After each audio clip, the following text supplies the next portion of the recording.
Hello, everyone, and welcome to episode 7 of this video series I'm putting together to go through the text within a manuscript called Kolbrin. So today's video is going to be part 1 of 3 videos where we go through the chapters related to Moses and ancient Egypt. Here's just kind of a brief outline of the 3 videos. So for today, we're going to go through some chapters that help to describe Moses's birth, and we'll also see some of the thought process as to why the enlightened ones in ancient Egypt decided to plan the exodus from Egypt.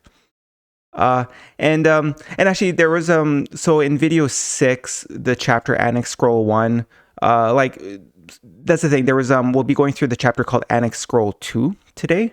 But Annexed Scroll 1, like we discussed in video 6, the majority of it spoke about Osiris and Horus, but the initial passages did also provide some of the insight as to why they decided to leave Egypt, because it really did describe how they were sad to leave Egypt, as you could imagine, because they would have been there for at least a few thousand years. And actually in the introduction passages with the music there, some of those passages were from Annexed Scroll 1, where, like I said in video 6, it really does seem as though it's a personal message from Moses, where you could see he was quite sad. But then in the Annexed Scroll 2 chapter that we're going to read through today, it provides a lot more context on the state of ancient Egypt before, in terms of how it became corrupt. But we'll also see in that chapter what seems to be factual information about the birth of Moses. Because that's the thing, and interestingly, as we'll discuss when we go through that chapter, in the book of Exodus, where Moses is found in a basket, that becomes quite clear how that became a story element, because ultimately, and I discussed it in video 1, ultimately they wanted to hide the nature of Moses' birth parents. So that's the thing, right? In the book of Exodus, when he's just found in a basket, it kind of takes away the need of looking into who were his birth parents? And we'll find that out today. And then in part 2, which will be video 8, we'll go through chapters that describe the actual exodus from Egypt, and we'll see it was quite the chaotic event. Because essentially we'll see that there was a big natural disaster to the point that they actually also called it a destroyer event. So for those who've watched video 3 about the flood, where it was a cosmic impact that caused a flood, and they called that the destroyer. So in this case, the destroyer, it seems like it's more of a large seismic event, maybe volcanic as well. So that's saying the destroyer term is a bit of a catch-all term, which, I mean, fair enough. As we'll read in video 8, it was quite a dire situation, and to call it a destroyer event is quite fitting. And then for part 3, which will be video 9, we'll go through a set of stories in the Book of Gleanings that's about a character called Hermanatar. Now, the thing is, it is a story, so not all parts of the Hermanatar story are exactly describing Moses. But what's fascinating is that in terms of the chronology, so the Epic of Gilgamesh would have been potentially around 1,000 years older than Moses. And as we'll see as we go through these chapters, talking about Moses and those from ancient Egypt, and I did speak a little bit about it in previous videos, it does seem as though, Moses, when they decided to go establish a new nation, they rewrote a bunch of stories, which, their intent was, it's starting a new nation, so they didn't want to copy the exact stories, but we'll see that it seems like they purposely recycled a lot of story elements. And so reading through the Hermanatar story, there's some obvious connections to the Epic of Gilgamesh, but at the same time, there are, I think, a lot of parts where it seems to be more tied to Moses. We'll go through that in video 9. Oh, and actually just one more note, as we'll see, is, speaking about recycling stories, the story that we know today about Jesus's birth, where, when he was a baby, it was kind of a prophesized event, and the King Herod sent people to go kill Jesus. So in videos 10 to 12, which will be after this, we go through these 3 videos about Moses and ancient Egypt, we'll go through the Gospels of Jesus in the Kolbrin, and that's the thing, it becomes quite clear, I think, in there, where that part of Jesus's nativity story is a story and was not factual, but it goes to show how they really they did recycle these some elements, for different prophets kind of all over. And but that's the thing. It seems like the part about the king or the pharaoh wanting to kill the baby may have been factual when it comes to Moses. So it may have been an important part of Moses' story, which was then copied for both Jesus and also John the Baptist, because in video 10, we'll be going through both the Jesus's nativity story, but also John the Baptist's nativity story. And in both of those, there's kind of that element of, kind of a prophesized child and the King Herod wanting to seek them out and kill them. So yeah. So since this is the part 1 video about Moses, I figured I'll just do a very quick summary about the Kolbrin. And I won't go through it in the parts 2 and parts 3 video. So essentially the image on the left here is from the original publication in the 1990s by a group called the Hope Trust. And then the image on the right is from a version that was published in 2005 by another group of people who really don't have anything to do with like the original manuscript. For all intents and purposes, it seems like they essentially just copied all of the passages from the Hope Trust version. And the one good thing that they did is that in the 2005 version, they added those passage numbers. So like you would have noticed when seeing those introduction passages, there was headings in terms of like MAN 33.2 or stuff like that, where essentially they added all those passage numbers, which is good because that's the thing. For this video series, I took the passages from the 2005 version because it's a lot easier to track with those passage numbers. But anyways, I guess if you want a more detailed explanation on my thoughts in terms of like the backstory between these two versions and my thoughts on its origins and things like that, I did go through quite a bit of detail in video 1. Now, video 1 is quite long. It's just about 8 hours. And the reason for that, most of video 1 is I essentially kind of give a bit of a preview of what I'm covering in this video series because I've made a plan for 24 videos. So you don't necessarily have to go back and watch video 1, but if you want to get a little bit more backstory on the Kolbrin, what you could do is you could go to video 1, and if you want, you could skip. So I added chapters in YouTube so you could like skip ahead. So the first chapter is like sample passages with the music. So if you want, you can skip that. And then I spend about a half hour to maybe 40 minutes talking in more detail about the Kolbrin and its origins and some of my thoughts and things like that. And then I think I provide a brief summary in video 2. So if ever you've stumbled on this video because you were looking for information on Moses, feel free to watch through this video. We're going to be going through some interesting chapters. But yeah, then like I said, you don't necessarily need to go back to video 1. You could start with video 2, which is kind of the first video where we start to kind of focus on the topic. So video 2 is about the fabled garden. Video 3 is about the biblical flood. And at the start of video 2, I do provide a little bit of a brief summary about the Kolbrin.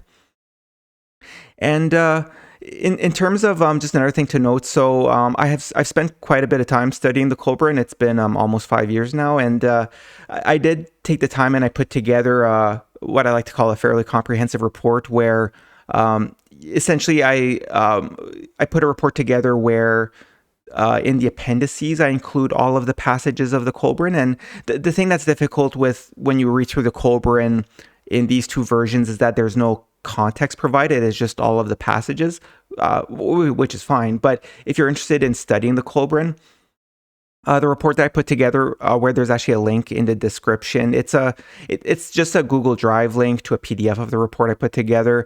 I think the link shows up as a bit.ly link. It was just for whatever reason the Google Drive link was too long to put in the description in YouTube, so I just had to use that, I guess. But if just in case you're wondering what that link is, it's to a Google Drive where it's just a PDF of the report. So yeah, like I said, all of the passages of the Kolbrin are included in appendices in that report, along with a bit of a play-by-play.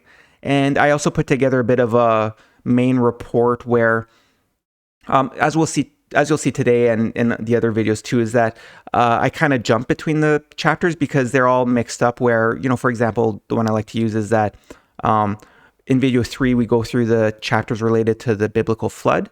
And it's things like, it's covered in, I think, chapter 4 of the book of creation, which is the first book. And then there's 2 chapters in the book of gleanings.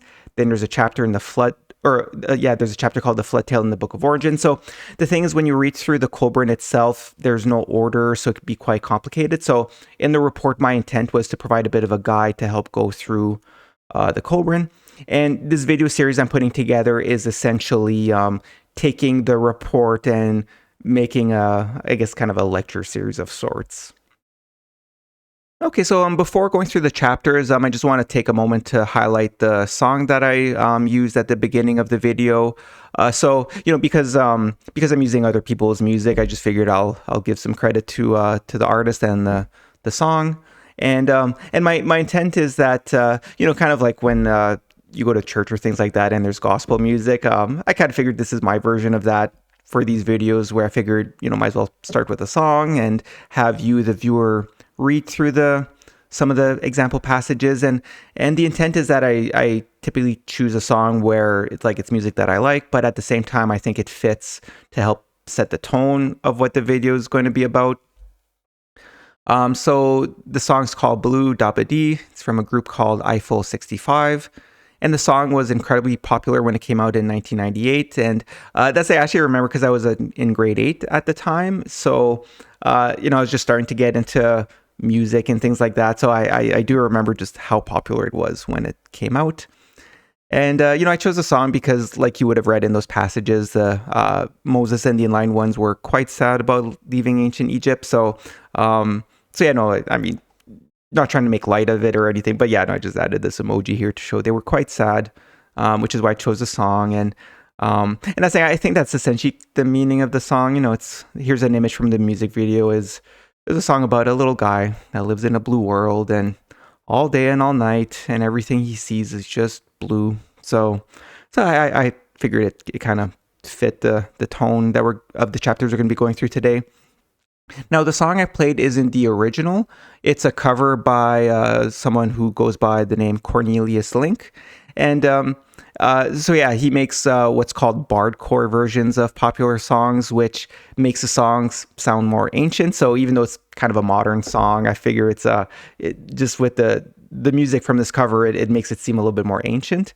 And I really like several of his covers. And actually, the song that was used in video 6, which was "Wake Me Up" from Avicii, was also a cover by Cornelius Link. And I forget if I had mentioned it in that video. I think I didn't, but same thing. Like I picked that song because it's called "Wake Me Up," and with the passages about Osiris as a great prophet, it was I thought it was very fitting.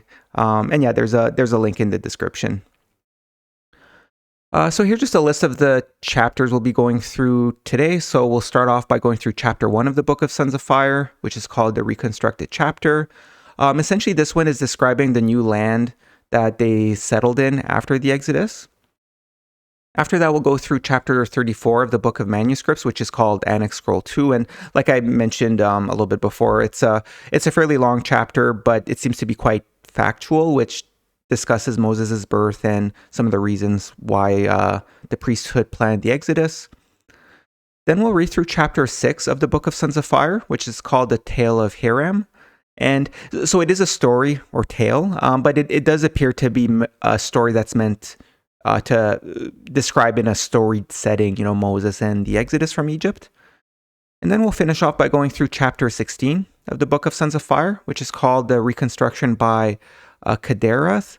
And just as a note, that's the thing, and I mentioned it in the other videos too, but there's a lot of essentially like random names in the Kolbrin, and that's in part what makes it difficult to read or to understand what the different chapters are about, because there's all sorts of names and things like that. So that's what makes it difficult in a way to pieced together. But like I said, I spent a lot of time studying it. I just wanted to find out what every single chapter and what every single passage of the Kolbrin was about.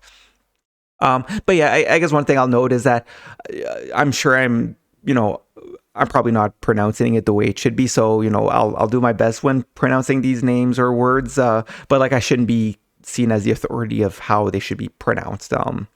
But essentially, so yeah, this chapter that we'll be going through to end this video, it's a good chapter. It includes some what seems to be some personal teachings by Moses. Okay, so we're going to get started with the first chapter that we're going to be going through, which is chapter 1 of the Book of Sons of Fire, called the Reconstructed chapter. So the name here is kind of fitting because it seems like it's just descriptive, where it seems as though this first chapter was reconstructed from old and weathered writings, and unfortunately it seems like much was lost. So this is actually described in passage 15, which is the last passage of the chapter, so we'll start with that. It says, "The paragraphs just written replace some difficult to decipher and translate, but they preserve the essence of what was recorded so long ago. Much is too fragmentary for use. A great amount is therefore lost. There is one very applicable fragment which states, unless they would be open to mockery, revealers of light must possess more than a dim, smoky glimmer." So here, when it talks about revealers of light, it's making a reference to prophets, where, as we'll see, and it's quite a common theme that it seems like often the prophets during whichever generation, they have a tendency of being mocked, and it kind of fits with the idea of just, in general, people are ignorant when it comes to spiritual things and things like that. So the prophets, who are in here referred to as revealers of light, usually they need to have a fairly strong character, because it seems inherent where they'll get mocked by the people.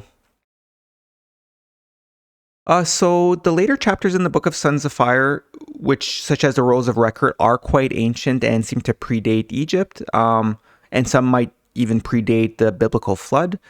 So we went through several of the Rolls of Record in the videos talking about Osiris and the Sons of Fire. However, this one seems to be from after the Exodus from Egypt, so we'll go through a few of these passages here. So the first passage says, "We took refuge with the sons of Uteno, whose father had been in the land many generations, for they had come out of Egypt in the days of Pharaoh Nephoia. There, on the borderland, we dwelt in caves above Kithlim. We were without books or possessions, but we were diligent and labored to make the land fruitful. We knew ourselves as the brothers in light, but others called us the children of light, even as we are called to this day." So actually, the next passage, it really helps to identify the generation of this chapter. So here, let's hear one apparent link is in passage 2, which describes the land that they settled in after the Exodus. So it includes many of what's known as the 7 spices of Israel that are listed in the book of Deuteronomy, chapter 8 and passages 8 and 9. So we'll start off here. This is passage 2 from this chapter in the Kolbrin. It says, "This is a good and fertile land.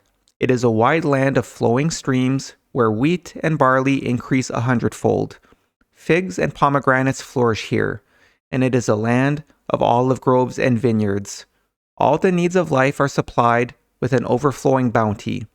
It is a land where sheep and cattle multiply without fear, and a land where the sickle of famine never reaps. It is a land where even an effortless search is rewarded with the materials of copper, but it is not a manless land."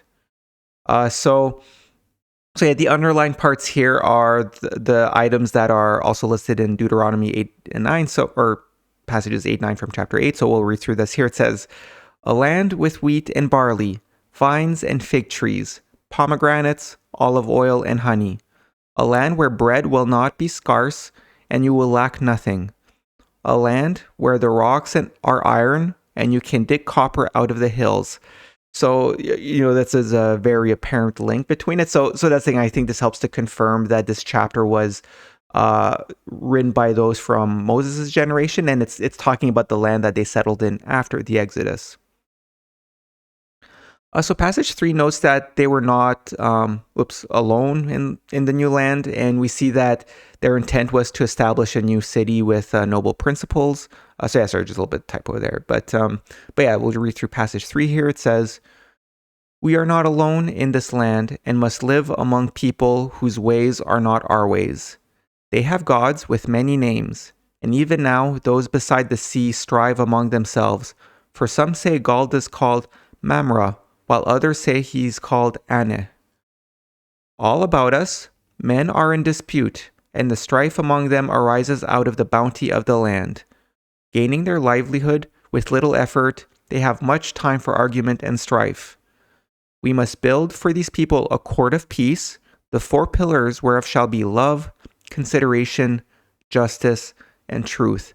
So this last part here I think is quite important. It helps to illustrate the noble principles that these sons of fire, these priests with Moses, what their intent was when establishing, the city of Jerusalem, or what they intended to be a new nation called Israel in the Old Testament. But another part here, as it says here, it seems to be a recurring theme with just humanity in general. For those who've watched the videos about Osiris, there's a set of passages where it's like personal messages written by Osiris himself, where he talks about how they worked hard to establish a city that, again, was meant to have, similar principles as these, love, consideration, justice, and truth. But it does make a note how it just seems to be part of our human being where, unless people are genuinely in alignment with the spiritual wisdom, they have a tendency of succumbing to their carnal desires. So when they're in a land of plenty and where it becomes relatively easy in terms of having the materials required, like for food or copper, for all these material things, it seems to create a situation where people in their ignorance, unfortunately, seem to descend, and there's strife among themselves and things like that. So next we get to read of how they were actually quite upset that the land of their fathers was lost to corruption and due to false priesthoods. So passage 4 that we're going to read below here are quite similar to the overall passages and messages of the chapter Annexed Scroll 2, which is the one that we're going to read next. So again, these are the sorts of things that helps to link the chapters together. So here it says, "The land of our fathers and our inheritance has been lost to us forever.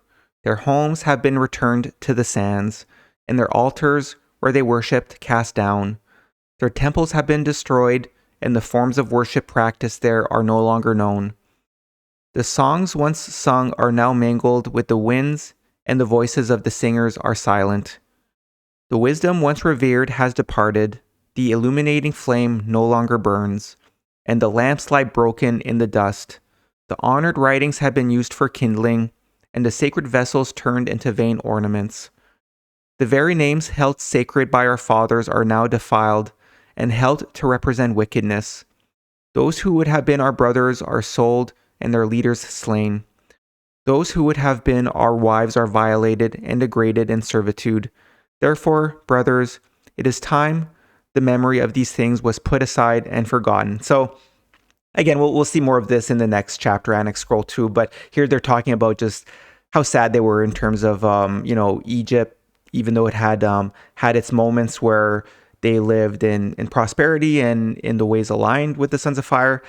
That's the thing. It seems like they went through many cycles, and eventually, like I said, it'll become quite clear in the next chapter. It came to a point where they saw that ancient Egypt was a lost cause. So that's the thing you could see here, where it helps to show that their intent with the Exodus was it was a purposeful decision because they wanted to establish a new nation.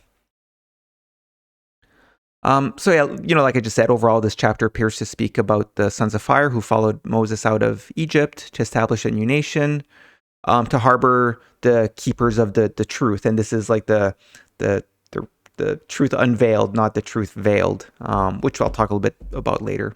So yeah, we'll go through this passage, but just a note that the reference to the ancient portal is likely a reference of how to accomplish the twice-born ritual, which is a bit of a... we'll see. That's one of the big secrets in the Kolbrin, is that there's chapters that actually explain how these human beings became genuine prophets, like of those that we read of in the Bible, including Moses and Jesus. So here, passage 5 reads, "What cause have we for sorrow? We are in a bountiful land. We have hope for the future and an unshakable faith. Better by far than all else, we have with us the key to the ancient portal of communication. Our memories must replace the books and decrees of former times. Let us, therefore, be thankful for our blessings and diligently preserve the flame from which the lamps of truth will one day be relit. In days gone by, you have had leaders to guide you, but before them were even greater leaders, whom you have not known. The inspiration of their words is something that must never be lost. It must be preserved for all time. So again, this really helps to illustrate how they felt like they had a mission here where they understood the importance of the truth that they carried, which included those from the more ancient Sons of Fire, dating all the way back to Osiris, like we talked about in the previous videos. So again, their intent was to set up a new nation to help preserve the books diligently. And here where it says here, like, our memories must replace the books and decrees of former times, that again is a hint of how, I think that's one of the reasons, like I mentioned at the start of the video, where they purposely rewrote these stories with the intent of preserving the flame of truth. And I'll just say this as a note. So, here it says, diligently preserve the flame from which the lamps of truth will one day be relit. That's the thing. It's it's coming in a very strange way in terms of, like I said, the more you dig into the controversy surrounding the Kolbrin, I think that once people become aware of this manuscript and finally accept, hey, this might actually contain the essence of what was once written, it seems as though the flame of truth survived by just a little tiny thread. But that's the thing. I just want to make a note here, like for us today, that's the thing. It's like we are the inheritors of this wisdom from the past. So it's a pretty important task. So anyways, I guess that's just a note. So I'm putting these videos together. I put the report together to help go through these passages. I'm trying to do my part. But for those of you who are watching this video, that's the thing. It's a pretty important task here. It's somehow, like I said, by just a small, tiny thread, the truth survived, and we have an opportunity today to help, like it says here, from which the lamps of truth will one day be relit. So passage 6 continues on this next page here. It says, we must be like a man who has traveled far with a heavy burden.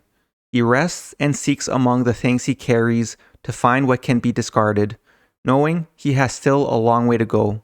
The choice you must make has to be made soon, for the years remaining to our father cannot be plentiful. I'm not sure if that's talking about like their father being Moses, because I think he probably would have been quite old at the time of the Exodus, as we'll see, or as we'll discuss later. So next, passages 7 to 12 are passages which begin with the text like "we must," and they help to explain the principles of the Sons of Fire that they tried to establish in a new nation, again, after the Exodus from Egypt. So we'll read through these. Starting with passage 7 here, it says, we must establish a community where men can live together and where they can enjoy the companionship of women. Men always benefit from united effort, but this is inseparable from necessary restrictions. Let the restrictions imposed be such that no man can feel resentment because of the restraints set upon him. Let the only ordinances and restrictions imposed be found on the nature of man and upon spiritual and moral values.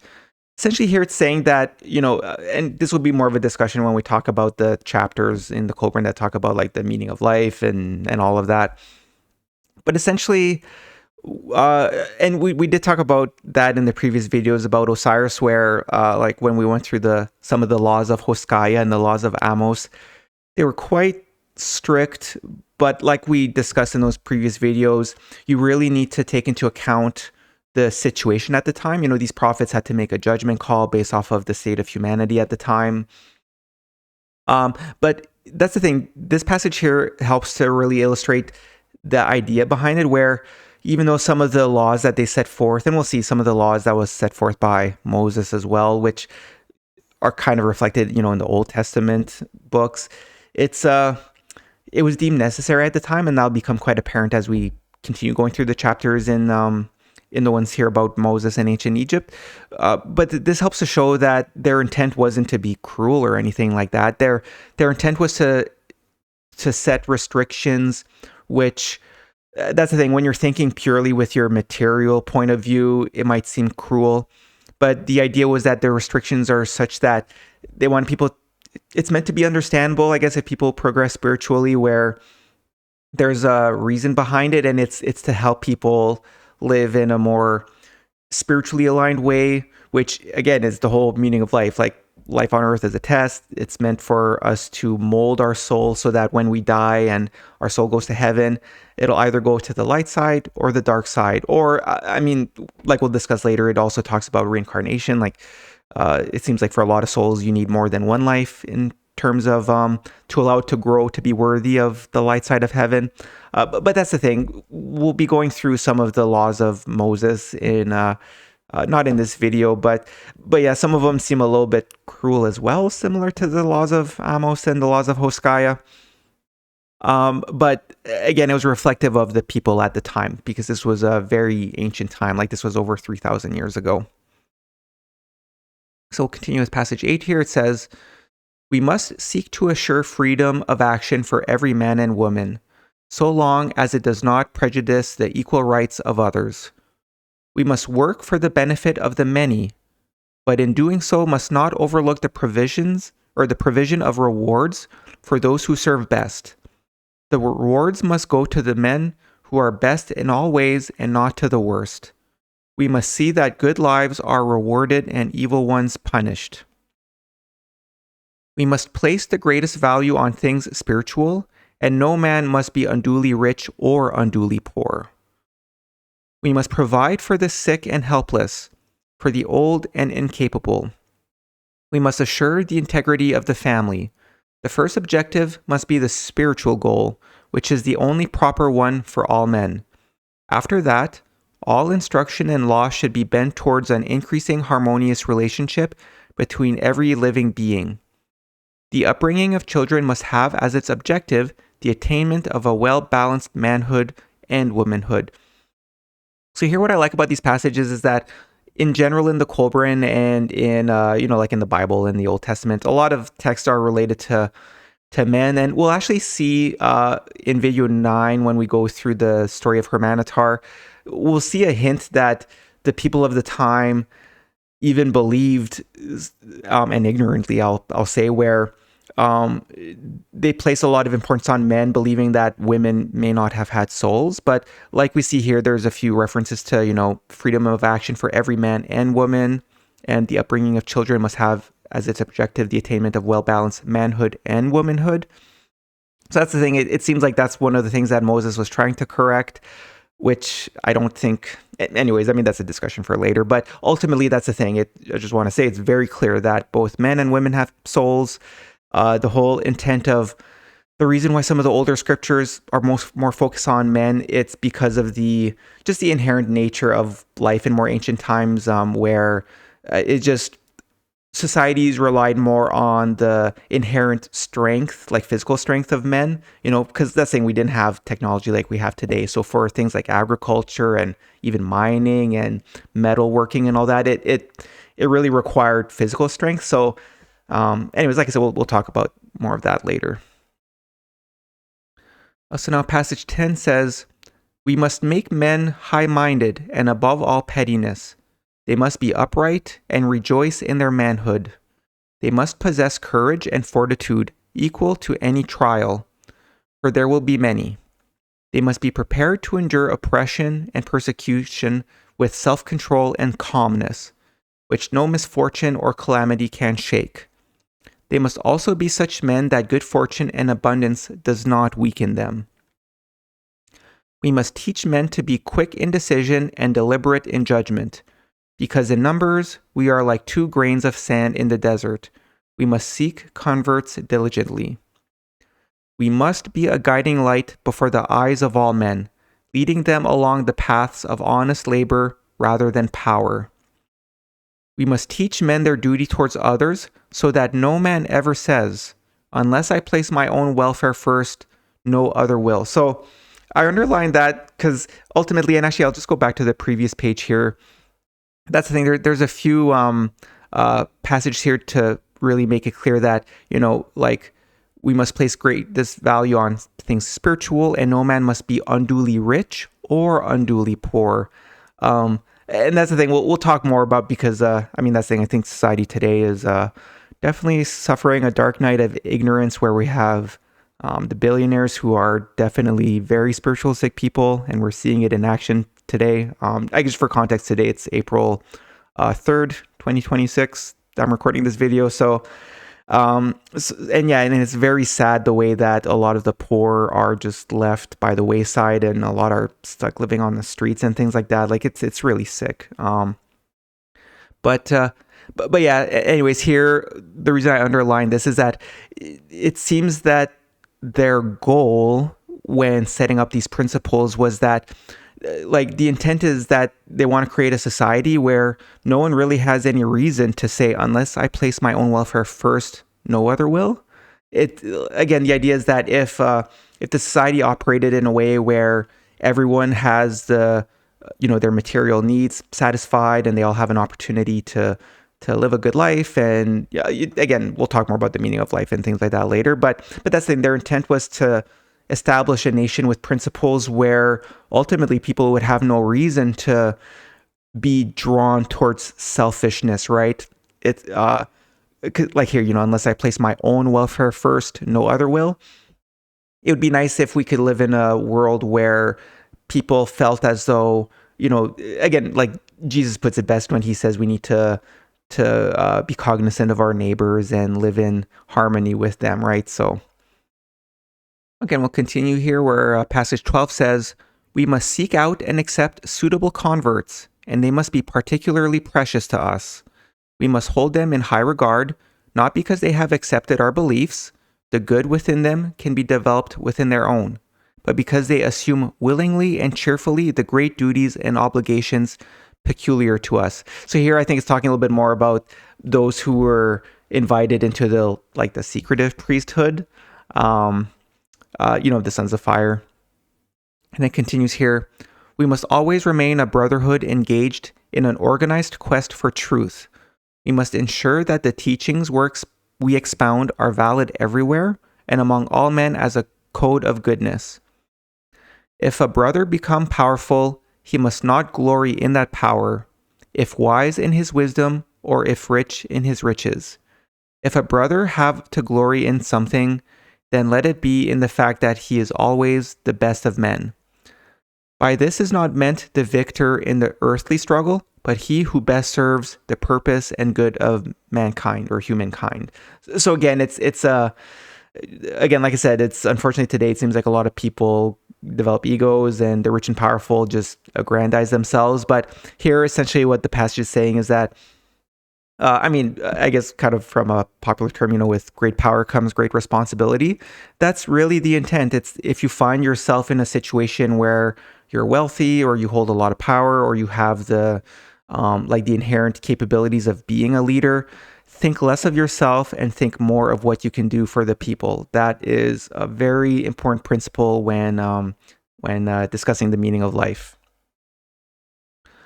So the last passages of this chapter also speak of how the sacred lore of Egypt was only known by a few people, as in those from the secretive society of the Sons of Fire, and those who left Egypt with Moses. So overall, these passages speak of how Egypt was a land destined for greatness, but it became corrupt and fell from grace. So it says here, we found refuge in a place where men spoke our tongue, though now they are no more. The land of our fathers is denied to us, so we must seek another. For a man without a nation is more heavily afflicted than any orphan. Egypt was a land destined for greatness. Its people should have led all others towards the great light. Egypt failed in its destiny because those who were entrusted with power and position proved unworthy. Its kings, who should have reared families dedicated to goodness and inspiration, betrayed their trust to satisfy the weaknesses of men. The leaders to godhood were misled and became ensnared in the deserts of worldliness, and those who followed them were betrayed. The priesthood became corrupt when it offered a life of ease and abundance instead of a life of service and austerity. The ideals of man were above reproach, but man himself was unworthy of them. We have no need to change ideals, but to attain them, we must change men. The sacred lore of Egypt, enshrining the treasure of the ages, was possessed by only a select few who safeguarded it as nothing else has ever been guarded, because of its greatness. Not only this, but even a little knowledge of it could be dangerous in the hands of any who sought to utilize it improperly.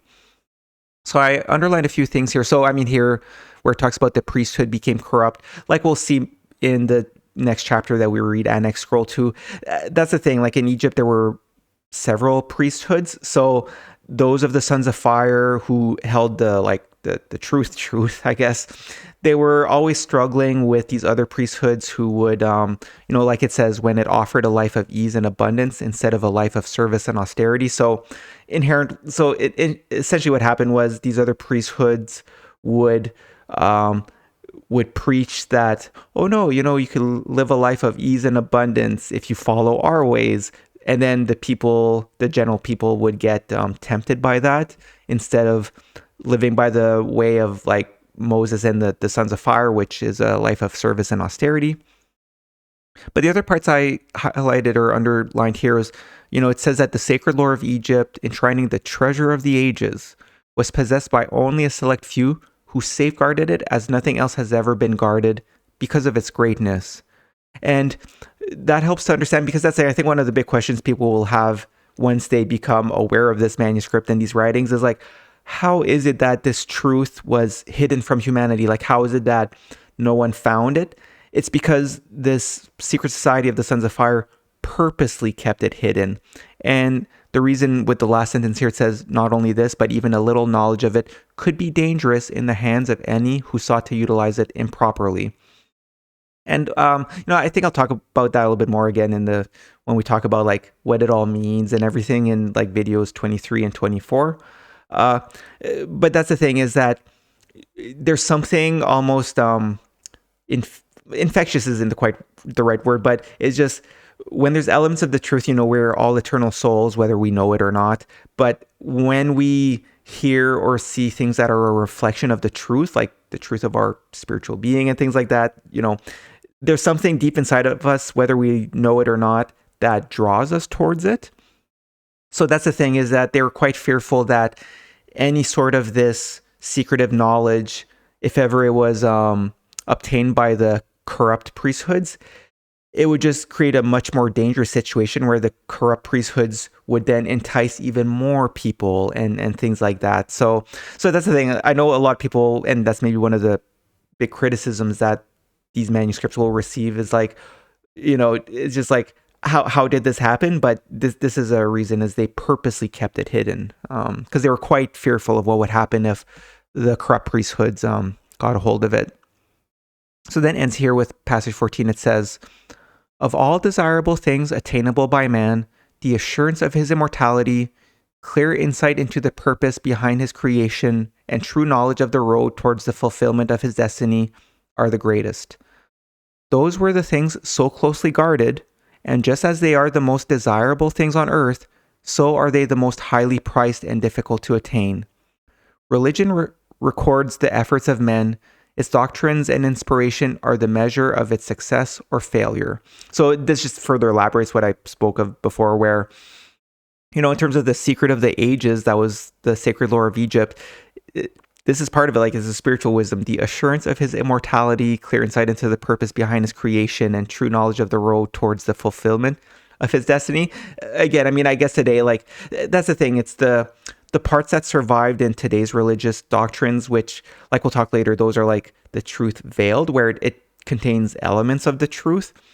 That's the thing, that those are parts of the information that the Sons of Fire wanted to maintain in the stories for the common people, where, because that's the thing for people, you might make an argument that like, oh, well, today's religions also talk about humans being eternal souls and things like that. But like I said, the more we dig into the chapters that talk about God, heaven, the meaning of life and all that, you'll see it's, there's more to it. And yeah, just this last part here, like, so are they the most highly priced and difficult to attain? Look, it's not, it's not an easy process that these prophets and underwent in terms of, especially like I said, we'll talk in video 14 about the twice-born ritual. Okay, so now we're going to go through chapter 34 of the Book of Manuscripts, which is called Annexed Scroll 2. And so yeah, this is a fairly long chapter, and it'll probably be, I would imagine, at least half of this video, but it's also a very important chapter, which covers quite a bit. So this chapter can be split up in the following sections here, where so passages 1 to 5 speak of two events. It talks about the joining of the red and white crowns of Egypt, and it also gives a little bit more information regarding Osiris and the flood. Passages 6 to 9 present some very good arguments meant to help those who do not believe in the truth of our spiritual existence. Passages 10 to 20 speak of how Egypt has risen and fallen over time, and it includes an inspiring set of passages for our spiritual development. So then after that, passages 21 to 29 is a fairly elaborate story of how someone named Setra tried to learn the sacred mysteries to use for wicked purposes. And as we'll read in those passages, it actually resulted in like dark times for the twice-born prophets in Egypt. And then following that, passages 29 to 70 is a set of passages that speak of a corrupt pharaoh named Nebihatin, who was Moses' biological father. So again, that's why in the book of Exodus, it says how, the story was set out so that Moses was simply found in the basket on the Nile. It was to hide the fact of his birth parents, where, as we'll see, he was the son of a corrupt pharaoh. Okay, so passages 1 to 3 speak of a time when the red reed crown and the white lily crown priesthoods of Egypt were at war, and of an enlightened one who united them, who's called Mantithrop in these passages, which is possibly the pharaoh Menes. Just in terms of, he's one of the pharaohs that, at least from our understanding of Egyptian history, united the two priesthoods. However, these passages also note how future pharaohs were not as enlightened, and so the two priesthoods still lived on, and again, the people were unfortunately living in ignorance. So we'll just read through this here, and that's the thing. It's when it comes to the history aspects, I'm not the best one in terms of deciphering all of that. I'm not an expert in ancient Egyptian history. But just a very quick disclaimer I want to make is that as we go through this chapter, we'll actually see there's certain passages which help to highlight this, but I'm sure there will be some things in this passage that some people, if you're familiar with a lot of ancient Egyptian history, you'll see that maybe things are at odds with what we understand. And so I just want to add a disclaimer. That's the thing. You need to keep in mind that, well, first of all, the things that we deciphered from hieroglyphics or what's written on monuments in ancient Egypt, those might have been written by the corrupt priesthoods. So again, that's why it should be understandable that the text in the Kolbrin, which would have been by the Sons of Fire, who was the secret society who essentially, they were who we know today as the biblical prophets and things like that. It's to be understood that there'll be some things that are at odds with what we read today versus what we have put together in terms of ancient Egyptian history. So that's saying, just for people, if you're knowledgeable in Egyptian history, you might be tempted to be oh, that's not true. That's not true. I would say that what's in the Kolbrin here is more truthful. Because like I said, there'll be some passages where it actually highlights how some things that were once written, there would be a corrupt pharaoh who would then change what was written and things like that. So anyways, we'll just go through the passages here. It says, this is written on a scroll found in the temple of Anthrohera, the possession of Nati, a free woman of Pebes. Then there was peace throughout the land, and the two priesthoods dwelt together in tolerance. But, behold, the day came when the hearts of men turned again to strife. Then the land was rent in twain, and the forces of the red reed crown strove against those of the white lily crown. Once again the dark mists of ignorance descended to envelop the hearts of men. Again the sacred shrines of truth were closed, and those who served truth withdrew behind the veil and were hidden from the eyes of those who would profane her. The whole land was torn apart from upstream to downstream. From the right hand to the left hand, or to the left of Egypt, there was strife. Then came one who was mighty among men, one who also knew truth and saw the wickedness of the people. He was a declared one, for unless a man be such, he has no value among the chosen. He carried the sword among the striving people, and in his day the might of Mantethrop prevailed. The spirit of Hori, who took the land from Nama, and of Minas, who united it, were with him. Then the lands of the north and the lands of the south were delivered into the hands of the king, and they became one. They were united, though they remained two. They were even as they had been before. Yet the multitude declared themselves for the ways of the multitude, and the light of truth remained obscured behind the dust raised by their dancing feet. So essentially, I'll just point out here where, some of the references here where it says, there then came one who was mighty among men, who knew the truth, uppercase T. This means it's someone who essentially was part of the Sons of Fire, and more than likely was someone who actually accomplished the Twiceborn ritual and was a full-on prophet. Especially here with the word he was a declared one. And here where it says the spirit of Hori were with him, Hori here is a reference to Horus. So for those of you who've watched video 6, you'll understand that Hori was the first, or Horus was the first pharaoh, and that we actually went through passages in the chapter Annexed Scroll 1, which explained the principles behind the idea of the pharaoh, because it was Osiris who established the lineage of the pharaoh. But ultimately, this passage is also saying that even though this Pharaoh Mantethrop united the two priesthoods, they still remained two, and as a result, unfortunately, there was still ignorance. They were tolerant of each other, but they still taught the ignorant ways, which kept the general population ignorant, which is why it says here, as underlined, and the light of truth remained obscured. Then passage 3 continues here. It says, though peace and plenty reigned throughout the land, righteousness did not attend the throne of later kings. They ruled as kings, but the days of their rule were dark days of sorrow for the followers of truth, for they became few and feeble indeed. They were lost in the land. Again, as in other days, the high servant of the sacred mysteries, who held the key, commanded that the sacred shrines be closed. This was so that any knowledge of the great secrets should not pass into the possession of the unworthy multitude, which would profane them. Again, as has happened many times, the great light was removed from the midst of men. So essentially saying that even though this one pharaoh united the people and there was peace and plenty, the pharaohs afterwards were not righteous. And so it came to the point that the leader of the Sons of Fire, the high servant of the sacred mysteries, had purposely ordered that, hey, let's close our shrines and let's hide the secret. And like it says here, again, as has happened many times, the great light was removed from the midst of men. That seems to be really explaining. And I think that when we look back and study a lot of ancient civilizations, not only the Egyptians, but Mesopotamia and Babylon and all of those.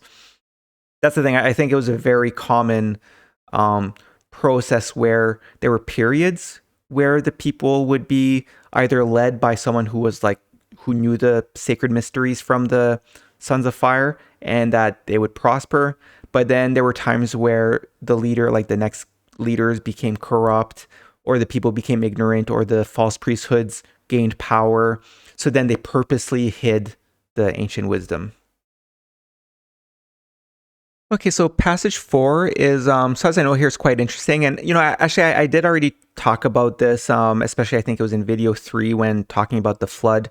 Because, it's essentially here, I'll just kind of quickly go through it, where I'll just read through the passage here first. It says, then came the year of the great flood of waters, though some say it was before these days, when the salt seas rose upon the east and covered the land. Men were warned beforehand by the shortening of the days of the years, and the 5 days now added. To the days of the year are days of sorrow for the alterations of things. It is said that 7 days before the coming of the waters, the sun appeared in a different quarter, but this is not easy to believe, as the sun remains ever constant. The sailor of the king certainly departed for strange places during the chaos of the waters. Perhaps this was because the sun had left his steady course. So it's just essentially what I kind of wrote up here, just to quickly summarize. That's the thing, like I mentioned in the previous videos, is that you need to be cognizant of the fact that like those of Moses' generation, they inherited the much more ancient scriptures from like Osiris's generations and those in between, because that's the thing, it seems as though the flood may have occurred over 12,000 years ago, whereas it seems like Moses, I think, may have been alive around like 1200 BC. So there could have been like up to like 9,000 years in between Osiris when the flood happened and Moses. So that's the thing. This helps to add a bit of a, I'm not quite sure what the word is, but as a bit of a disclaimer, that's the thing. Here, this passage essentially almost acknowledges that those of Moses' time may have interpreted certain things wrong, because in video 3, when we talked about the chapters about the cosmic destroyer, it seems as though, and like to us today with our scientific knowledge, it's understandable that like here where it says, it is said that 7 days before the coming of the waters, the sun appeared in a different quarter. What that is that here, I think they're misinterpreting it where they're relating it to the sun. But what would have actually happened if the destroyer that caused the flood was fragments of a comet? It's the wise priests of the time, like 12,000 years ago, could have seen like a star in the sky, because it seems quite apparent that they paid a lot of attention to the stars in the sky. So they would have noticed, oh, there's this one star that's day by day it's getting brighter. So that's the thing, between that observation, but also probably because of their special connection with the spiritual side, it seems as though they understood that, oh, there's something headed towards the earth. So they started to plan for the flood, because here it's where it says the sailors of the king certainly departed for strange places during the chaos of the waters.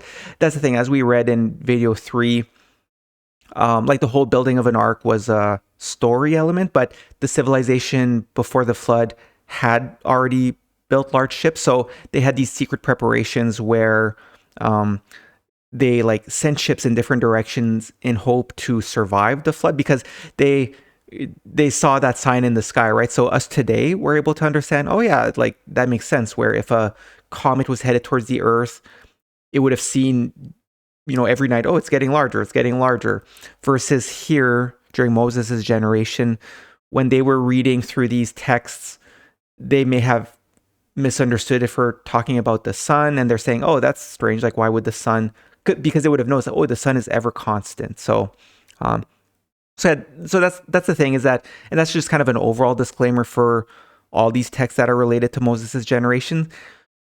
Like when it comes to the spiritual wisdom, then their understanding is top notch, way better than anything we have today. But for details like this, that's the thing. You do have to take some of these writings with a grain of salt. In terms of, it's almost like here they're acknowledging that they may be wrong sometimes. Okay, now passage 5 speaks of Osiris, the first great master who founded the Sons of Fire, like we discussed in videos 4 to 6. So here it says, kings came and departed to their place. They ministered unto the people according to the light revealed unto them. Most knew only the veiled truth, but in olden times there were better kings than in later days. There were long generations of men who walked with wisdom, and among them was the generation of the first great master, he who established the brotherhood of the chosen ones of light. In those days, men learned the rites for coming forth by day, but the inner wisdom was not declared before them. Yet, they were days of wisdom, skill, and knowledge, but the knowledge of the Spirit still languished, and the sacred secrets remained hidden. In fact, never have they been revealed to the multitude of men, for never has the multitude of men been worthy. So I did highlight this passages in previous videos too, but that's the thing, keeping in mind that this is written during Moses' generation, it's essentially making a fairly firm conclusion that, going all the way back to Osiris's time, which was potentially over 12,000 years ago, to Moses' time, which again would have been, I think it's around maybe 1200 BC.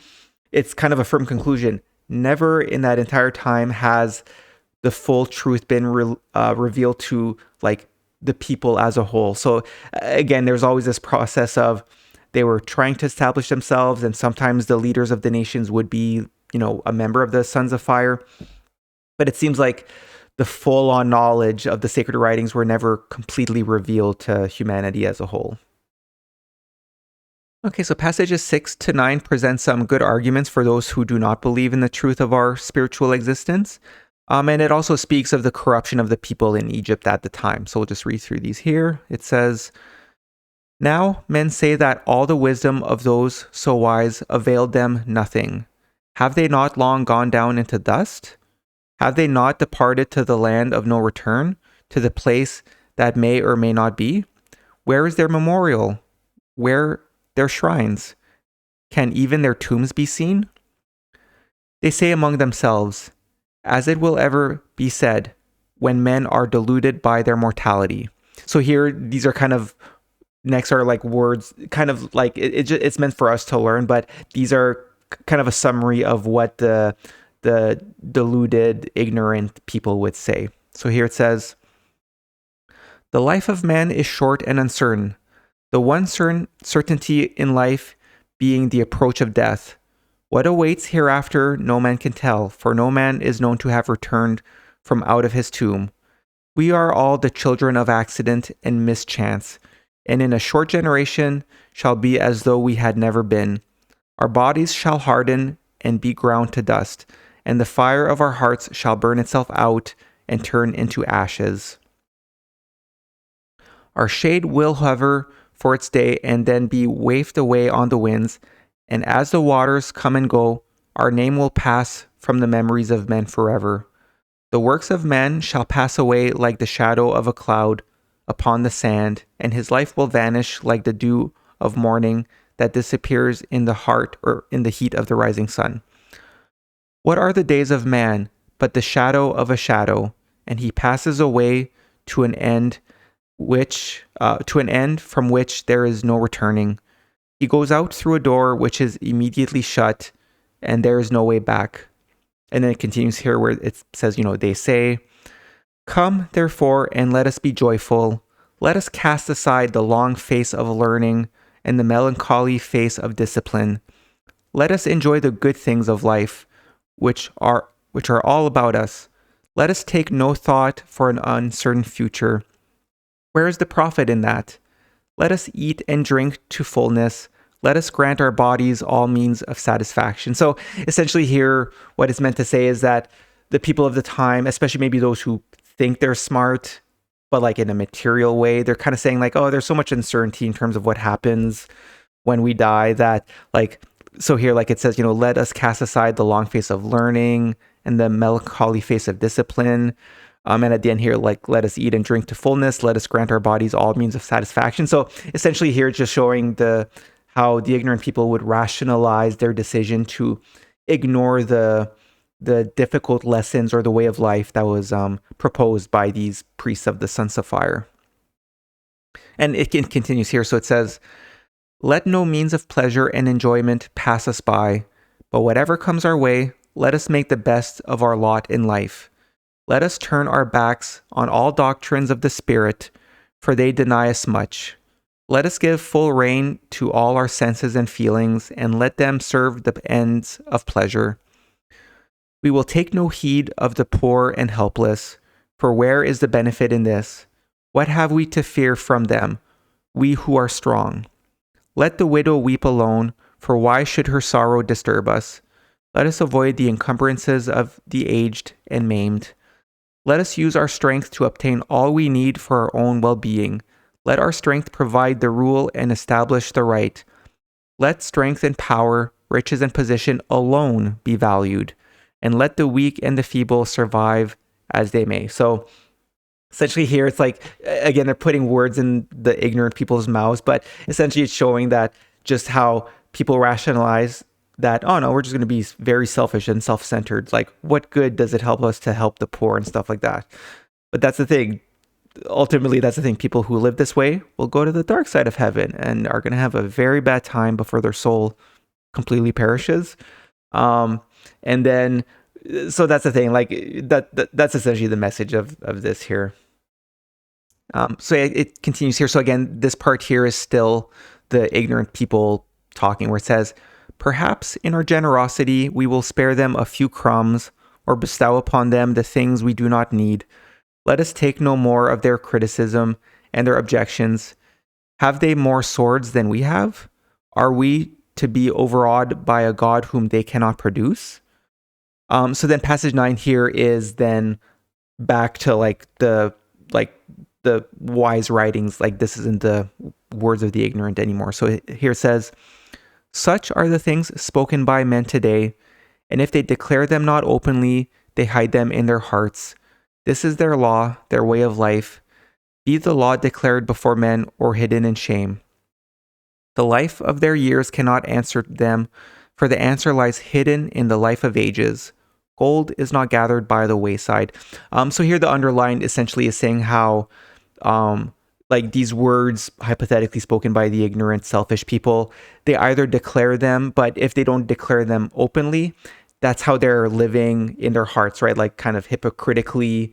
They might not admit to this in terms of like living in a way that they're very self-centered, but in their hearts, that's the sort of attitude that they're carrying.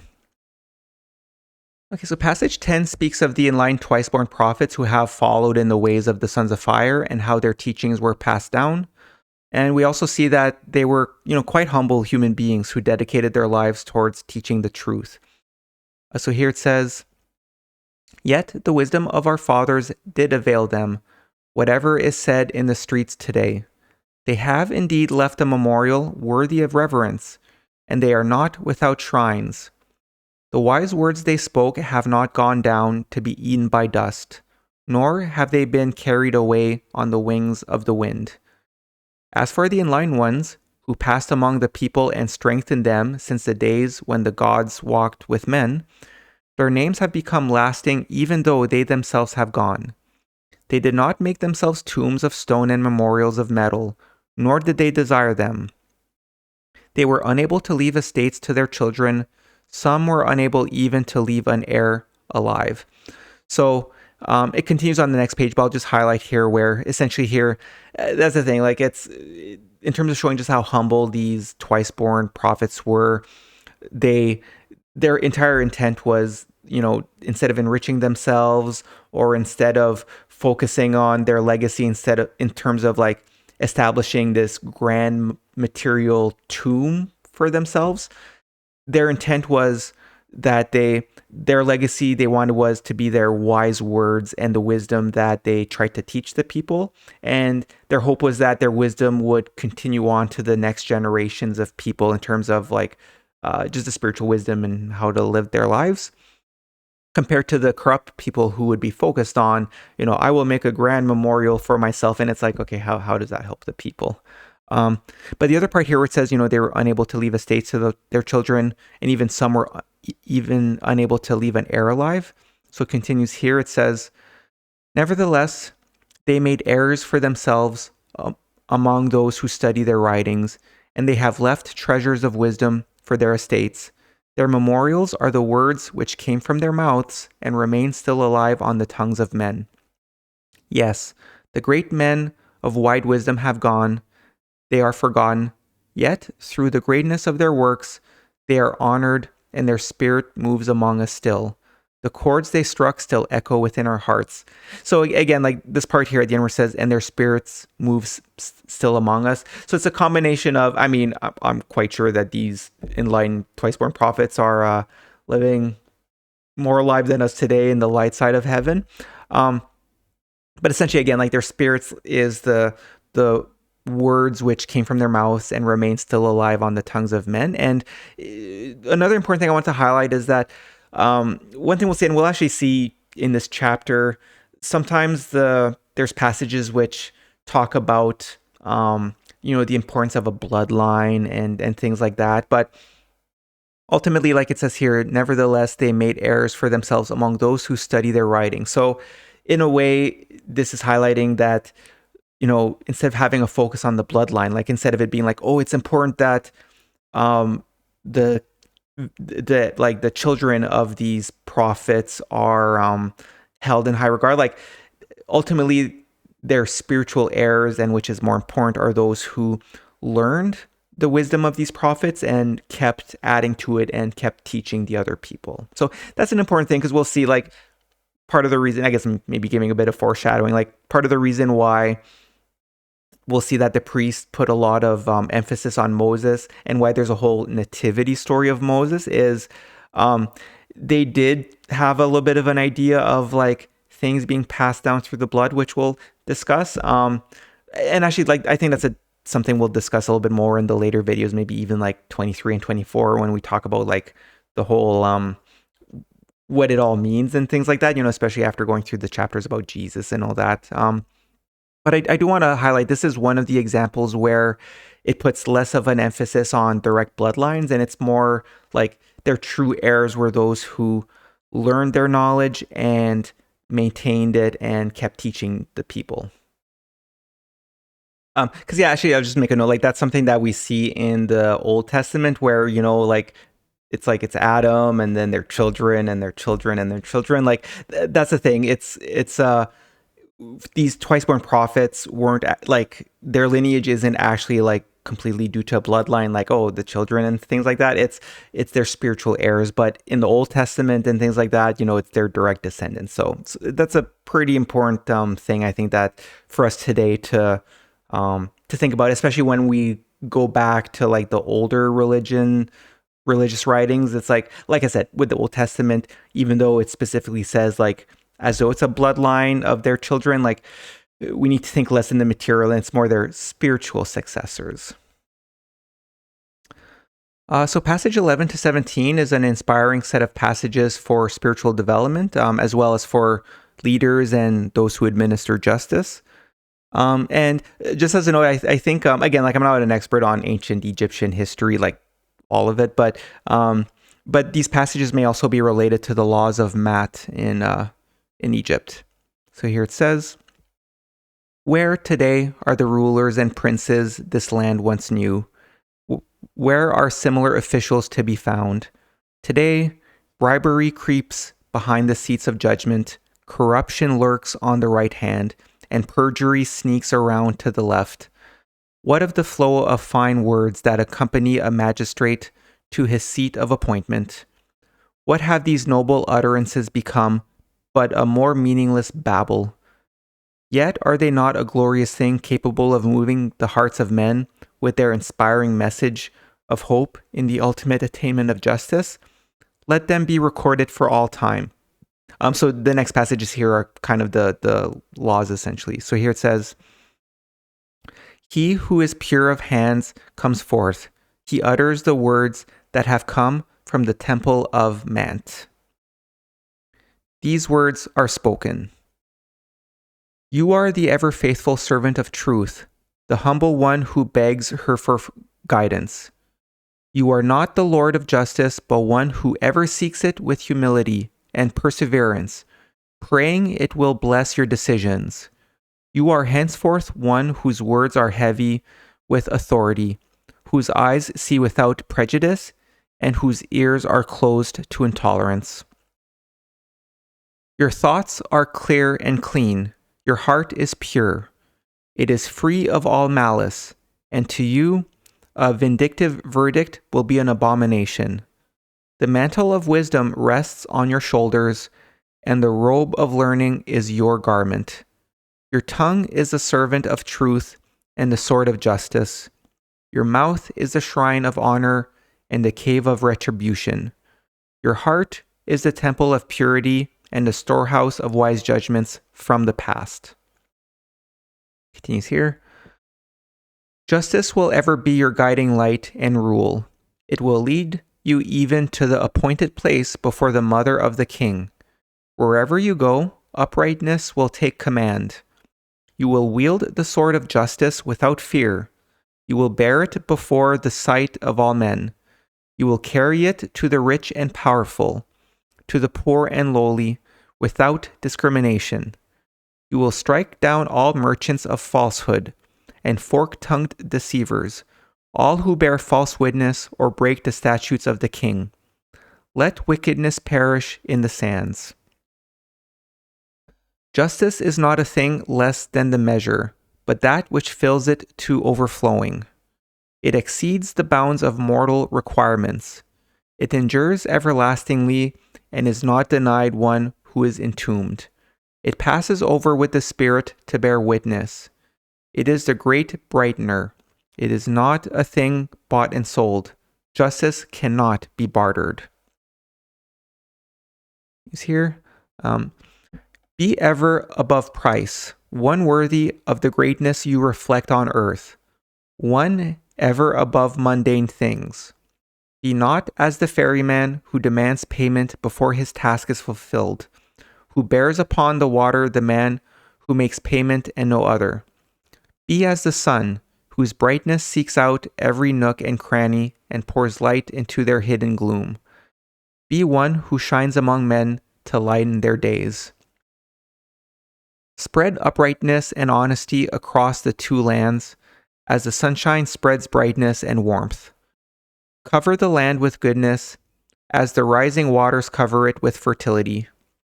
Fill the land with strength, as the north wind fills it with contentment. Guard your heart, as a father guards his daughter, as a mother guards her baby, for it is the stronghold of integrity. Be vigilant concerning every deed, for the eyes of men are ever upon you. The life you live is not yours alone. You are the image which men will imitate, and you are before every eye. The blowing wind will open its ear at your windows and spread wide its report. The flowering waters beside your door will uncover their eyes and carry what they behold through the land. Your position makes you a supporting pillar of the government. If the pillars be rotten, the roof crashes. Your responsibilities will beset your life with care. The road you journey is stony and encompassed with pitfalls and thorns. The cup you drink will be more often bitter than sweet. So here again, just before finishing these passages, like again, it's just showing that they understood that people who held positions of power in a society and like in their government or the seats of justice, in terms of like, today we would see them as like politicians and judges and things like that. It's quite a responsibility, and it really requires people who are selfless and really just pay attention to understanding just how important their role is and how the decisions they make can have a big impact on the people. So that's the thing. I really think these sorts of passages are some that people who are holding positions of power today should really meditate on. And like it says here at the end of this passage here, it says, the cup you drink will be more often bitter than sweet. So just people have to understand, if you're holding a position of power, like sometimes it'll be difficult and things like that. But instead of succumbing to your carnal desires and taking the easy way, it's vital that you just push through and do what is right. So we'll finish here with passage 17. It says, though you will judge all men impartially, do not, in your diligence, incline towards the poor and unprotected, because they are such. Your duty is to see that all things are done according to the statutes of the king, in the manner in which they have been done previously. You are not wise enough to set aside the wisdom of the past. I really underlined that part here. Like, that's the thing, is that I think that's a trap that always seems to happen, is that people will delude themselves in thinking, oh, well, I know better than those who established these laws in the past. But the idea is that if these are wisdom and laws that were set forth by prophets, it's like, no, unless you too are a prophet and have the authority to make such a decision, it's like you are not wise enough to set aside the wisdom of the past. And we'll finish here at the bottom. It says, every man must be dealt with as though he stood before you naked and unknown.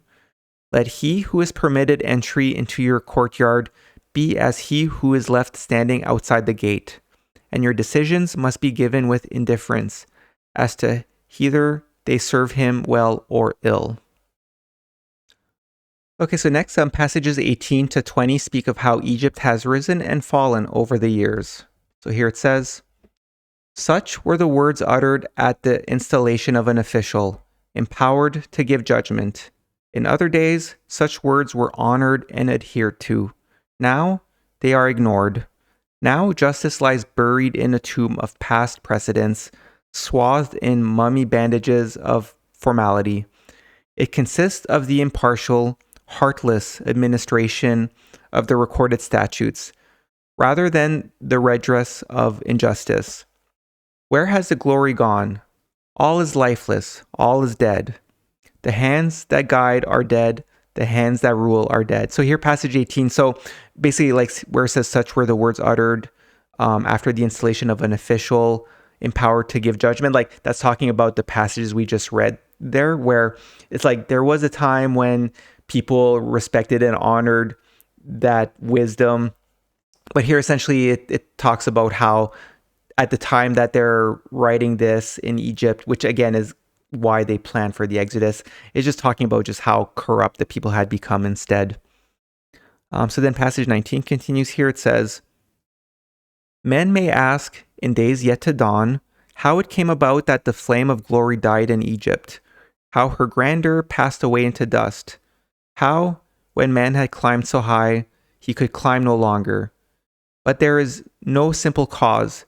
The seeds of degeneration lie dormant in every nation, in every man. So here's actually almost kind of talking to us, people in the future, where it's like, we are the men who may ask in days yet to dawn how it came about that things failed in Egypt. And here, that's the thing. Like it's, again, when we talk about the meaning of life and stuff like that, and as I talked in video one, like that's the whole like mark of the beast, right? Like every single human, we are part animal, part eternal soul. So we either grow in a positive way and act in according to the spirit, which rises above evil and things like that, or we succumb and become beasts. So that's the thing. It's like, the seeds of degeneration lie dormant in every nation, but also in every man and woman. Like it's every human being. So it continues here. As the man, so the nation. These seeds are as weeds, which sprung up when the cultivated soil is neglected, when it is tended with indifference. The road to greatness is, for nations, as for each man, a hard and stony one. Greatness is a gift requiring constant effort to retain. When men decline the effort, greatness departs. Greatness and glory will abide only in the habitations of the worthy.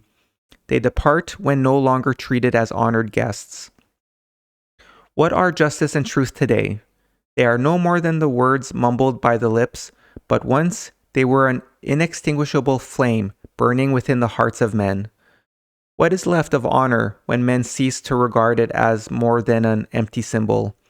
It is like the lyre in the hands of a man with blistered fingers, or as the flute played by one with scabby lips. The instrument remains, but where are the musicians? Without the musicians, where are the melodies? So they're using a lot of analogies here where essentially the underline is kind of the important part where it's always easier to be bad and succumb to our carnal desires and wickedness than it is to live in a good way. Again, that's the whole meaning of life. Life on earth is meant to be difficult. There's a reason for that. But yeah, essentially just kind of making analogies where, like we're here for the last sentence, it says like the instrument remains, but where are the musicians? It's like, I think this priesthood, they're so sad because they're like, hey, we have these laws. It worked in the past.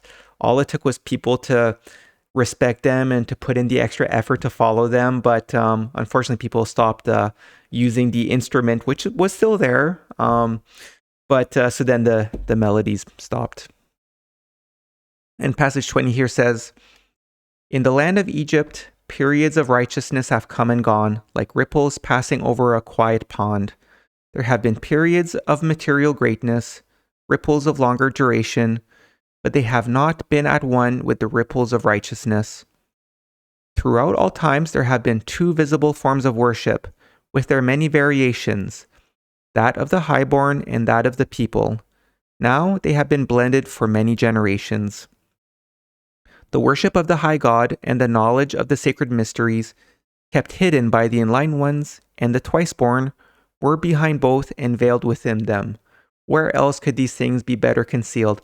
So essentially here, what this is saying is that, again, like I've been saying quite a few times, like the Sons of Fire and the Twice-Born Prophets, they kept the sacred mysteries hidden.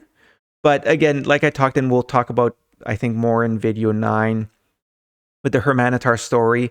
That's the thing. They purposely had these books of truth veiled, where that was for the common people, where their stories contain like parts of the truth, but not the full truth.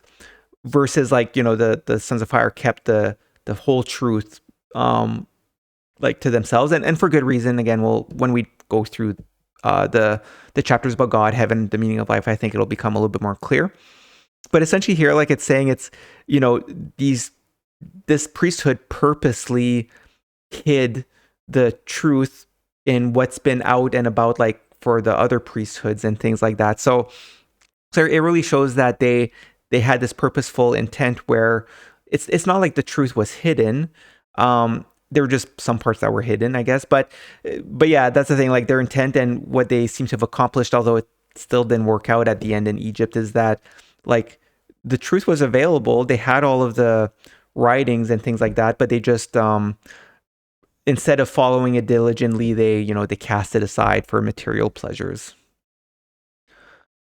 Okay, so passages 21 to 24 is a fairly elaborate story of how someone who's named Setra, and I just made a note here where, like, I'm not sure if the person's name was actually like Setra, or if it possibly, meaning someone who was consumed by the dark spirit of Set, like Set, Osiris's brother, who betrayed him just because of the name. But I guess regardless, so the passages here talk about this individual who looked to learn the sacred mysteries.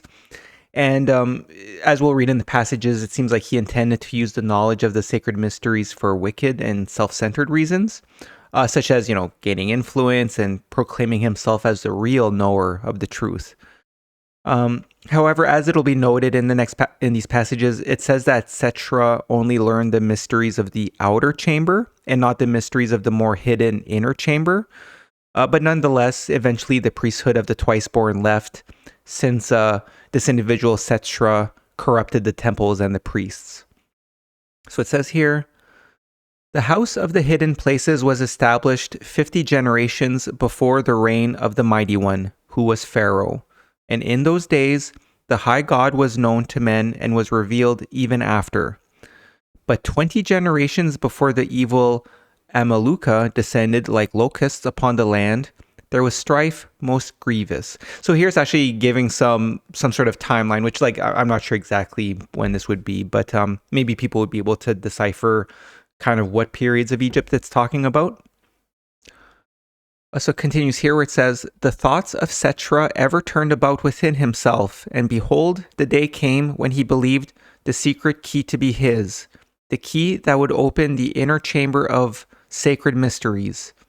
Yet he made the mistake of all such men down through the ages, unaware that his very unworthiness forbade his admittance into the inner mysteries, that though he could deceive himself and others, he could not deceive the inner guardians. It is true that some who were admitted to the outer chamber were indiscreet and spoke carelessly before the ears of unadmitted men. Then Setra conceived a plan whereby the multitude would be admitted to participate in the sacred mysteries hitherto kept exclusive for the worthy ones among men. He gathered together a following of his own from among the people and promised, in return for their devotion, that the knowledge of sacred things hitherto kept from them should now become available. He called those who followed him the enlightened ones of the gods. So essentially, this false priest, believed that he had the key to the inner mysteries, I'm not sure if the inner mysteries, if this is a reference to like an actual inner tomb and like written things, or it could be, like I said, in video 14, we'll go through the Twice-Born ritual. It could be talking about that because like in the Twice-Born ritual, which we'll go through, it's a near-death experience, I guess, that they undergo where their soul actually experiences the spiritual world. So that's I'm not sure if where it says that, Yet he made the mistake of all such men down throughout the ages, unaware that his very unworthiness forbade his admittance into the inner mysteries. Like we'll go through in video 14, that's the thing. It's like there's almost like a inherent barrier where it's built in, and I think it's a purposeful thing that God established, which makes sense as we'll go through those chapters in a later video.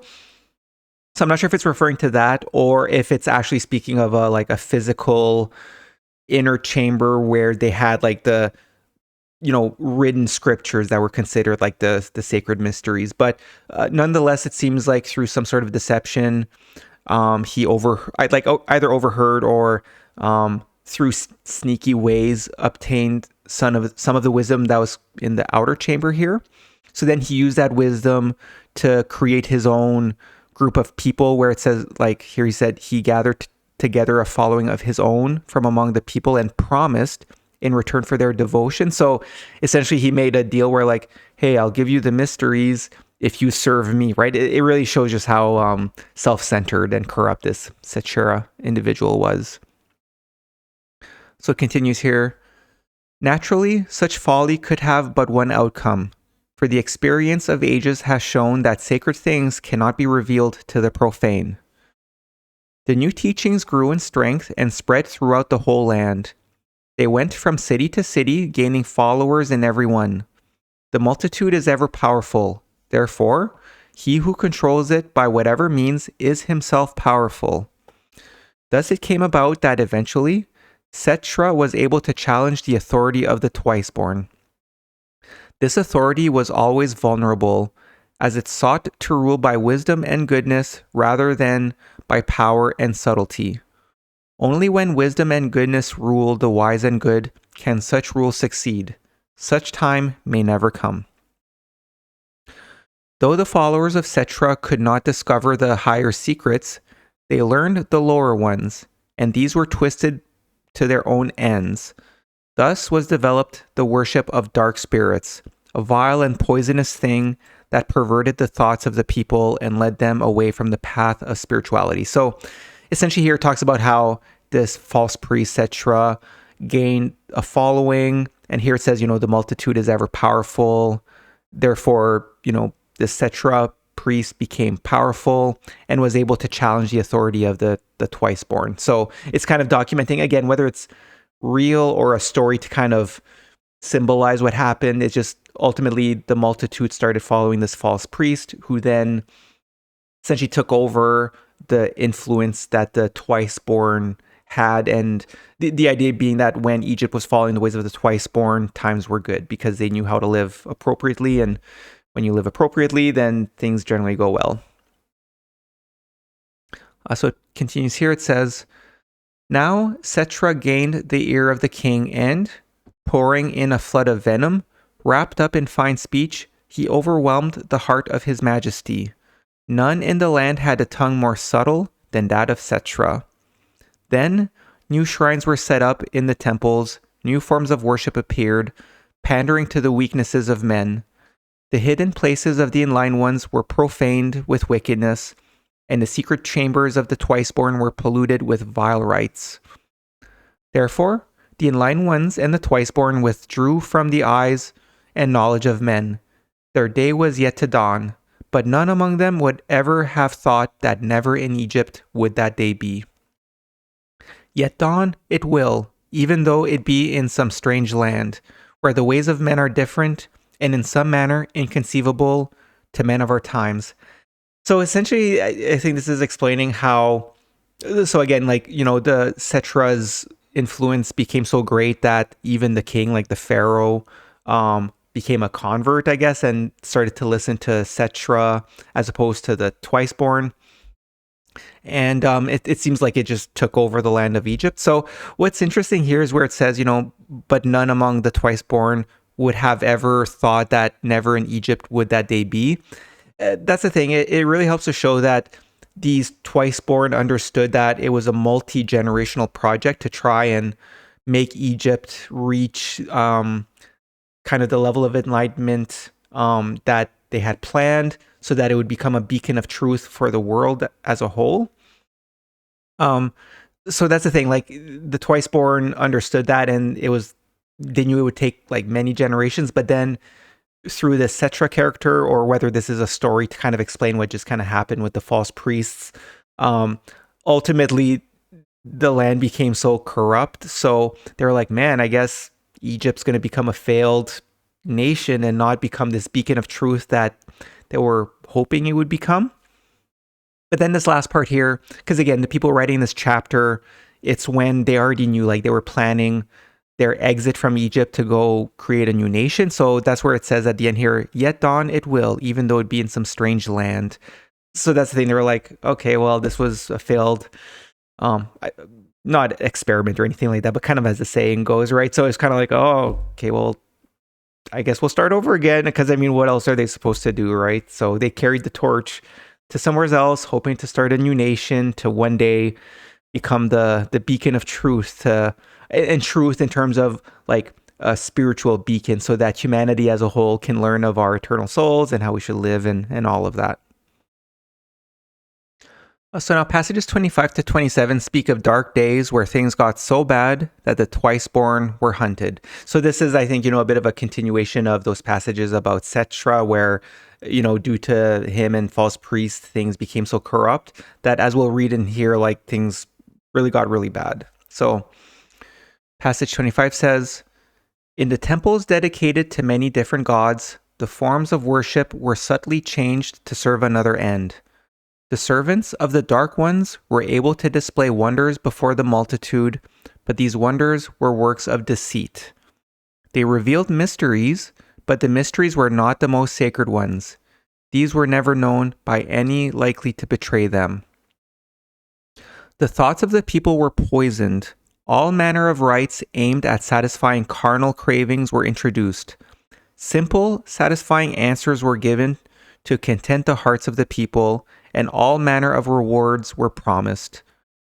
For payment made, men were promised forgiveness of even the most grievous wickedness. It is well that the ears of the dumb gods were unhearing, or they would have been deafened by the clamor of pleas for petty things. So the parts I underlined here is just, it's kind of the, it happened in Egypt, and I think it's happening today in some cases. It's just, you really have to be careful for those who could be considered like false priests, where it just, ultimately what happened is they prey on the ignorance of people, where, that's the thing. It's like, you don't necessarily want to blame the common people, especially in more ancient times when, there wasn't necessarily like an education system and things like that, where it's just, they were deceived by these priests who promised them, oh yes, like follow our ways and we'll teach you how to, because that's the thing, it seems like the people still believed in spiritual things in terms of like there being an afterlife and things like that. But that's saying, like I underlined here, it says, simple, satisfying answers were given to content the hearts of the people, and all manner of rewards were promised, right? They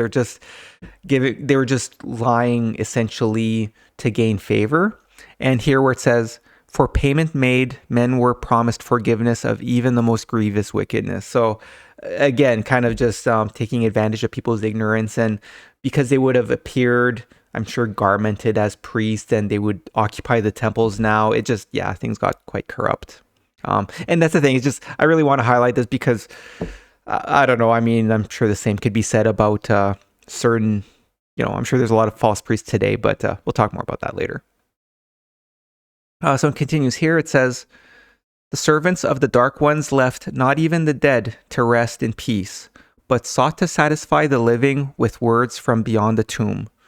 Even the blood of men was offered in dark places, while in others of greater evil, men, yes, and even children, were tormented to give pleasure.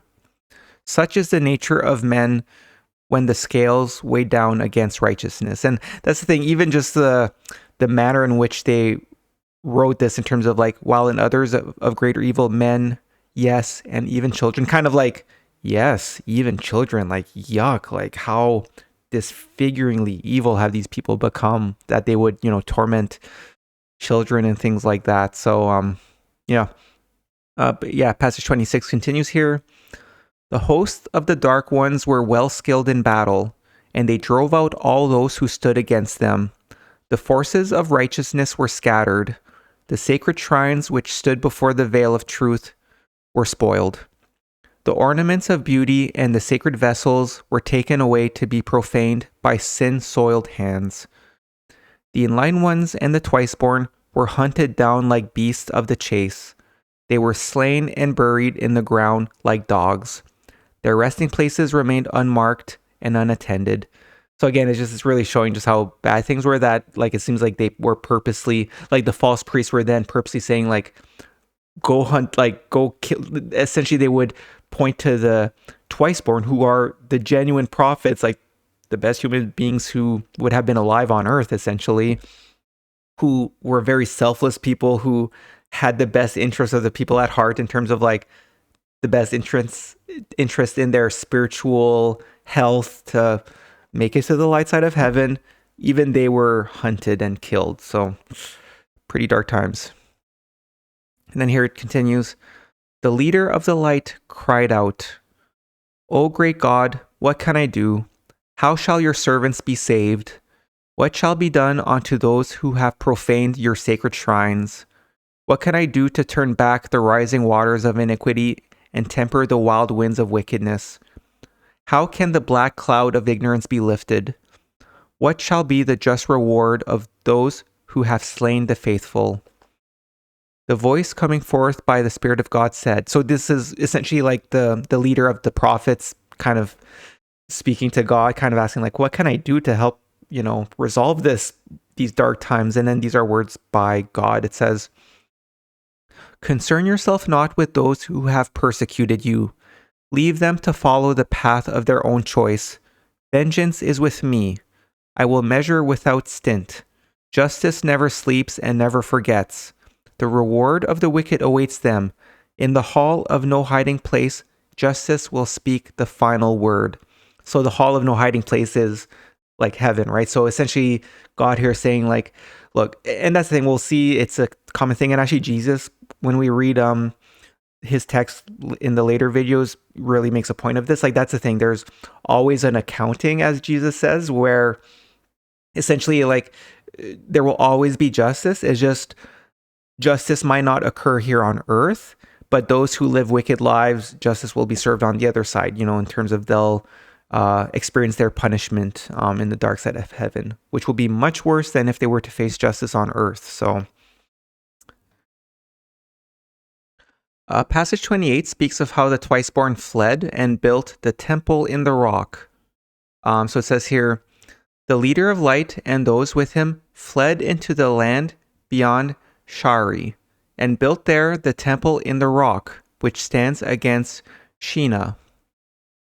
In this land, the forces of the dark ones were cast back, yet still some among the faithful beseeched their God to save them. Thus it has ever been. This is the nature of man, that in his hour of distress he cries out to God in bitterness of heart, and they who deserted God in better times expect him to turn towards them. Yet such is the nature of God, that this he would do, were it to the good of men, which it is but rarely. In the land of Egypt, the great shrines were deserted by the enlightened ones and abandoned by truth. They became places of darkness. They were as lamps without flame, as fields without crops, as wells without water." So the end here is an analogy of like, even though the physical temple still remained in ancient Egypt, when they were occupied by false priests and when they brought in their, dark doctrines, or at least the doctrines that are not quite aligned with what they should have been. That's the thing, is that unfortunately people will still go to those shrines, and because of maybe, especially the grandeur, I'm sure, of some of these temples, they would have believed that like, oh, this is still a great temple. We're still following religion properly. But like it says here, once the twice-born and enlightened ones left Egypt, the places became places of darkness. They were like lamps without a flame. And yeah, I'm not sure in terms of, some of these references to the temple in the rock and like Sheena and Shari, like, is this talking about like the biblical Mount Sinai, where I think that's where Moses received the 10 Commandments in the Old Testament? Or is it maybe that temple, is it in the Jordan there, like by Petra, like kind of in that canyon there that just so happens to be featured in the Indiana Jones and the Last Crusade? Or is it even talking about like in Jerusalem? Because I know, so anyways, I mean, ultimately it doesn't really matter. Like as we actually just like in this very same passage where it talks, like I just said, in terms of these great temples in Egypt, if they're even though they might be grand, once the inline twice-born left and it was occupied by false priests, it's like, okay, who cares? Like these are just monuments. So in the same way, if ever some of these like Temple in the Rock, if it's related to any of the like biblical temples or things like that, in a similar way, like historically speaking, would be quite interesting. But I really want to make a point, and it'll become quite clear, especially when we talk about the books written by Jesus. Like it's one of the traps, I guess. I'll just say that, where it's like sometimes people get too obsessed with these grand, I mean, even today, like grand cathedrals or the Vatican or all these things. And it's like, that's not religion. Those are just physical monuments. If those are serving a good purpose spiritually in terms of, teaching the truth and how we should live and things like that, then it is great. It is something we should treasure. It's great. Like it's good. But if it's not, like when it comes to religion, you really got to focus on the spiritual. So we'll talk about that later. But anyways, I just wanted to mention in this passage here where it talks about the temple in the rock, like, is it one of these either mentioned in the Bible or, like I said, at Petra or something like that? Like it would be cool from a historical perspective, but that is such a fundamental lesson that can't be repeated enough. Like people sometimes get a little bit too obsessed or enamored with these like physical temples and these great cathedrals, which is great. Like it's the principle behind it is great in terms of humanity or the society or the nation putting a lot of like a lot of priority to like, hey, this is what we treasure, like religion, the spiritual. But so in that sense, it's good. But again, it's a very important lesson. So I just want to point out, like, again, like I said, it would be interesting if this is talking about some of these temples, but I just want to add the disclaimer for people. It's not meant to be like, oh, wow, like, ooh, it's like, we really need to let go of that belief of the material. So I'll leave it at that. But like I said, we'll discuss it more. Actually, we'll talk it, I think, near the end of this video a little bit more. Okay, so yeah, moving back to the passages here. So passage 29 speaks of a few generations that passed by in Egypt, including a period where Osiris was known again. So, I think that's essentially like a reference to saying, so the nation was not wicked. They were living in alignment with the spiritual wisdom from, Osiris. And it also introduces the pharaoh Nebihatin. So here it reads, "The generation of those days passed down into dust. Their spirit arose in the everlasting halls to stand before the inescapable one. Then, in the generation of Pahopha, the name of Osiris began to be known in the land, and for 12 generations it grew in greatness. The Apuru departed, the Amaluka came. 10 generations entered into the eternal habitations, and Tathomesis came to make the name of Egypt known throughout all the lands. He, too, could no more stay in the hand of decay than could the meanest slave." So essentially it's kind of talking about like, there was a time where for several generations things were good again, and then I think it turned bad again. But then the last part here says, "Then in his day, Nebihatin came to rule in the land of Egypt." So now for the next passages, we'll see Nebihatin essentially is an important character. Like I mentioned before, it turns out that this pharaoh is the biological father of Moses, as we'll be reading. So in the report, when I go through these chapters, I do point out where, again, like I said, I'm not an expert in ancient Egypt history and all that stuff, but from the passages and from the timing, I suspect that Nebihatin might be Ramses II. So in my report, I do include some references where, from, some of the passages we'll be reading, how it might be linked to Ramses too. But at the same time, it's not certain. There's, I think from a few passages, another potential pharaoh would be Akhenaten. So that's it. I guess I just wanted to point out that like in this video, I won't be going into those details, but like in the report, I do highlight some of the potential clues for that. But the reason I won't really go through it in this video here is that, and I make a point of that in my report too, is that like ultimately it's not that important. It's not like the fact that it's like, oh, this is this pharaoh or that pharaoh. That doesn't really matter in the grand scheme of things. What's important is that, hey, we get to learn more about Moses and the real reasons for the Exodus and all that stuff. But yeah, just maybe for those of you, if you are people who have been very invested in ancient Egypt and things like that, maybe as you read along, you might notice some of that stuff. But I do highlight a few things in the report. But like I said, it's in the grand scheme of things, not important who the pharaoh was. So passages 30 and 31 speak of Nebihatin's birth and of when he was a child. So these might not necessarily reflect real events. For example, in the passage, you'll talk about like a dark, formless one. But it really helps to start things off by letting us know that this pharaoh Nebihatin must have been quite the character and not in a good way. We also see that he might have narrowly survived his birth. So here it says, while he was still a child and yet at nurse, the young woman who tended him at night took a man in lust without attending to her purification. Therefore, when she came back nigh unto the sleeping prince, she broke the protective wall about his sleeping place. Thus, a formless one came up from out of its lair beside the flaming lake and entered the bedchamber. Because the young woman was as she was, it could not be seen by her.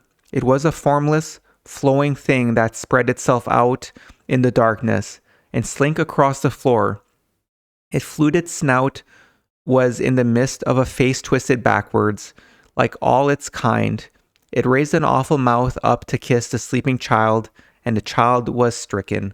So actually, I guess for those who watched the videos about Osiris where I talked about things like the Lukim and things like that, like some of these might be just due to their if this was over 3,000 years ago, like science isn't what it is today, so they didn't understand things like, bacteria and viruses and all that. So some of this where it talks about kind of this in the formless one, it's kind of it might be just based off of their understanding at the time to explain like some sort of sickness or something like that. And passage 31 says, in the morning, the child's body was consumed with an inner fire lit the night before, and the breath of life struggled against the occupying demon to enter the body. In those days, there lived a great physician named, and he drew out the demon with things of power, and doused the fire with impregnated water. None but the greatest of physicians could have released a tongue from the grip of the demon. Yet this was done by Mahu being the great physician. So I think the main takeaway from this is that, as we'll read later, like as we continue reading through this chapter, I guess maybe the takeaway from these passages is that maybe he was sick when he was a baby. And that's it. Maybe it'll be for like doctors today to maybe come up with potential things that may have happened. Like, maybe something happened due to him being sick as a child that could have led to like long-term chronic medical issues or things like that. So next passages 32 and 33 indicate that Nebihatin rose to rule while still very young. And it seems to indicate that there's also some controversy on how he died, either to being sick, where, possibly poisoned, or that he was a tombless wanderer. So this may have been an expression, or it possibly relates to a later passage in this chapter, 66, which states that Nebihatin was never placed within the tomb he had prepared for himself. So yeah, here, it talks a little bit about like the end, but we'll be reading quite a few passages about Nebihatin's rule and Moses and all that. So here passage 32 says, perhaps it is well to give a fuller account of this pharaoh, not as a matter of history, for this I am not competent to record, but to show what can happen when those unqualified seek to reveal the light. Also the perils that can attend such folly.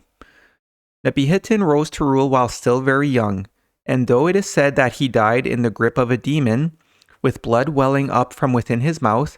The other version, that he died a tombless wanderer, seems more probable, for it is so written on the tablets of Ammon. So I just want to give before going to all, because it's quite a long set of passages here. That's the thing. There's a chance, and especially because, like I said, I think that maybe this pharaoh's Ramses II, or it could be Akhenaten. So I know that historians might point out, like, oh, some of the things in this chapter aren't aligned with what we know, and it might not be aligned with some things that are known that are actually like quite plausible in terms of what we know from ancient Egyptian history. But I just want to point out, because I guess my worry is that some people might use it as an excuse to say, oh, the texts of the Kolbrin are wrong, hence, saying that it's not legitimate. But as the person who's writing these passages said, perhaps it is well to give a fuller account of this pharaoh, not as a matter of history, for this I am not competent to record.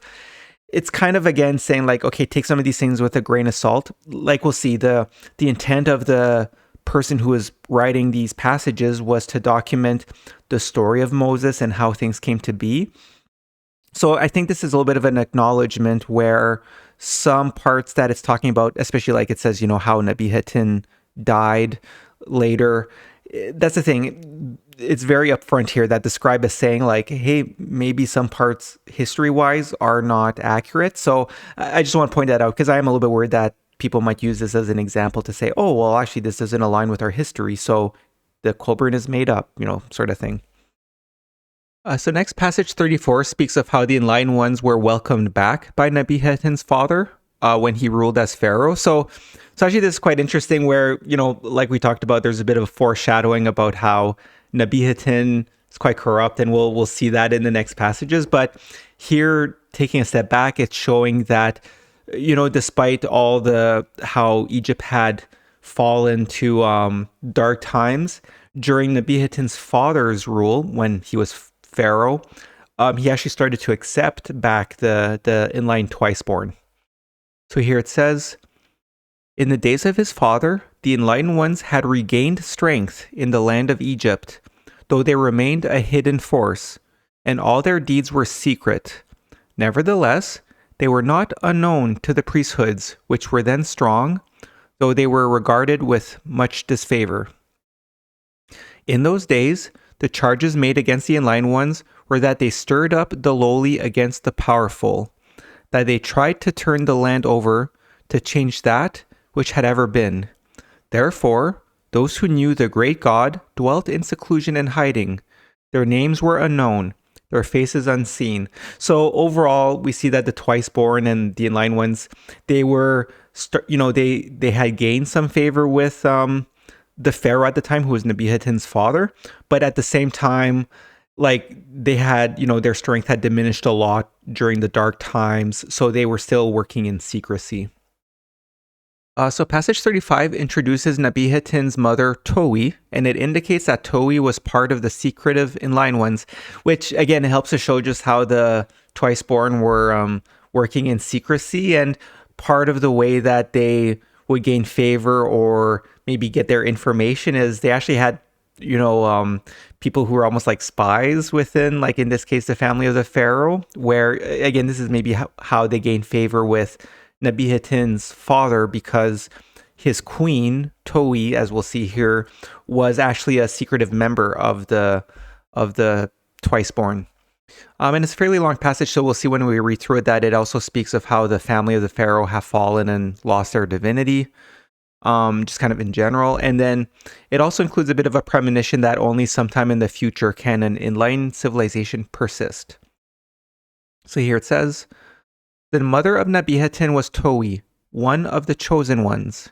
In those days, there were still 4 ranks of the faithful, the twice-born, the enlightened ones, the chosen ones, and the dwellers in light. Among the dwellers in light, there were seekers in light and laborers in light, even then as now. So the interesting part here is actually categorizing the different ranks of the secretive society. So the twice-born were at the top. They were the leaders, and they were like, as we'll discuss later in video 14, like they were genuine prophets who did the whole thing where they became like actual prophets.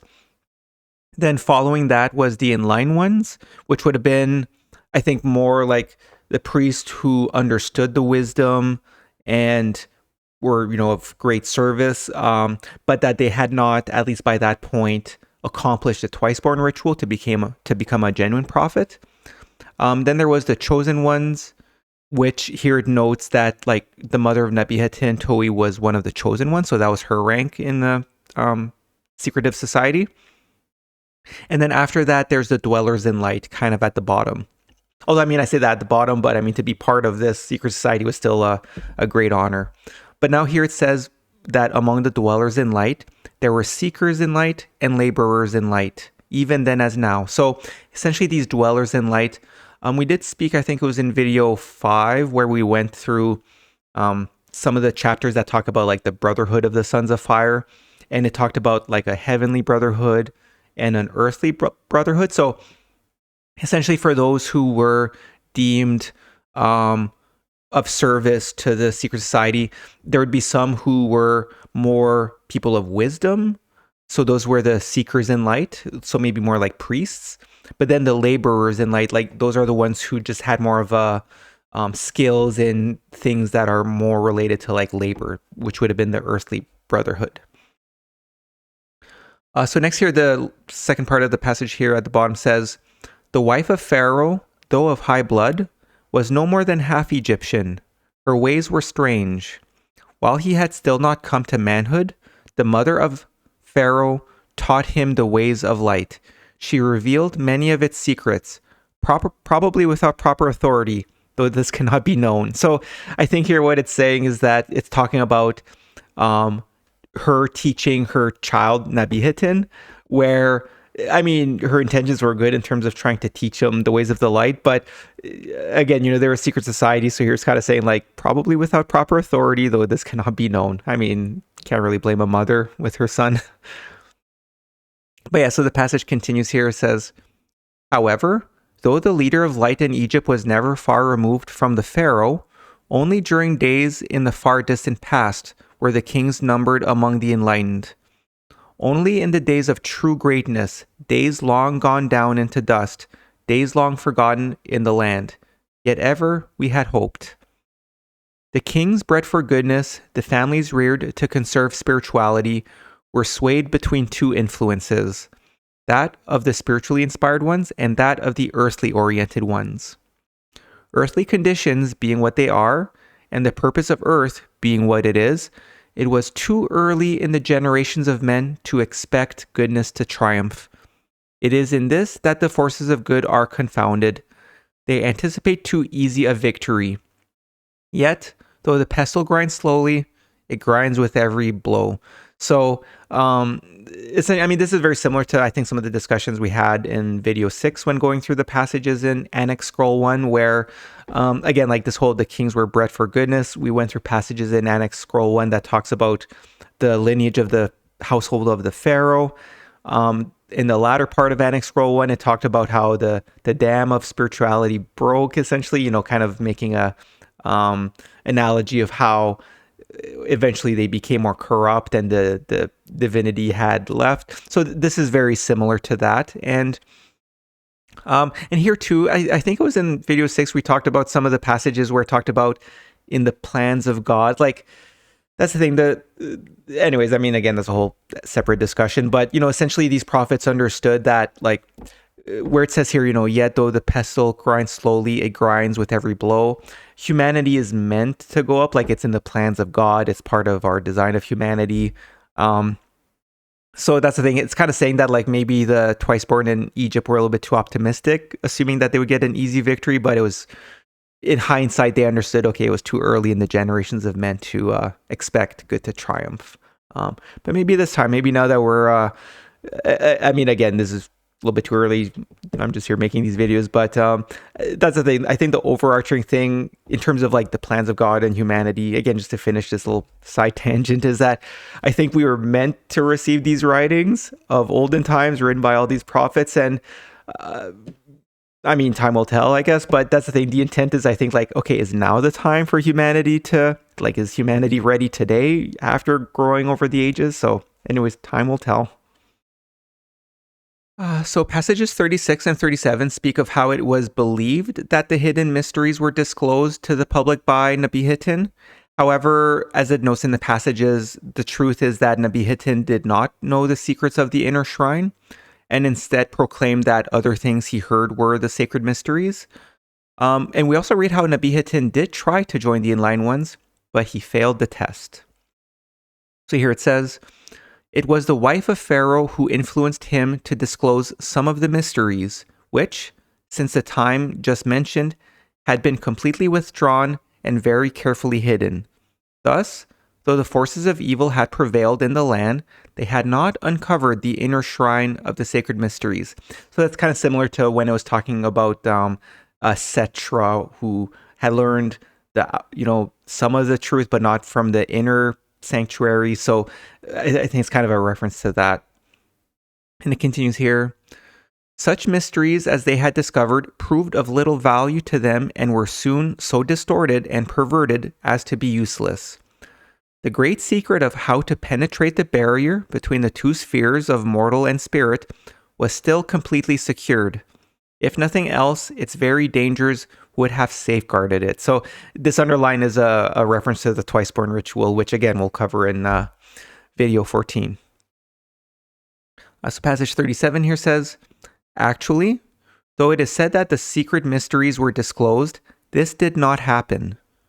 All that did happen was that Pharaoh used the knowledge he had to try and give the people a greater insight into the way of light, the true way. As is ever done, he veiled the all-consuming brilliance of truth, leaving just sufficient glimmer to light the way to become a beacon.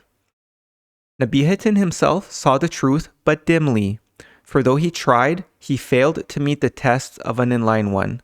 Perhaps it was this that inclined him away from the faithful. How many, when they discover what the knowledge of truth entails, falter on the path?" So essentially, like we read in the previous passages, Nebihitin's mom, who was part of the secretive society, had taught him a little bit. So it seems as though the Enlightened Ones actually gave him an opportunity, and they tried to test him, but they determined that, no, he's not worthy to be invited into the secret society. So passage 38 indicates that the pharaoh Nebihitin may have had some sort of illness that affected his mobility, and from the description, maybe he had regular manic episodes. So here it reads, "The pharaoh, the great one of Egypt, was ill-formed in body. He was subject to uncontrolled trances, unproductive of any vision. This was because at such times his spirit would withdraw, thus permitting a dark one to enter its seat. He would fall down upon the ground, and the demon spume would issue from his mouth. Therefore, at such times, he had to be kept from the eyes of the people, lest they were seized with the fear of demons devastating the land and sapping its fertility. Yet, not everything could be kept hidden from the people, for the pharaoh lived as the fish within the garden pool. Therefore, the people learned of his grievous wickedness and turned from him. Nevertheless, it was not as bad as the marketplace chatter stated." So it's quite interesting where, again, maybe kind of just tying into why we have certain beliefs today about demons and things like that.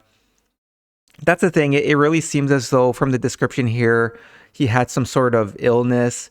And again, it's no fault of the people at the time, including these Enlightened Ones, but just since they didn't understand modern medicine and things like that we know today, that might be part of the reason why, because it's here in these texts as well. These were written by the prophets, how they attributed Nebihitin's illness, it seems, where he was maybe having seizures and things like that, to being taken over by a demon. So that's the thing. Again, I think that's what's quite valuable about these texts in the Kolbrin, is that it helps us to understand why there were certain beliefs, and then it's okay for us today to then acknowledge that and be like, okay, it's not actual demons, but it's an illness of sorts that would have caused this.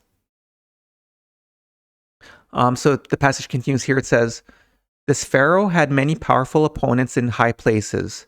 The tales are much exaggerated. Some, not knowing the inside of the pot, declared him to be the very light of goodness. Perhaps the truth is that in him, good and evil swung out to the extremes of the balances. Yet, weighed one against the other, evil bore down no more in him than in the case of those with much less evil in the scales and much less good to counterbalance it. So, as we'll see as we continue reading these passages, it's almost like the Enlightened Ones had some sympathy for the Pharaoh Nebihatin, where like it seems like he may have had moments where they were impressed with him, but again, there were moments where he would succumb to his evil qualities. So it's quite interesting the way they talk about him in this chapter here. So the next passage, 39, indicates that Nebihatin's first son was slain in battle. It also speaks of how Nebihatin had established a new set of rites for people to worship. And as we'll read in the next page, the new form of worship was not wicked, but they mostly consisted of easy rituals. So here it says, "The son of Nebihatin, one conceived in wickedness, was slain in battle. Therefore, the younger son, one also born of the union of evil, became king in Egypt in his day. While yet young, he became a follower of the new rites of mystery, which his father had set up in imitation of the mysteries of the hidden God. These new rites were, themselves, hidden within a new form of worship set up by Nebihatin. Of themselves, these were not things of wickedness, but they inclined too far towards the ritual, which was futile and ceremonial, that was purposeless. Though the new mysteries served to spiritualize and could awaken the spirit, they went just so far as could go no further. They led to a dead end. They went as far as the grim threshold, but could not lead beyond it. As far as the faithful were concerned, the setting up of a new form of worship made little difference to their position in the land, but they did attempt to draw the young prince wholly within their fold. Because of his manner of life, the king, his father, was precluded from this." So here, I mean, it's kind of altering a little between, alternating between like Nebihatin and his son, who would have been like his heir.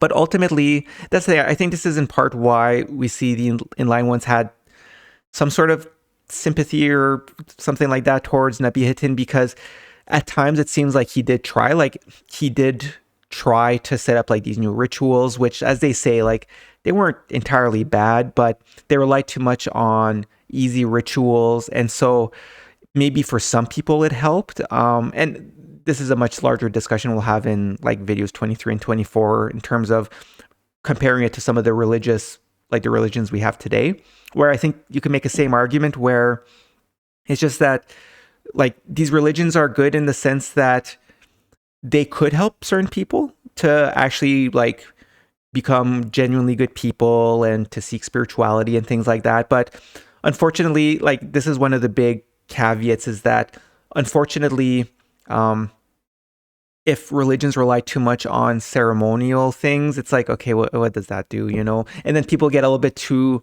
focused on those. I mean, like it's the same thing with like I grew up Roman Catholic, and the whole having communion every time and to place such importance in it. It's like, it would be better to learn, you know, what you could do with your daily life, helping your neighbors and things like that. Like to make a big deal about, oh, this host and communion. It's like, okay, you know, that's the thing. I know a lot of people, like I said, it'll be a little bit of a tough discussion to have, but in terms of this chapter, that's the thing. It seems like Nebihatin was trying his best in some ways and did try to set up some sort of new spiritual like ways for the people to follow, which was kind of like, okay, I mean, it's not bad, but there's too much ritual. And so like I underlined here, it says they led to a dead end. So passage 40 takes a step back and speaks of Nebihatin's father, who the Enlightened Ones respected. Now, as we'll see here, it says that Nebihatin's father became weak due to an injury, and therefore the young Nebihatin became his staff to rule. And it also notes that the Enlightened Ones were laboring for generations to help Egypt rise again to her greatness. So here it says, "I will go back to when the father of Nebihatin, a man of great valor, much beloved by the people, became feeble through a wound that troubled him in his old age. It was then that his queen, the noble Towi, priestess of the faithful, urged him to send for the young prince Nebihatin, though he was not then so called, to become his staff and take up some of the burden. In this manner, it was hoped to secure the throne of Egypt once more for one of the faithful, an end towards which the faithful had long labored. So, again, like we went through in earlier passages, Towi, who's Nebihatin's mother, was actually like a chosen one in the secretive priesthood. So I think that they had hope that maybe through her involvement and handing down, maybe through her influence on Nebihatin, maybe they could recruit him and try to reestablish their ways and their priesthood to Egypt. But I mean, unfortunately, we'll see that's not quite what happened. And we actually see this in like passage 41, which is a fairly long passage, but essentially this passage describes how the inline ones were gaining favor with Nebihatin's father, like I mentioned before, but also that they did not approve of Nebihatin when he initially started ruling as a child. And so while they did have an influence on this new form of worship that was created by Nebihatin, ultimately they kind of conclude, as we'll read through here, that like the inline ones were too passive and did not have a large influence on this new form of worship. So again, this could be why they finally decided to throw in the towel, as the expression would go, and and ultimately decide to plan the exodus from Egypt. So here it says, undoubtedly the enlightened ones and the chosen ones from among the faithful played some part in the introduction of the new form of worship, but unfortunately they were not equal to the opportunities of the times. This is an instance when too much concern with spirituality, too little interest and involvement in mortal affairs can prove a fatal handicap. The lessons to be learned from this, the whole purpose of its telling, is that at all times a good balance must be maintained between spirituality and earthly existence. So I think this is essentially saying, and it's fascinating to see that, again, like these inline ones, even the twice-born who are prophets, it's all a learning experience. That's the thing. They themselves are also human beings, and they themselves are also living this human condition. And I think, once you look at how things happened over the generations, like again, this would have been like 3,000 years ago, you could look back and be like, okay, I mean, things happen as they happen for a reason. And again, it becomes much clearer when you will read through the chapters about the meaning of life. It's just inherently Earth's purpose is to be a test. Like things are supposed to be chaotic. But yeah, no, it's interesting to see them kind of looking back and saying, oh, we could have done better. We were a little bit too focused on the spiritual. I think that means that they were a little bit too optimistic that, oh, the spirituality will prevail, but maybe they should have focused a little bit more on the reality of the situation and be more involved with the like other people and the household of the pharaoh and the governing structure to try and push forward their what their plans were. But yeah, the passage continues here. It says, however great the spiritual goal ahead, nevertheless at present our feet are firmly bound to earth. Whatever the eyes behold, it must not blind men to the pitfalls before their feet. To say, as many have, that the new form of worship clashed with the old established worship of Ammon is true in part only.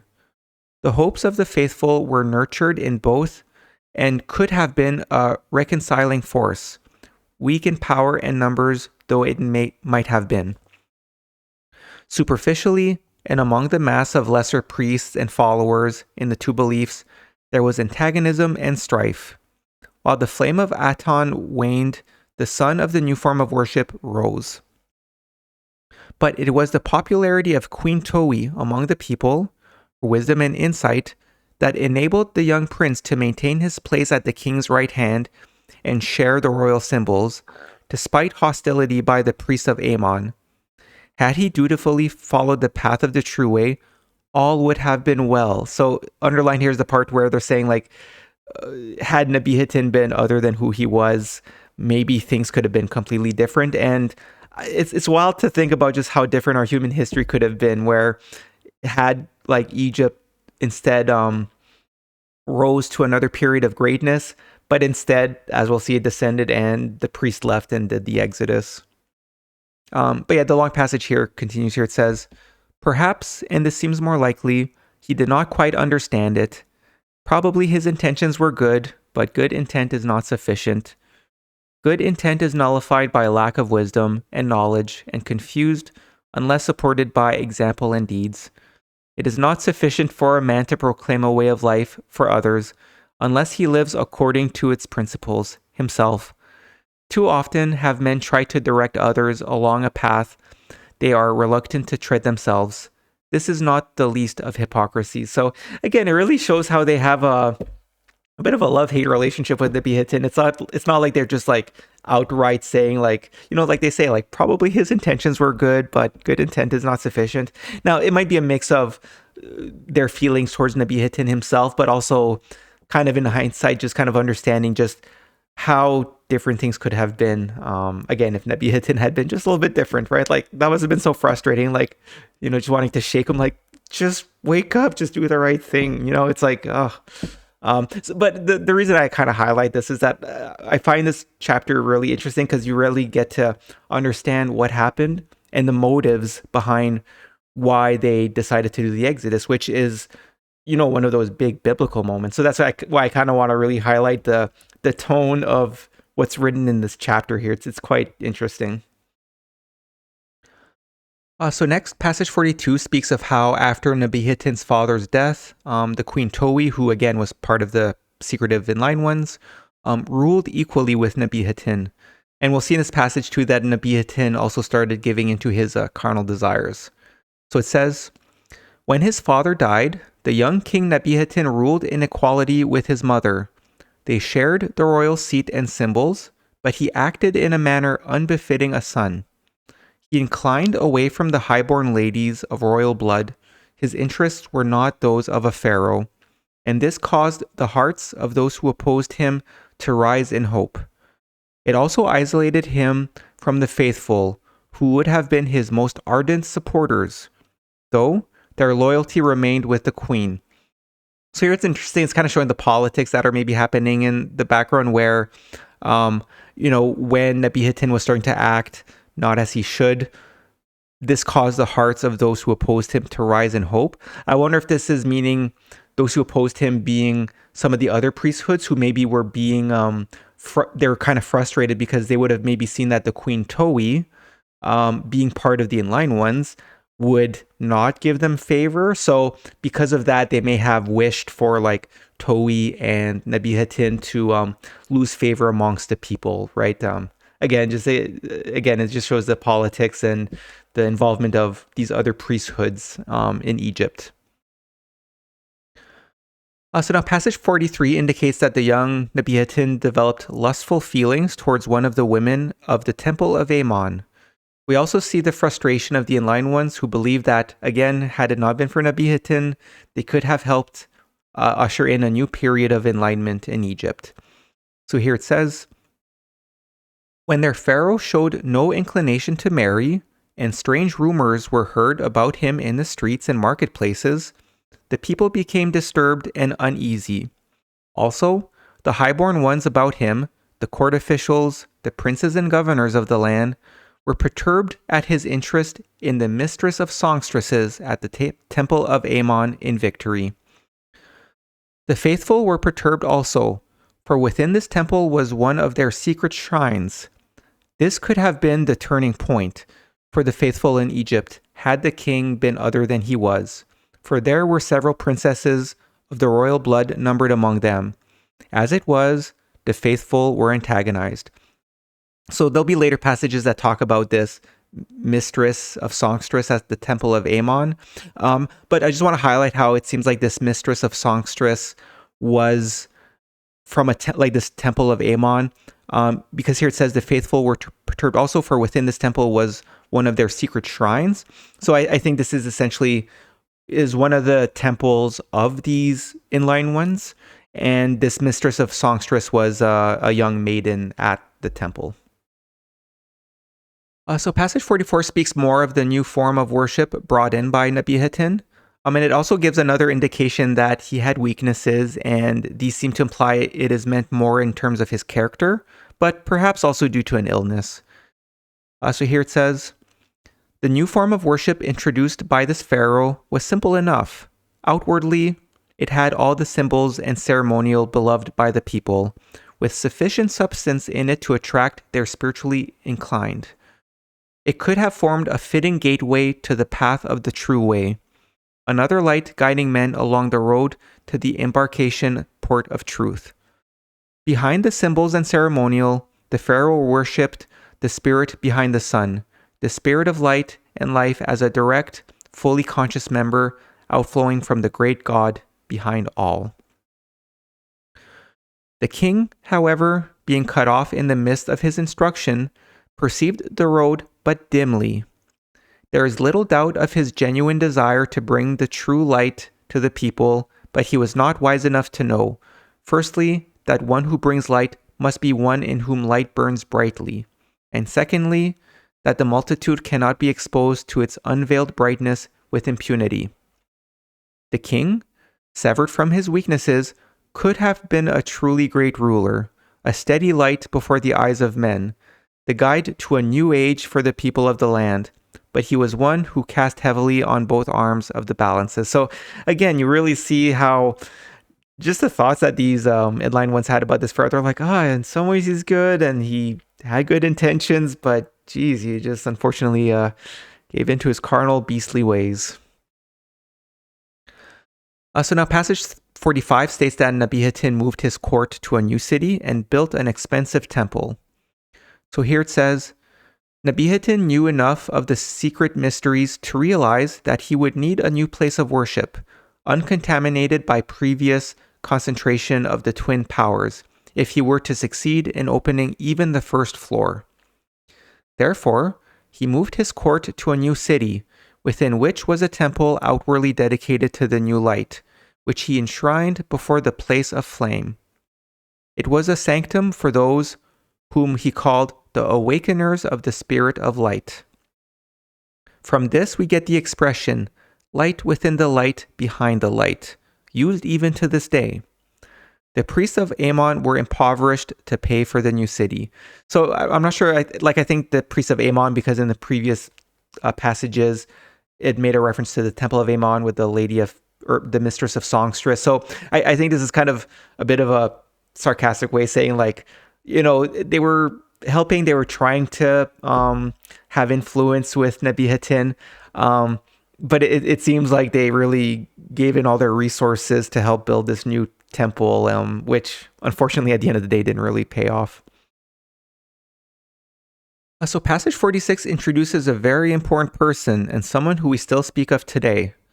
So we'll see in this passage how the pharaoh Nebihatin had a son by the lady of songstress, and we'll get more details on their son later. But the reason I say he's an important person, it's this son that will be mentioned in later passages is Moses.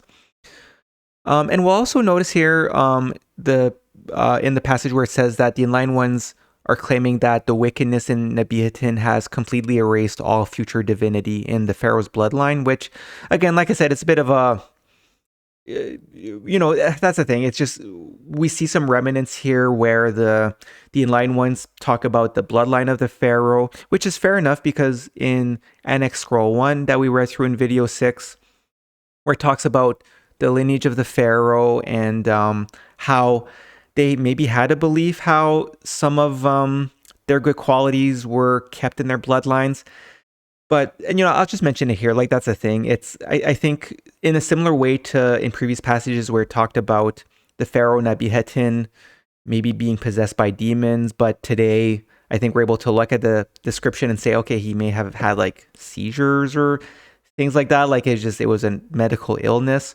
And again, like I said before, it's not the fault of these inline ones back then. It was just, this was over 3,000 years ago.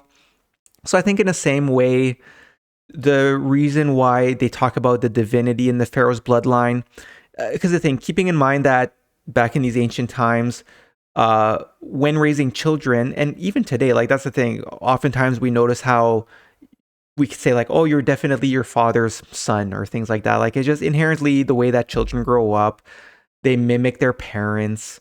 And especially maybe at a time when there wasn't schools or things like that, where people just children were even more heavily influenced by their parents. That's the thing. I think in the same way about like I think we could acknowledge that the description of the Pharaoh Nebihatin when he was a child being taken over by a demon at times, where it was like, okay, no, it was a medical illness. I think in the same way, we're able to look at this description about the Pharaoh's bloodline maybe being more attributed to what we know from a more psychological perspective, where again, like today, we have a lot more knowledge about those sorts of things, where when they say bloodline, I think it's not physically what was in their blood. I mean, maybe, look, I don't know, there's maybe some discussions to be had about that, but I just want to make a point that here where it talks about the future divinity of the Pharaoh's bloodline, I think in the same way that we could, like I said, with the demons things, I guess I just want to explain it because I don't want to be like, who am I to, not criticize, but to kind of maybe say like, oh, some of the things that these inline ones who are some of the best human beings who have ever lived, like, like I say, who am I to say, oh, they were wrong about some of these things? Again, I think it's an important discussion to have where it's just, you have to put yourself in their position at the time. And that's part of life. Like life progresses. God made this earth and our humanity and all that, where we're meant to grow and more will be revealed over time. So I just want to say that because I really don't want people to get too hung up on the whole bloodline thing. Because unfortunately, I think that's kind of one of those things that maybe we still carry in certain religions and things like that, where it's just like, at the end of the day, every single human being, you're an individual soul and you have your own life. And at the end of the day, it's just, you're on your own journey in life and things like that. So anyways, a little bit of a detour here, but just before going through these passages, I just want to point out, like, it's completely understandable that that's what their belief was at the time.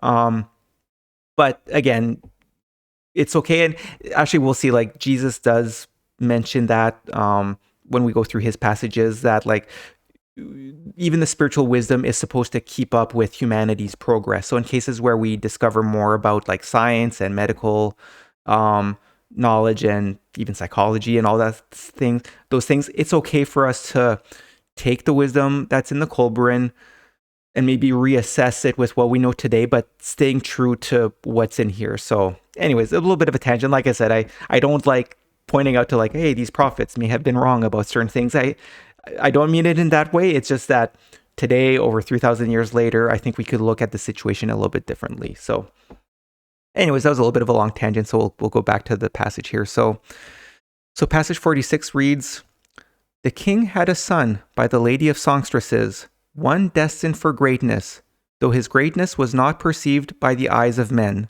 When, later, the son was exiled to wander in strange places, his mother cast herself into the arms of Sebuk, but this is something the telling of which has no place here. However, with the removal of the king's household to the new city, its power was diminished. The people under the two crowns became divided against themselves. The rulers became unsettled in their posts, and there were revolts in the colonies towards the east."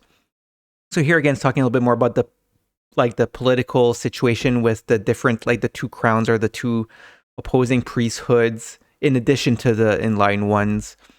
But yeah, the son here, where it's talking about the son of the lady of songstresses, it's talking about Moses, and there'll be more details in later passages. But it continues here where it says, "It was a time of unease because of the dispersions of the power. Now also, because of the most grievous wickedness of the Pharaoh, all the protecting divinity of his blood, which, though diminished by the generations of willfulness, yet remained potent, was dissipated. Thus, all the land suffered and was restless." So here it's talking about like the protecting divinity of the blood of the pharaohs and things like that had diminished and dissipated, which, again, I kind of went through that, my thoughts on that before. So now passages 47 and 48 speak of how Nebihatin was coerced into marrying someone of royal blood. So he married the young princess called Nefer. We also see that Nebihatin was reluctant and did not want to be married, and he was essentially a cruel husband.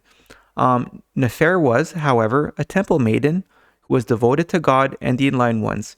So we'll read through the passages here, but again, this kind of shows some of the tricks. Well, I shouldn't say tricks, but it seems like that's one of the ways that these inline ones try to gain influence, was that they try to ensure that all pharaohs would marry one of the maidens of their temples, and like these maidens of the temples would have grown up being taught by these priests. So again, their intent was, I mean, it's quite intelligent when you think of it, I guess, where like, hey, if we can teach the women who later became the wives of these pharaohs, that would be one way of gaining influence, and things like that.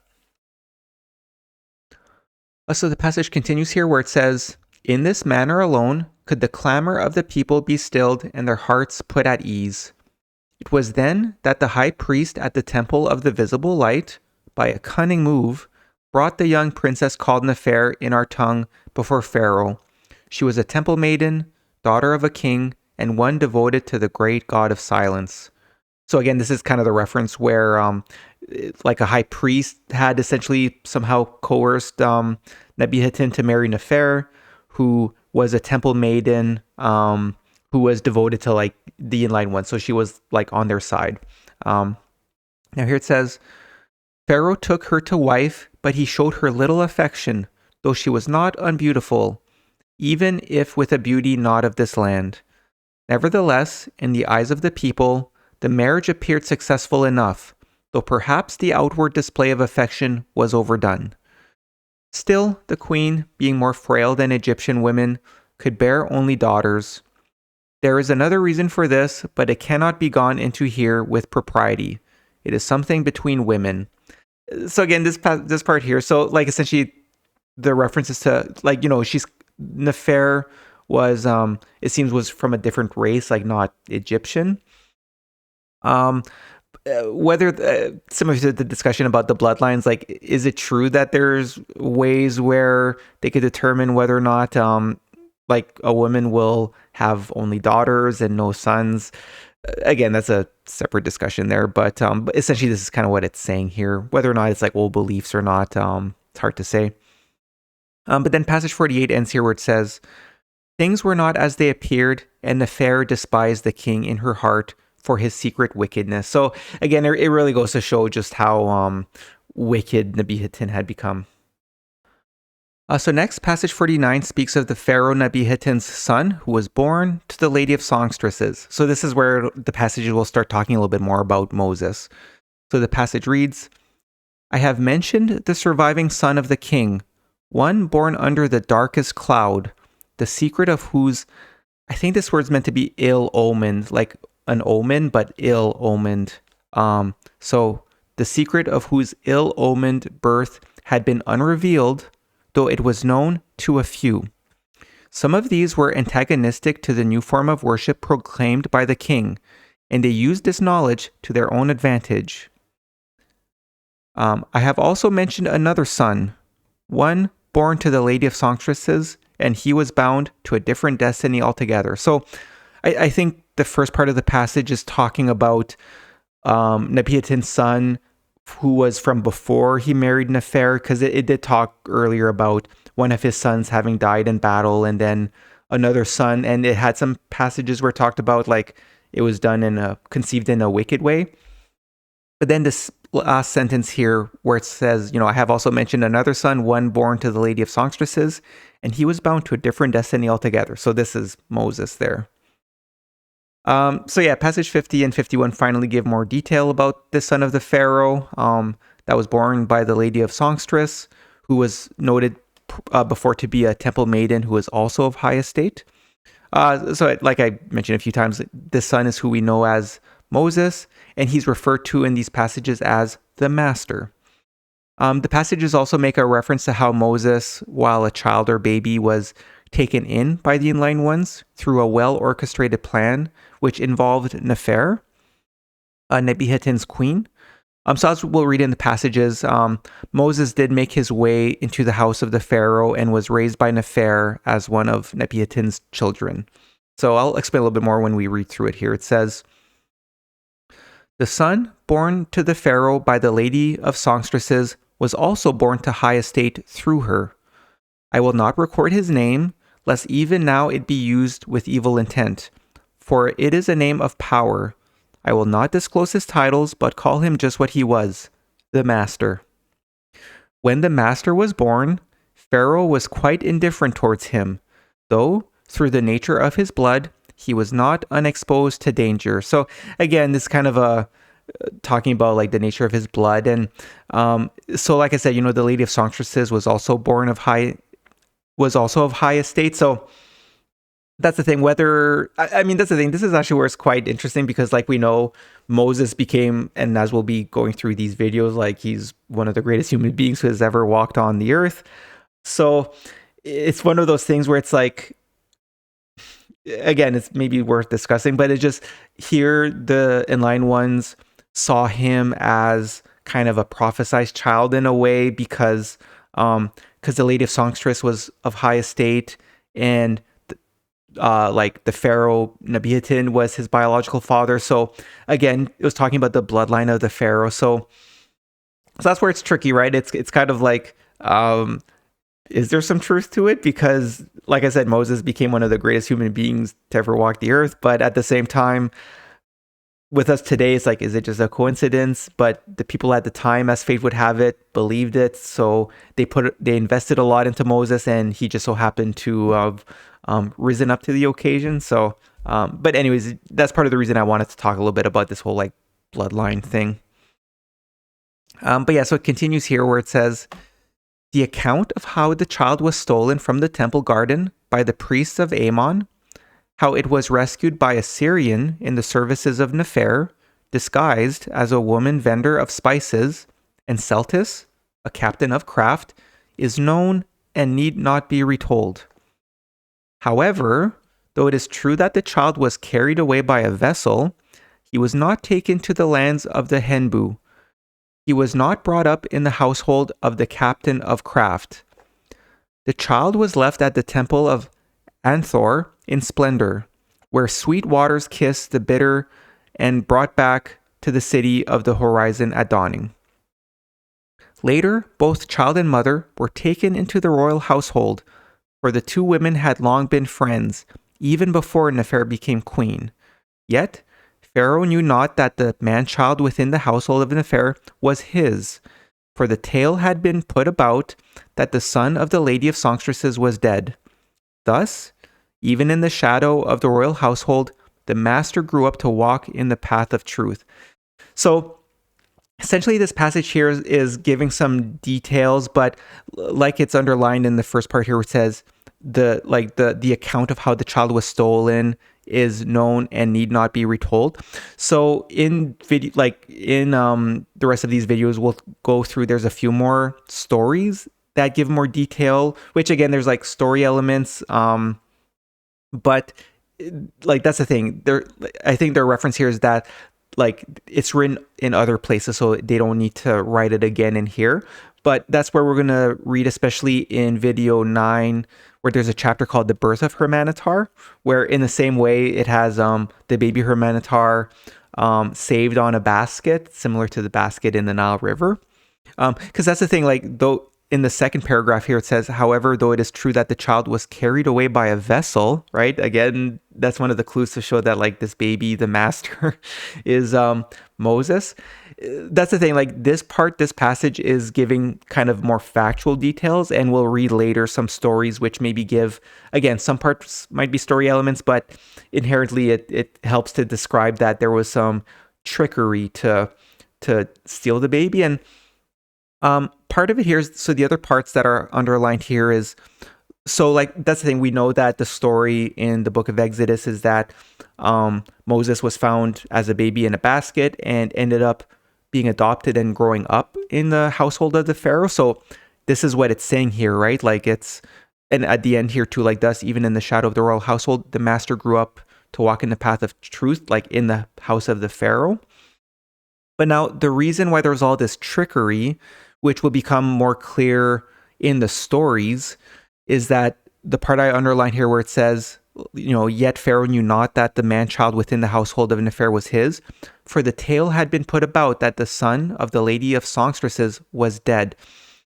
And it also mentioned how the two women, so like the lady of songstresses and Nefer, were friends even before Nefer became the wife of Nebihatin. So again, this shows that there's like a plan that was put into action by these priests and this is where, again, why I had mentioned the bloodline is because it really does seem as though they, overall, as we read, like they were kind of in a bit of a desperate situation in terms of they were trying to reestablish the truth in Egypt, but they were struggling with Nebihatin and his wickedness. So when they found out that Nebihatin had, slept with or ravaged, essentially raped, I guess, the lady of songstresses, and she had a son through him. And since the lady of songstresses was also known to be of a high estate, that's why, while Moses was still, look, he was just an innocent baby, right?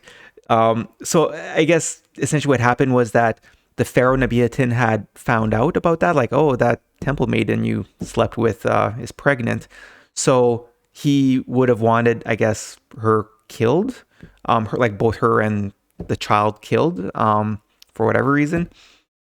But then the priests were like, because of this whole bloodline thing, they're like, oh, this could be a sign, like maybe through this child we can try again and all that. So anyways, so that's the thing, like it's a little bit hard to, when you're just reading through this chapter, let's say in the Kolbrin, it's a little bit hard to really see this because it's kind of very quickly stated, in this one passage here. But that's the thing, when you look at it, there's some very obvious links where, he was carried away by a vessel, it was secretive, and he grew up in the household of the Pharaoh. So yeah, no, that's the thing. I really think this is when you look at it, it's pretty obvious that the master is Moses. Okay, so moving on with the passages here. So passage 52 explains that Nefer stayed true to the ways of light, and eventually she could not deal with the wickedness of her husband, Nebihatin. So then after leaving, Nebihatin's supporters started rumors that Nefer was fickle to help Nebihatin's reputation. But nonetheless, as we'll read in the passage, Nefer went to live in a hidden temple and brought young Moses with her. So here it says, "Now, as the years went down into dust, the land of Egypt crumbled and began to fall apart. Nefer, because she followed the pure light, could not dwell with Pharaoh while the life he led was an abomination against purity. She was an ever faithful one, though in her disgust she must have been tempted to be otherwise. The queen removed herself and her household in the 15th year of the reign of Nebihatin. It was then put about, by those who licked the feet of Pharaoh, that she was a fickle woman of wanton ways. They said she was an adulteress and called upon her beauty to bear witness against her. What they said was false. It is equally false that all beautiful women are fickle and wanton." It continues here.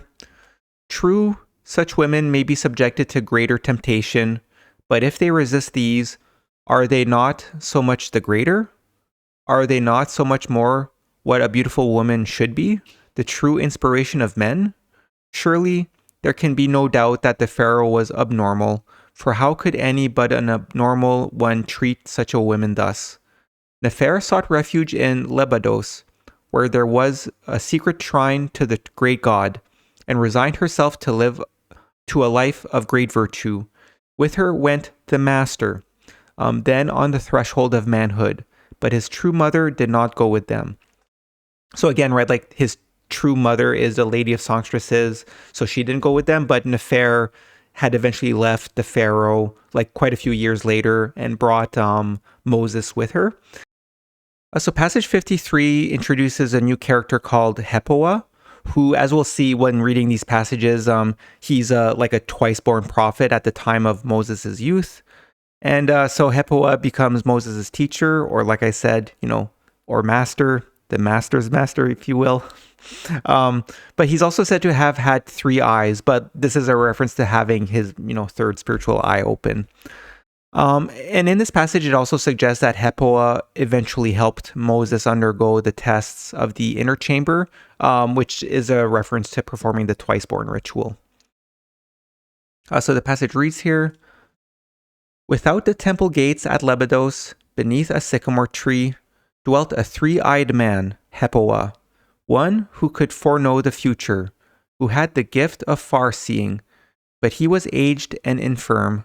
One day, the master chanced to pass that way, and he came upon Hepoa as some youths mocked him and cast sand upon his head.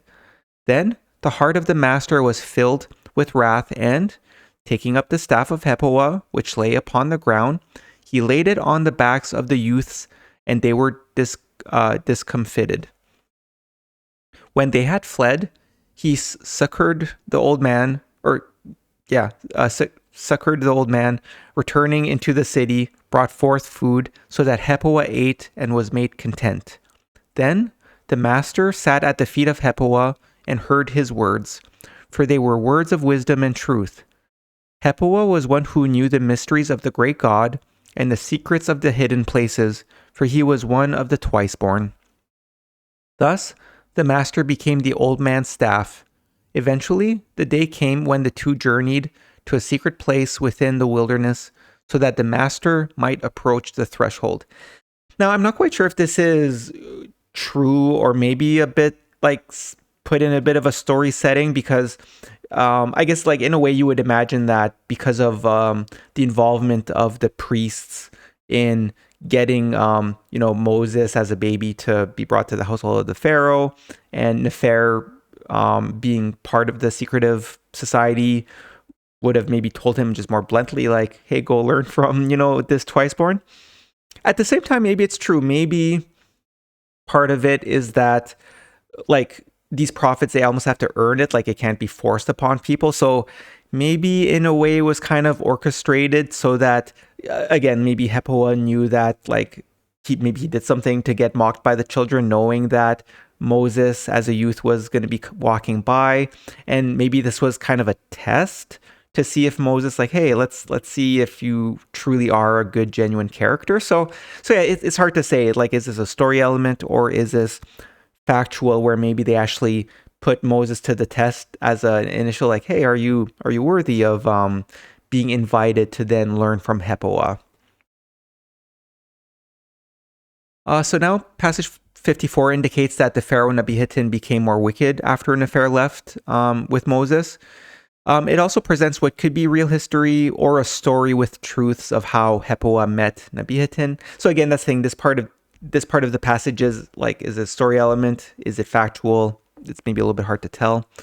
But yeah, so here passage 54 reads, "When Nefer left, wickedness consumed good in Nebihatin, and the chambers of his heart lay open and unprotected. Then a dark one entered into him and drove him out into the barren places of the wilderness. It is said, and Pharaoh fled through the wilderness, uttering horrible cries and howling as dogs howl, so that all men departed from him in fear. Thus it came about that Nebihatin came upon Hepoa and the master, as they sat beneath the shade of a rock in the heat of the day, and the tongue of the king was blackened with the fire of the dark one that held him." So essentially what this is saying is that Nebihatin went out in the wilderness somewheres, and again, maybe he was having one of his manic outbursts, so the people kind of abandoned him. And, by chance, it so happened that Hepoa, with his new staff, Moses the master, happened upon him and kind of began to talk to him. So again, whether it's truthful or, again, just a story element to connect the dots, it's a little bit unsure. So passage 55 continues with how Hepoa was able to help the Pharaoh dispel some of his wickedness and perhaps act more on his good qualities. Thus, Hepoa became one of the Pharaoh's top advisors, and Moses followed along. But as noted, he remained in the outskirts. So here it says, "Hepoa cooled the fire within the king and expelled the dark one, so that the king was made whole again.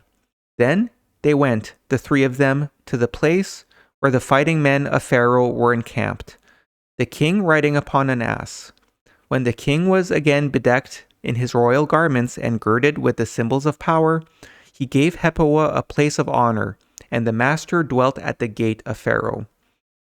So I just make a note where, so here essentially it ends up with Hepoah being given a place of honor, and he becomes one of the advisors for the Pharaoh. Because I guess essentially what happened was, Hepoah talked to the Pharaoh and essentially maybe talked some sense into him, and Nebihatin was then like, "Oh, you're a wise man.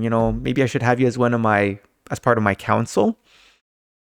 So this is where I think there's an interesting connection to, like, again, the Old Testament with the book of Genesis and the book of Exodus. Like I mentioned in other videos, especially like with the flood and things like that, which are very, obvious links to the book of Genesis, with like where I said that, like, it seems like Osiris is represented as Noah in the book of Genesis because he's the one who survived the flood. And like I spoke in those videos or explained, is that, it seems like when Moses and these enlightened ones left Egypt, where they would have wanted to take the stories from Egypt, like Osiris being, kind of the foundational prophet, but because they were forming a new nation, they would have wanted to like not be tied to the Egyptian gods like Osiris. So again, that's where like Noah being Osiris.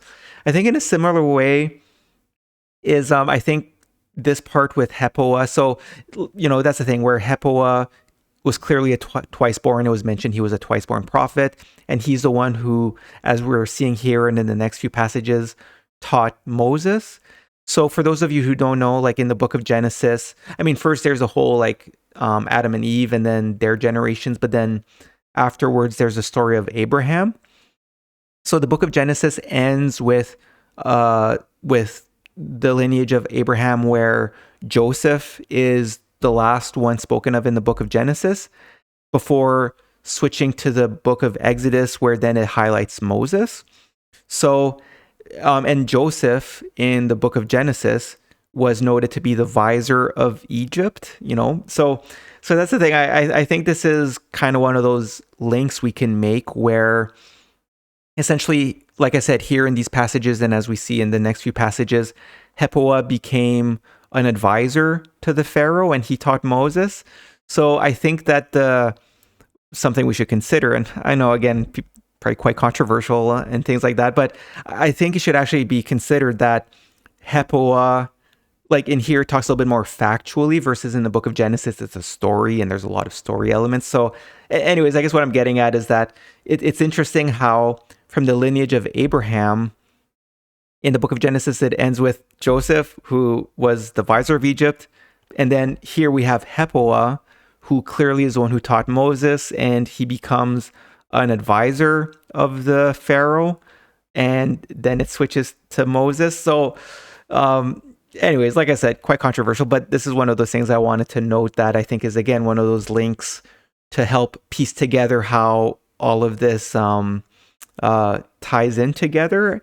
So again, putting the controversy aside, if ever these texts of the Kolbrin are authentic, where it's like, hey, is this actually the remnants of somehow, almost in a miraculous way, it seems that these ancient writings that were kept so secretive, that thing earlier in this video, we talked about just how secretive they were with this secret knowledge. That's the thing. This helps to maybe tie it together to see like, okay, so maybe, anyways, I think you understand what I'm getting at here. So it's just one of those things I wanted to point out. Okay, so passage 56 begins with describing Nebihatin returning with Hepoah, and it then speaks of Nebihatin's daughter Maritim. So here the passage reads, "Within the city of the horizon at dawning was the temple of the sun's dawning, at which Nebihatin officiated as high priest. But after his return with Hepoah, he built a residential temple up riverward called the Sun's Blessing. Some men have called it the Temple of the Blessing of Light. This was erected in 3 courts, one of which was called Nefer's Memory, a place dedicated to womanly virtues. There, when she came of age, his daughter by Nefer, a maiden called Maritim, was consecrated in service. There is a description of this maiden in a scroll kept at the shrine dedicated to the martyred maidens of chastity at Nomen, the city of forgotten wickedness. It says, "As I stood before the gate called Treasurer of Life, on one pillar of which was engraved the words, 'When the eyes see, the ears hear, and the nose smells, they transmit to the spirit that it understands.'" Anyways, these passages here, like there's not too much to really dig into, except it's kind of interesting to, I don't know if it would be possible to actually determine like these various temples that were built and noted here. I don't know if there's a way to figure out like, oh, in ancient Egypt today, these are these particular temples. But yeah, essentially it talks about how a lot of time went by, and then Meritim, one of Nebihitin and Nefer's daughters, became a maiden at one of the temples. And here it's actually like describing in quite a bit of detail, I guess, Meritim here. So it says, "I saw the young daughter of the king. She was not tall or fat, and her feet were delicately formed. Her curls were long, but tied back from her face and anointed with sweetly fragrant oils. She passed close by, and I noticed her garments gave out a delicate perfume. Her eyes were large and unusually long-lashed. Her glance was soft and restrained. Her whole bearing modest. Her skin was lighter than the pale copper of Askent, like the cherished ostrich egg, soft as the finest oil. Her nose was perhaps slightly larger than usual, but fine and delicately formed. Her mouth was small, though the lips were full, and even then tantalizing with secret promise. About her head was a circlet of gold, and she wore a necklace of gold and blue stones. She was clad in a pure garment of fine linen, fringed above and below with blue and red. Upon it were workings of gold ornamentations." So I'm not 100% sure why it, went into a lot of detail like this. I guess it seems like there's maybe a few parts in the Kolbrin where maybe it's a discussion for later, but it does talk about like beauty, and I guess at a time like in these ancient times when I guess ultimately it was men who were doing a lot of the physical work and things like that. They did treasure a woman's beauty and her looks quite a bit, but it's yeah, like I said, there's some passages in some chapters in the Book of Morals and Precepts which we could maybe dive into a later video, even one that says secrets of womanhood. So anyways, that's kind of a side topic. But yeah, I'm not sure why all of a sudden it's kind of went into quite a bit of detail on her looks. Although we'll see, maybe there's a reason, like we'll see soon here where Nebihitin, in his wickedness, may have been interested in his daughter here. So it continues here, the passage where it says, "On her arms were bracelets of burnished copper interwoven with gold and silver. She had just come from the sacred grove, and the glistening dew of morning still dampened the lower fringe of her robe. In one hand, she carried 2 small bells of copper, and in the other, a small hammer of gold." So we kind of see maybe why it went into this sort of description, because in passages 57 and 58, it continues with the Pharaoh Nebihitin falling further towards wickedness, and we'll see he marries his daughter Meritim. It also shows his petty side, since he is noted to have Nefer's name stricken out and replaced with Meritim in his new city. Because again, right, like Nefer left with Moses, and but yeah, it really helps to show just how wicked Nebihitin had become. So we'll read through the passages here. It says, "Such was the daughter of the king. Yet among all the highborn ones throughout the long length of the fertile lands, threaded like a necklace upon the Nile, there was no man to truly love her. Certainly many desired her, but who among them could say it was for herself alone, desirable as she was in the eyes of any man? No, she would have gone to her marriage bed unloved as a woman should be loved, a pawn in the game of power, a sacrifice at the altar of ambition, a chattel bought as a means of winning favor in the eyes of the ruler. Would not her fate have been better had she been born to a herdsman? Or were she the daughter of a craftsman? Then she could have delighted in the kiss of the hot sun and the caress of the cool breeze. She could have been loved and wanted for herself alone. Such, however, was not her fate. All things she could have but this. It was after the consecration of Meritum that the eyes of Nabihatin wandered towards her lustfully. But perhaps, to do him justice, he should not be judged by the same standards as other men. He was the Pharaoh of Egypt, who, according to ageless tradition, was above wrongdoing. There is not much doubt but that, at this time, he was under the control of either a demon or a dark one, which had taken possession of his heart.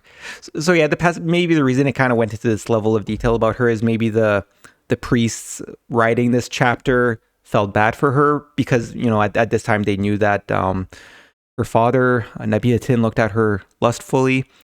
So actually, we'll continue to the next, because the passage continues on the next page here. But yeah, we want to dig a little bit deeper in here where it says, but perhaps to do him justice, he should not be judged by the same standard as other men. He was the Pharaoh of Egypt, who, according to ageless tradition, was above wrongdoing. So yeah, we'll move on first to the next slide here. It says, also, he had been brought up to a code where interfamily love and marriage were accepted as the rule, where the sanctity of the royal blood and the need for its conservation and purity was believed in as a law.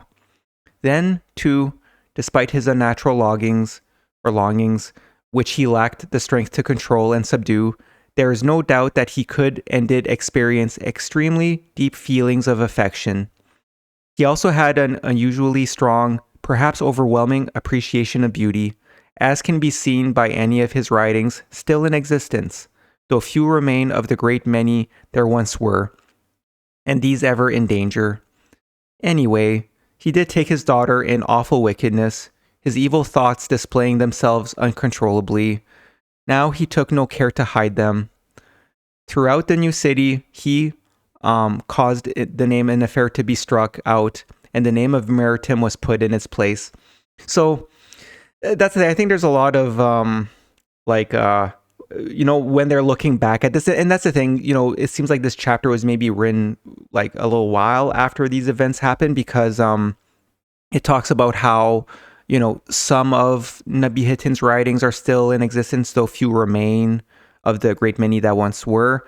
But like it says at the top here is that, and especially when we went through those passages about the lineage of the Pharaoh in Annexed Scroll 1 back in video 6, it seems as though this whole thing where they believed in the bloodline of the Pharaoh, it made it so that there were times where the Pharaoh would maybe marry, direct family members and things like that.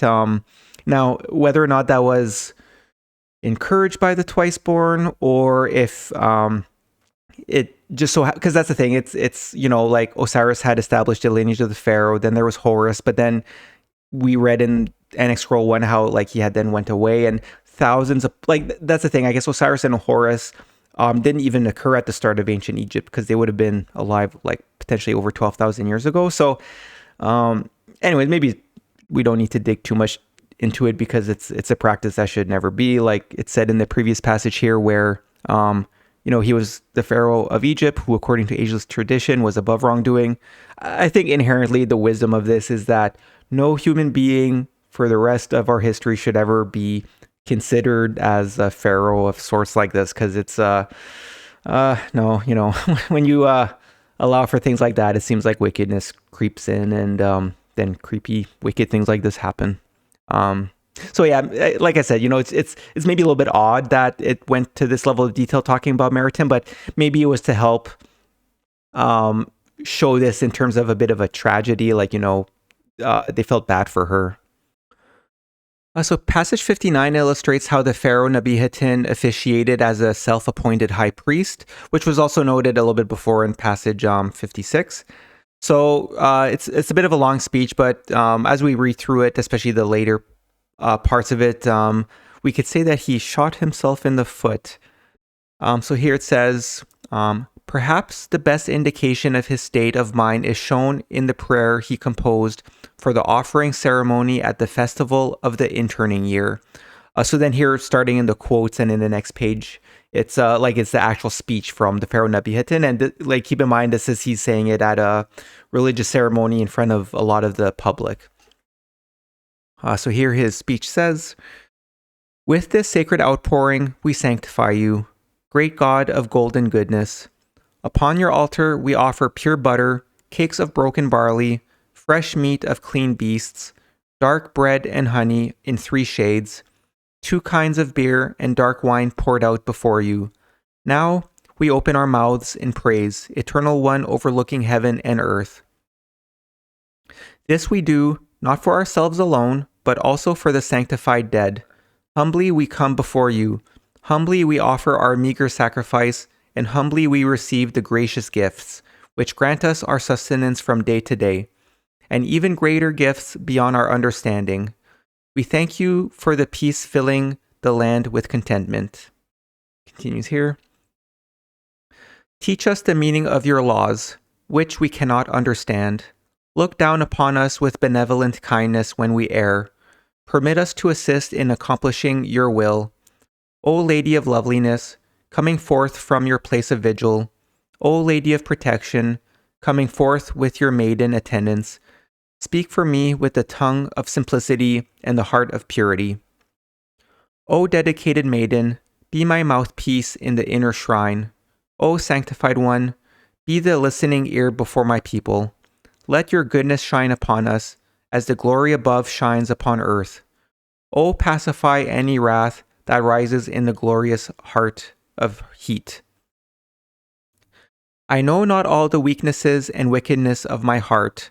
I, who am mortally blind and mortally frail. I know not all the impure longings that possess me. I, who am mortally blind and mortally frail. I sought for help, but it came not." So that's saying that the first passage, the parts of the speech here, it's like, I mean, it's kind of maybe typical. Like, actually, one interesting to note is that, and maybe this is why, or like, this is a pretty long chapter, but earlier passages where it was talking about these new rights established by Nebihatin, like even the enlightened ones were saying, like, I mean, there's some parts of it aren't too bad. And maybe the main part is that here we're seeing that he's praising like God, like the God, and not these like lesser gods in terms of all those these gods that we see that from the ancient Egyptians today. But it's starting at this part down here, like for the last paragraph here, where I think is where, I kind of said he's maybe shooting himself in the foot here, because he's saying like, I know not all the weakness and wickedness of my heart, and kind of saying here, like, I know not all the impure longings that possess me. I who am mortally blind and mortally frail. I sought for help, but it came not. Keeping in mind that he's a pharaoh, and he's saying this, and he's preaching this as the high priest of these rites, and he's saying this to a bunch of people. He's kind of like admitting, like, I'm not really that good of a person, right? So, but it continues here. So it says, I wept, but there was none to comfort me. In the night I cried for succor, but none answered. I who am great have less than the least. O Lady of Loveliness, intercede for me in purity and devotion. So here's the end of the quote. So that's the end of the speech. So then the passage ends here where it says, never before had such a prayer been offered in sight of the people by a pharaoh, and the people murmured that divinity had departed from the king. So again, like, that's the thing, I guess. An important part, as you could imagine, would have been upholding this idea that, like, oh, the pharaoh is this great king of godly proportions and all that. So here he's kind of mumbling in terms of, like, I who am weak and all those things. So now passage 60 speaks more about Pharaoh Nebihatin's character. And reading through these, again, we need to interpret it a little bit, but it seems to suggest that he did have manic episodes, possibly due to some sort of like medical illness, and maybe at least in part due to his spiritual malady, because again, he's quite wicked and all that. So here, passage 60 says, Nebihatin, Pharaoh of Egypt, was a strange mixture of goodness and wickedness, both carried to their extreme. I know not what his form will be in the place where the spirit stands forth in its true aspect. Certainly, we are taught that goodness cannot entirely obliterate the evil effects of wickedness. Yet how much was the king really to blame? How much can be laid at the door of his affliction? How much apportioned to the demons in his limbs? how much to the dark ones that possessed him? These things are beyond judgment by mere mortal men.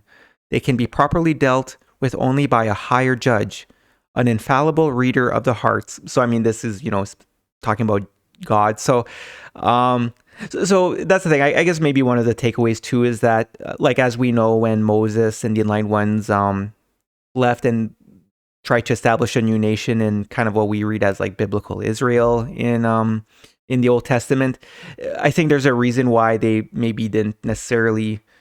Although I guess maybe I shouldn't say that. I'm not an expert. I forget how they established the kings and David and Solomon and all that. But anyways, I think maybe part of this is that the Enlightened Ones maybe recognize that part of his wickedness is kind of like, oh, well, he was taught that pharaohs can do no wrong and things like that. So, and it seems like in some ways, like it says, he was a mixture of goodness and wickedness, both carried to the extreme. So that's the thing. It must have been like, again, I know I'm repeating this, but it really shows that these Enlightened Ones had like very mixed feelings about Nabi Hitin, because on one side he was incredibly wicked, very bad guy, but at the same time, and maybe again this is where, because of his malady, like maybe they notice if he's having seizures and stuff like that, if that was the case, part of it is like, okay, the bad things that he's doing, is it because of the demon and the formless one? So again, like us today, I think we're able to look at it where it's like, okay, he maybe had some sort of malady, maybe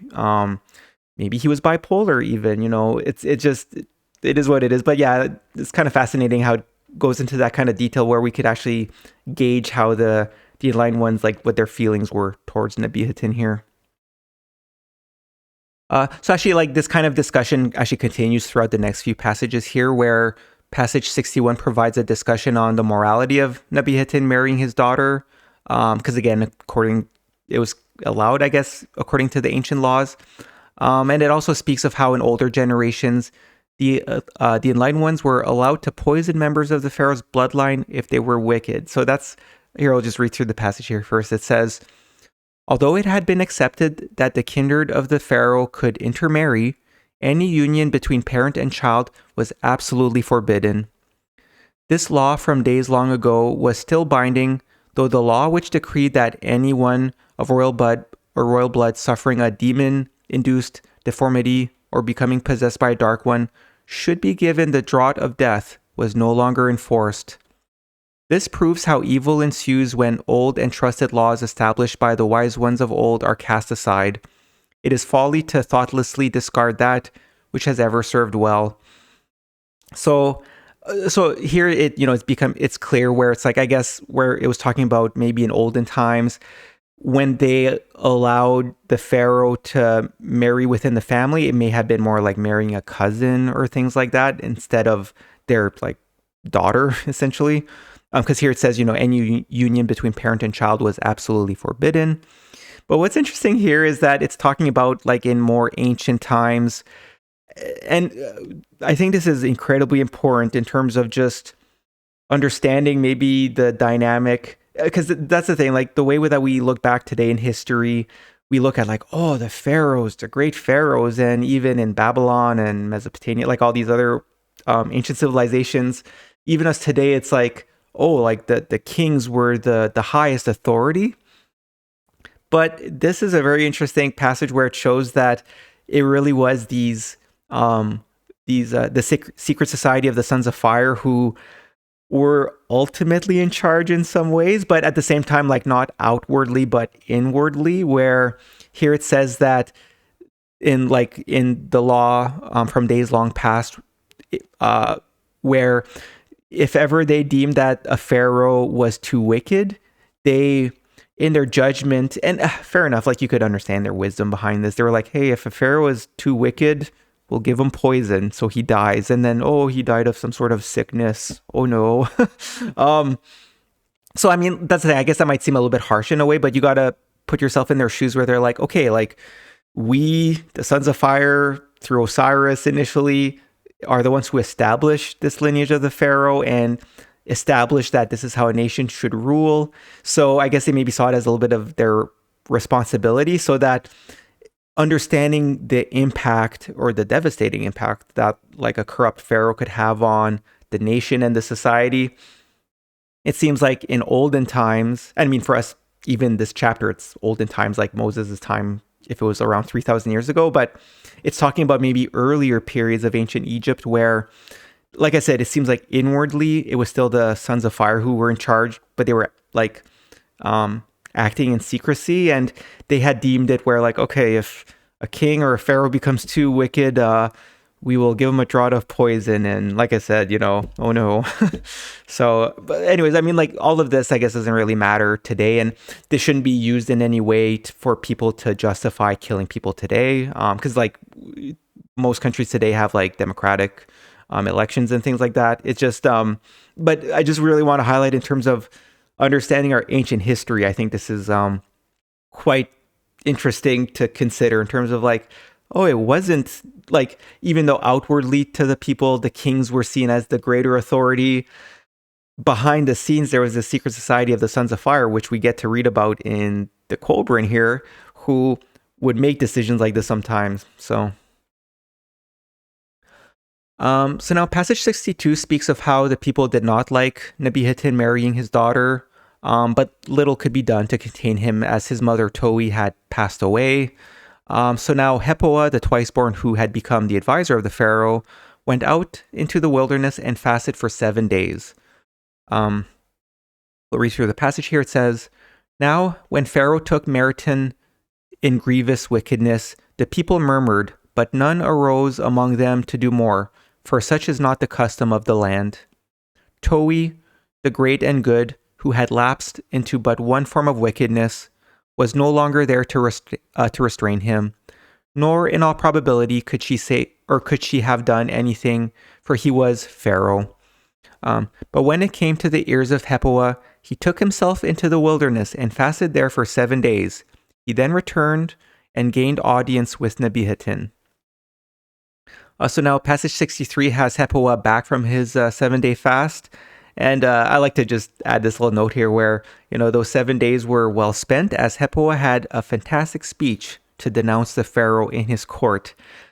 So we'll read Hepoah's speech as he addressed Nebihatin here. It says, "Hepoah went before Pharaoh, and there, in the midst of his court, he denounced him. These were the words issuing from the mouth of Hepoah, and set down by the attending scribe." So then here, starting at the quote, is the beginning of Hepoah's speech, where he says, "O great and mighty Pharaoh, where once the storm wind raged, there is now a gentle breeze. Where once the diligent shepherd stood, now a musician sits and idly plays. The land is no more as it was, and no man remains content within his dwelling. The north wind has ceased to enter the land, and the south wind eats it up. A heavy hand lies on the hearts of men, and their limbs are sluggish. They are languid and move no longer as once they did. Wherefore has all this come about, the people ask, and I answer them truly. It is because the protective power has departed from the blood of the Pharaoh. It is because of the iniquity of the place. This is a time of woe." So his speech continues on the next page, but I just want to highlight here where, again, the whole bloodline thing. But what I think is important here is that this is Hepoah, the twice-born, presumably like the leader of the twice-born at this time before passing the reins to Moses, where he's saying, and like he's making a conclusion, and for us today, like this is a firm, like, okay, there's no more of this protective power in the bloodline. Like there's just so much wickedness that occurred that like it's time to, you know, end this practice. Like there's no more divinity in the family of the pharaoh. So Hepoah's speech continues here where he says, "These things I have spoken before the eyes and ears of Pharaoh, beyond the palace gates. Yet it is not in me to leave them unsaid before the face of the king himself. Where is the great one who sets goodness in the place of wickedness? Where is he who replaces injustice with justice, who hears the cry of the lowly, who causes right to prevail in the land? Where is he? I look, and I look in vain. I see only one who has defiled the protective treasures, the glory of Egypt, with iniquity. I see only one who has polluted the pure stream with the sewage of evil, who has succumbed to the ultimate in wickedness. This I see, as all men see it, but I am one who sees more. I see an Egypt gone down into dust. I see plague and death stalking the streets. I see the fertile black waters turn back on themselves. I see the black land buried beneath the sand. I see grim-faced men coming from out of the east to stamp the land flat in blood. I see the dread things of the past recurring. I see desolation spread out on every side. So essentially he's painting a bleak picture where like, hey, like, really criticizing the Pharaoh here. So then his speech continues here where he says, "Woe to you, great Pharaoh! Woe to the land of Egypt! Goodness lies dying beneath the triumphant foot of evil. Virtue is betrayed into the foul hands of loathsome lust, her despairing cry unanswered by any coming to her aid. Wickedness walks unhampered through the cities, and wrongdoing is seen on every side. Woeful are these days, and doomed are those who endure them. What does the great light shining forth from the palace conceal? Sacred mysteries or secret sins?" So then here with the brackets here, like this is the end of Hepua's speech. So then the passage ends here where it says, "Then the arm of Pharaoh stretched forth to stop the mouth of Hepua, and it was stopped. He was led forth, and whips were laid on his back, and he was placed within a dungeon." So essentially, at some point, then the Pharaoh, ordered his guards to like hush him and, tortured him and threw him into a dungeon. And keeping in mind that, earlier described Hepua as being quite an old man. So, I mean, that's quite cruel. I mean, it would be cruel to whip and imprison anyone like that. But yeah, so that's kind of the end of Hepua's speech there. Okay, so now passage 64 speaks of the events that followed. So as we'll read through the passage, there is some confusion, but it seems like Meritim may have poisoned herself. And those writing this chapter are not sure if the Pharaoh also died from this poison or not. I guess keep in mind, maybe at this time, again, their numbers were a lot smaller than they used to be. And especially after Hepua was thrown into prison, they may have stayed in a safer area as they were planning the exodus. And also keep in mind that ultimately it's not like today where there's like news media and things like that. So they kind of had to try to understand what was happening, and sometimes rumors would go around. But I'll read the passage here. It says, "The events that followed remain within a shadow, and none knows the truth, for it was a time of confusion. Meritim probably died of poison administered by her own hand, as was befitting. Her tomb is known, for she was not unhonored. Some say the same potion slew the king, but others say that he died of a dark demon within the heart. It seems that the poison was not a quick one, and while Meritim died in her chamber, after pledging of the king was made, he fell forward with an issue of blood from his mouth. His spirit was heard in his throat. Thus, it does not appear that they were slain with the one cup. It is unlikely that Meritim died by any hand other than her own, though this is said." So then passage 65 continues the mystery of whether the Pharaoh died or not, and if so, how. But ultimately, as we'll see, there was strife, and the new worship brought on personally by the Pharaoh Nebihatin seems to have fallen apart. So here it says, "Some say the king died after being carried to his chamber, others that he recovered, but the truth is unknown, for at this time the signal was given, and the people arose in the streets. The new worship, which nevertheless was an outgrowth from the bulb of truth, died away as the growth dies back on an onion. But like an onion, the bulb remained. The new worship was not unwelcome in the land of Egypt, and would have survived had not its founder led an impure life. The hostility by priests of the other forms of worship would not alone have sufficed to extinguish its light. It was the maggot in the heart of the flower he raised that caused it to fall apart. To establish a pure form of worship and beliefs, its founder must also be pure of hands and heart." So essentially here it seems to say that like the form of worship that was established by Nebihatin may have actually survived, because So here, the hostility by the priests of the other forms of worship would not alone have sufficed to extinguish his light. So ultimately, it seems like Nebihatin had become so unpopular at the end. Especially, it was noted that the people didn't like that he married Meritim and things like that. So because of that, it seems like people just turned away from this form of worship and then started to seek out the other priesthoods who they themselves were misguided as well. So next, passage 66 brings an interesting conclusion to the reign of Pharaoh Nebihatin. And keep in mind that it's possible that the records of Egypt contain forgeries. Actually, there's a chapter that we're going to read in the next video 8, which helps to illustrate that. So here, passage 66 reads, "Whatever happened, Nebihatin was never placed within the tomb he had prepared for himself. Some say because Hepoah cursed it, but this I doubt. I know of such a curse, but I do not suppose Hepoah would have used it.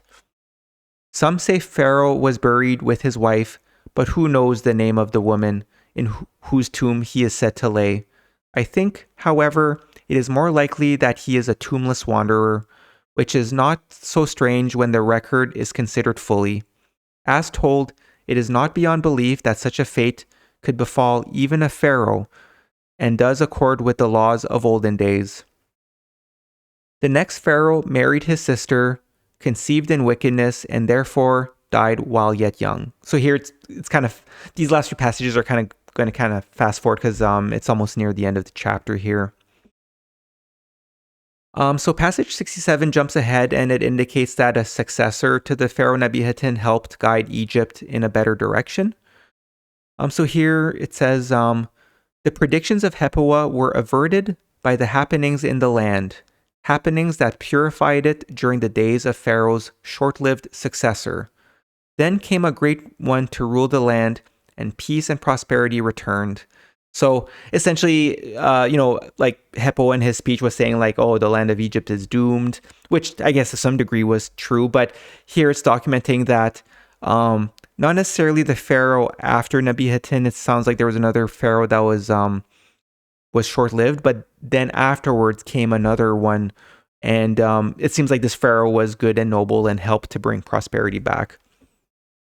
So here it continues here. It says, "Of his times this is written, Be joyful, O people, for a time of gladness has descended upon the whole land. A righteous and royal king has been set over us, one truly favored in the eyes of the great ones. The waters rise and fall in moderation. The days are long and productive. The hours of night are measured and restful. The moon maintains her appointed seasons, and the sunship steers a straight course. The bright torch of heaven burns steadily, and the stars retain their stations. Once more, men must qualify by goodness for the right to govern and to hold official positions. All is well in the land." So that's the end of like what was written, and then it says, "If this could be but written of these days." So I guess that's the thing, as we'll talk in the next video, it seems like when the exodus from Egypt actually happened, there may have been a few pharaohs in between because during this time Moses was still quite young. And when we go through the chapters of the Exodus in the next video, and that's saying like in Deuteronomy, I think it talks about how Moses was lived to be over 100 years old. So that's the thing. I think that maybe there was a pharaoh that came and things went well, but then with this last part where it says, "If this could be but written of these days," it's hard to say if this was like talking about the days of Nebihatin or like even after this pharaoh, but then just before the Exodus. So yeah, this chapter is coming to an end here, but passage 68 gives the truth behind what may have been a rumor about the wife of Kupala. So here it says, "Of Nemeratin, wife of Kupala, men say she established the sisterhood of sin, but this is untrue, for they misunderstand the writings. The written things are misread. The writings of men are as plows which cannot follow a straight furrow. Everyone at birth is a twin and has a spirit twin.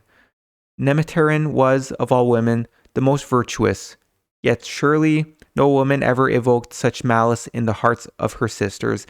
So, I mean, this isn't terribly important, although I don't know, I guess maybe for historians, if they could tie this to a specific pharaoh or queen in this case, maybe it is interesting.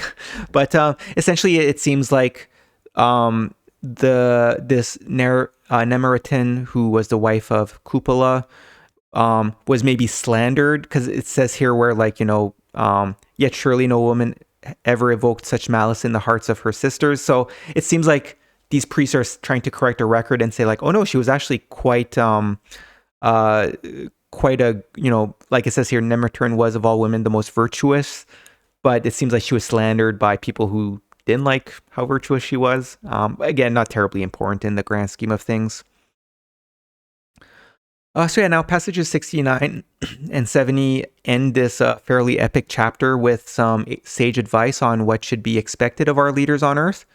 And it also includes a rather bold statement on the pharaoh and its lineage, as well as expressing hope that a future generation will find leaders that the ancients dreamed of. So here it says, once men said that the king was the shepherd of every man, and that wickedness was not in him, that however lowly the man in distress, he would devote hours of his time to bring him justice. If our fathers had but known the nature of the men who would follow as kings, or had the kings of olden days foreseen what was to come, the sons of the king would have been destroyed, even though they were the seeds of divinity. So here essentially saying that, like, there was a time, and like we read in Annexed Scroll 1, it seems like, I think the passages in Annexed Scroll 1 are a little bit better in terms of illustrating this. But essentially they're saying that, like, actually the whole lineage of the pharaoh worked quite well for quite a few generations. But like in Annexed Scroll 1, there was a passage where it talked about, unfortunately the dam of spirituality burst open and things got bad. So, but what's interesting here is the way it's worded. It's essentially saying, like, if the enlightened ones of much more ancient times knew what would have become of the lineage of the pharaoh, essentially saying, like, things got so bad that had they known, they would have actually, like, killed the whole family of the pharaoh to prevent this wickedness from happening. Essentially, I think what this is meant to say is that the whole lineage of the pharaoh became a bit of a failed experiment. But then it ends here. It says, perhaps we do injustice to our rulers, for when the governors are bad, maybe they are no worse than a corrupt, degenerate, and indifferent generation deserves. When you decry your rulers, read the hearts of your people. So here maybe it's also saying that, like, maybe we shouldn't put all the blame on the pharaoh or the leader. Like, sometimes it might be a reflection of just the people in general too. Like, it's not just the pharaoh that led to dark times. It was also the hearts of the general public. And then this is the last passage of this chapter where it says, the good ruler should not speak falsehood. He should be as great as his responsibilities. Each word should be weighed before spoken, for it is accepted as gold and not as thistledown. He should take heed of his own judgments, for the judgments of eternity draw near. He should be, above all, an example to all men. The gardener of wickedness waters his land with deceit, and it brings forth falsehood. The good ruler should be above every deed of meanness. He should be the father of the orphan and the husband of the widow. A true leader of the people should be free from every kind of avarice, a man above every kind of pettiness. He should be a man of wide vision. He should be like the rising waters that feed the fertile fields. He should be swift and sure to execute judgment on him to whom punishment is due. Oh, where does he sleep today? In what generation will he come forth? So, I mean, here, the second part of the passage, it's it's showing, like, it's illustrating some of the really good qualities that a true leader should reflect. And here where it says, oh, where does he sleep today? In what generation will he come forth? So, I mean, here they're just kind of saying it in terms of, like, looking in the future, like, oh, when will there be such a leader? Now, even though things didn't quite turn out how the enlightened ones maybe would have envisioned, in terms of maybe at this time they were thinking that it would be something similar to Egypt, where there'll be a leader that'll come and will rule, like, the nation, and the nation will grow and progress. But anyways, when I read this passage, and because again, like, there's, a lot of time has gone by since then.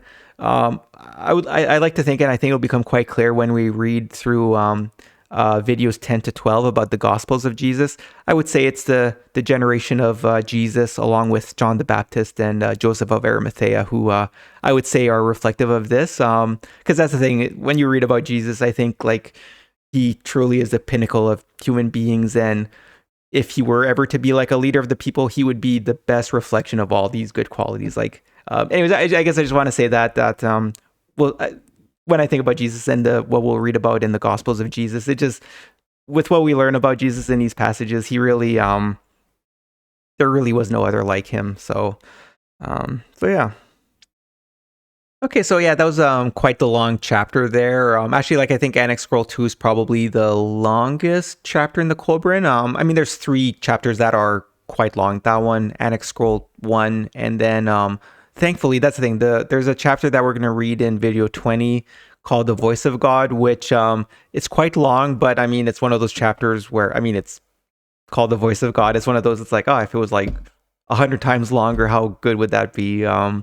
But yeah, so anyways, I guess there's 2 more chapters I wanted to go through in this video, which aren't quite as long. So the first one is, we'll go through chapter 6 of the Book of Sons of Fire, which is called The Tale of Hiram. So as noted in the first passage, this is a story, so the goal is to extract wisdom and the meaning from it. So here it says, Thut, the son of Pilath, a freeman of Elanmora in the land of Hethim, wrote these things in the harvest years of his life, when his heart was filled with wisdom and understanding. He who reads them with the eyes alone will derive little benefit, but he who receives them with an enlightened and uplifted heart will find a response within the depths of his own spirit. And so actually, before starting through the story or the tale, I just want to highlight the last passage here, where it seems as though this chapter may have been much longer at one time, but it was reduced and possibly rewritten to preserve the meaning. So here it says, this is the tale of Hiram. As written, it was a wordy tale and well preserved, but without great import. It had imaginative descriptions and indulged in valueless flights of poetic fancy. Therefore, it is rendered in outline and reduced to a few paragraphs. Now, I mean, it's more than just a few paragraphs. Like, it's decently long, but yeah, this seems to be a note where maybe the story just kind of went on, and they kind of condensed it a little bit here. Okay, so like I mentioned, it appears that this tale is about Moses. So we'll go through it, and like I said, there's a lot of story elements, but I'll highlight the few parts where I think it ties into Moses' story. So it begins by introducing Hiram as a youth who grew up in a wealthy household, which might be similar to Moses growing up in the house of the Pharaoh. But then one day, a wise man from a faraway land comes by. So Hiram met the wise man and became filled with the desire for wisdom and truth. And maybe this is similar to him meeting Heppoah, the old wise man, who was the twice-born, who taught him. We'll see here, passage 2 says, While Hiram, Erebus, son of Hashem, was still a beardless youth, taking his pleasure among the riches and splendor of his father's house, a wise man came from a faraway land. He came not as a great man riding on a rich caravan, but weary-footed, begging water and food. These were not denied him, and while he sat in the shade, slacking his thirst and satisfying his hunger, Hiram, the youth, came up to him with courteous greetings. The wise man was pleased and poured out words like jewels, so that the young man became filled with the desire for wisdom and truth, swearing that from that day forward he would devote his life to the search for them. So I think this has some similarities to what we just read in Annexed Scroll 2, where when Moses met Heppoah, again, Moses was quite young at the time, and Heppoah was being essentially harassed by other younger people, and Moses, the master, came in and befriended him and chased away the other people. So kind of in the same way, it seems like this old wise man was struggling, and then Hiram, out of the goodness of his heart, came to the wise man and attended him. So that might be one of those story elements that ties the two together. And then here, passage 3 says, after the departure of the wise man, Hiram became restless under his father's roof, and it was not long before he set off with a bundle of food and skin of water for Uruslim. Arriving there, he slept in the house of Gabel, a servant at the temple of the winged god of fire. And from thence he journeyed towards Beth Shemesh, which lies past Tirgalud on the road to Egypt. Hiram was a young man of his people, tall of stature, with a darting bright-eyed glance. His long, band-bound hair hung low on his shoulders, and his stride was wide and firm. So essentially, after the departure of the wise man, Hiram becomes restless and leaves the comforts of his father's home, and he becomes a servant at a temple. So then, as we'll read in the next set of passages, eventually Hiram, while still quite young, finds himself gaining favor with a rich widow and was offered a high place within her estate. So here it says, he came upon Beth Shemesh close to nightfall, when it was not good to enter the city, and therefore, as darkness closed about him, he prepared to lay himself down beneath the wall of a vineyard. This was owned by a wealthy widow who, seeing the young man preparing for the night, sent men out to bring him into her guest house. The widow was neither old nor unbeautiful, and when she saw the comeliness of the young man, her heart was gladdened, and she bade him welcome. Hiram did not depart with the light of the morning, and it came to pass that the widow offered him a high place on her estate. Hiram accepted, for he was young and pleased with the honor. But in the course of time, the widow had become enamored with him and sought to make him her husband. Hiram sought a way of release from this, for he had already heard tales of the woman's many lovers. So essentially, I mean, he ended up, maybe I think this part of the story just to show that, he was young and maybe a little bit naive and accepted the older woman's offer. But then when he realized what was happening, he left. But here, passage 5 says, the widow said to Hiram, be my husband, for the one I had has died and left no heir. Let us enjoy the fruits of your manhood, for I desire the seed of your body, so that I may have a splendid son. I will give you your robes of blue and red, and they will be laced with chains of gold.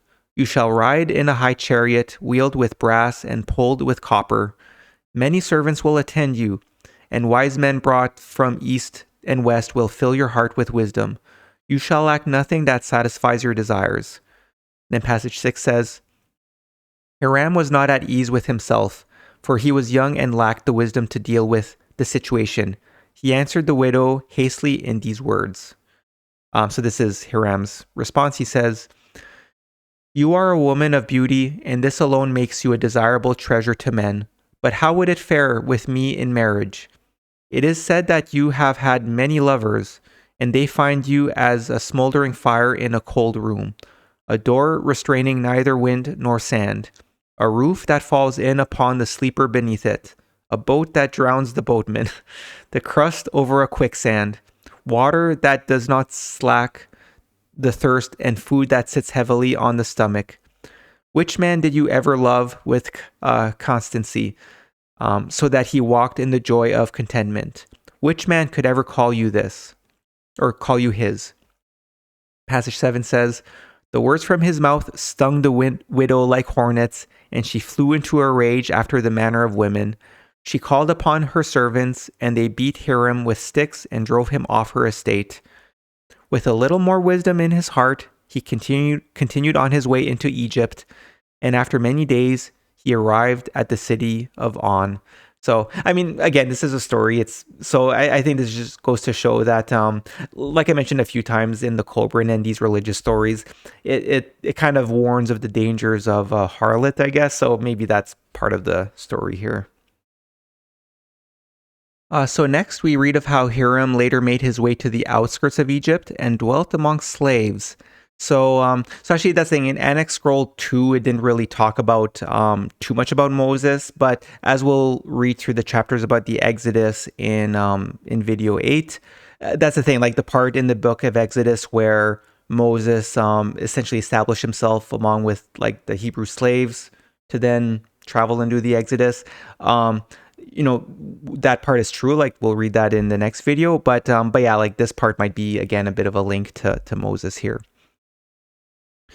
So here it says, Hiram dwelt among the southern men on the outskirts of the city, for many had been captured during the wars and made slaves. When lustfully aroused, the bodies of these men exude a sweet odor like honey, which no man can detect, and it makes all women succumb to them. This is the manner in which the nation of Egypt sacrificed its purity. In the days when Hiram came to Egypt, the pharaoh Athmos ruled. In those days, Egypt was at war with the Abramites, for their great red-haired king had committed adultery with the wife of a prince of Paran. The remorseful king reaped as he has sown, for his favorite daughter was ravished by her own brother, and his wives were humiliated and ravished before the eyes of all men. Because of the war, there was much coming and going of strangers in the city of On, and Hiram went unnoticed. So the other part I had underlined here, so like I briefly mentioned at the start when reading through Annex Scroll 2, like in the report, I go through some clues which seem to indicate that the pharaoh Nebihatin might have been Ramses II. So the reason why I underlined this is that one thing we know today is that Ramses II had red hair, which was only found because of like today they did scientific testing of his mummy, which is kind of one of those odd things we can do today, you know, with the preserved mummies. But again, right, the pharaoh Nebihatin had you know, committed adultery with the lady of Songstress. So I'm not sure if this is kind of one of those links to link to the Moses story, but also maybe to Ramses II with the red hair. But again, it's not terribly important if the pharaoh Nebihatin was Ramses II or a different pharaoh.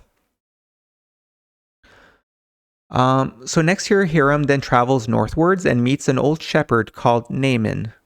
So here it says, Hiram dwelt long in Egypt and absorbed its wisdom, but the thing which delighted his heart the most was the tale of its long hidden treasures. He learnt about the nest-burning bird, whose wondrous many-hued egg granted men the gift of eternal life. He heard about the serpent pearls and the bright jewels which glowed with the light of the sun, even on the darkest night.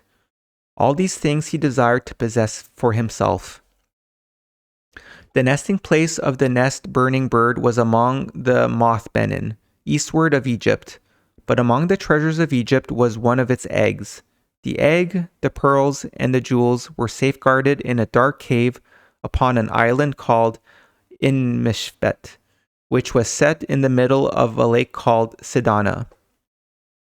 In the waters of the lake were fearsome water monsters, part beast, part fish. On the shores of the lake dwelt shape-shifting priests, guardians of the treasures. So again, part of this is maybe just kind of mythical story elements. But you know, here in terms of Hiram dwelt long in Egypt and absorbed its wisdom, could be talking about how he learned from the inline ones in Egypt. And here where it says the many-hued egg granted men the gift of eternal life, as we know, that's the thing, like in these mythical stories, there might be, you know, it might be like this eternal life might be associated to some sort of like material treasure. But again, because these stories are in some ways meant for the common people, as we've discussed before, and especially in the later videos where we talk about the meaning of life, like that's the thing, the secret to eternal life is the spiritual wisdom and things like that. So now passage 12 says, northward of the lake was a broad pasture land where the shepherd Naaman tended the temple flocks, but Naaman was old and had no son who would follow him. Therefore he took Hiram into his household, and Hiram became as a son to him, tending the sheep of the temple, and no Egyptian was with him. So essentially here we'll see in the next few passages where Hiram begins the life of a shepherd for a temple, at the where Naaman was. But as we read here, a romantic story begins.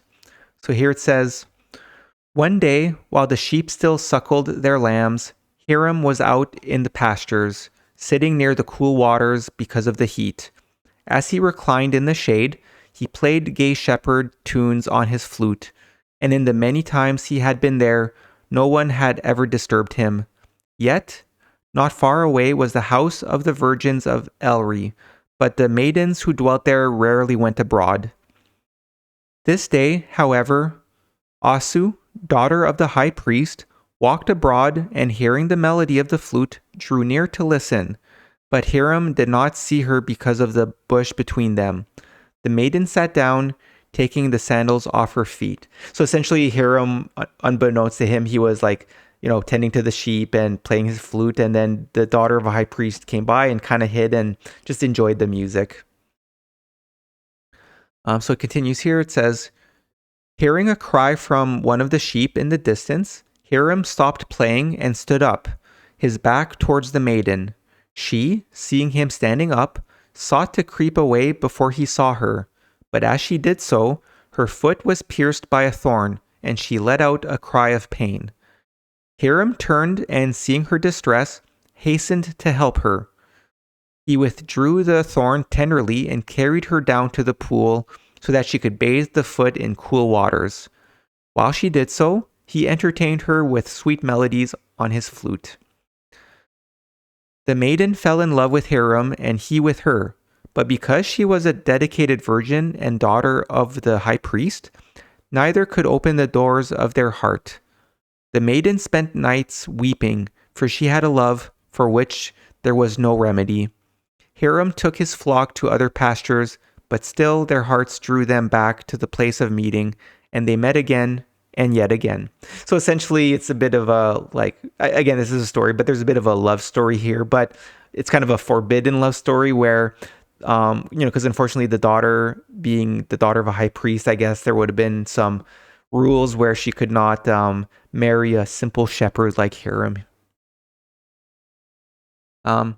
Oh yeah, so it's funny, as I go through slides, sometimes I make a comment and then I go to the next slide and I'm like, oh, I actually noted it here. So like I said here, as noted above, Hiram could not marry Asu due to her being a temple maiden. However, the wife of Naaman notices, and so she takes advantage of her position within the temple to speak with Asu, like Asu being the temple maiden.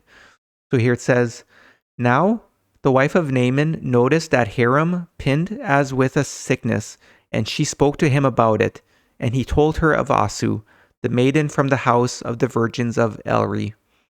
The wife of Naaman spoke words of consolation for this hopeless love, knowing they helped but little." So again, Naaman is the wise shepherd, so this is the wife of Naaman here. So passage 18 says, "In the fullness of the year, Hiram took his flock to distant pastures around the other side of the lake. While he was away, the wife of Naaman took herself down to the place where he was meant to meet Asu. And one day Asu came. She was known to the wife of Naaman, who was the gatherer of herbs for the temple. They spoke of many things, of Hiram and of the gods, of priests and their ways, and of temples and those who served in them, of life and of man and of woman." So essentially, the wife of Naaman had a long talk with Asu. So now passages 19 to 29 are a bit of a long set of passages which continue the story. So here it says, "Now when Hiram returned, it was nigh the feast of sheep slaying, and at this time sacrifices of lambs were made to the water monsters in the lake. While away, Hiram had thought about Asu and about the treasures of Egypt, both seemingly equally unattainable. The wife of Naaman spoke to him rarely, and Hiram wondered, for this was not the way of women. On the eve of the feast of sheep slaying, the lake boats were prepared for the annual pilgrimage to the island. Among those was the great boat of Arab, kept in memory of the day when the scorcher of heaven rose with the sun, and earth was overwhelmed.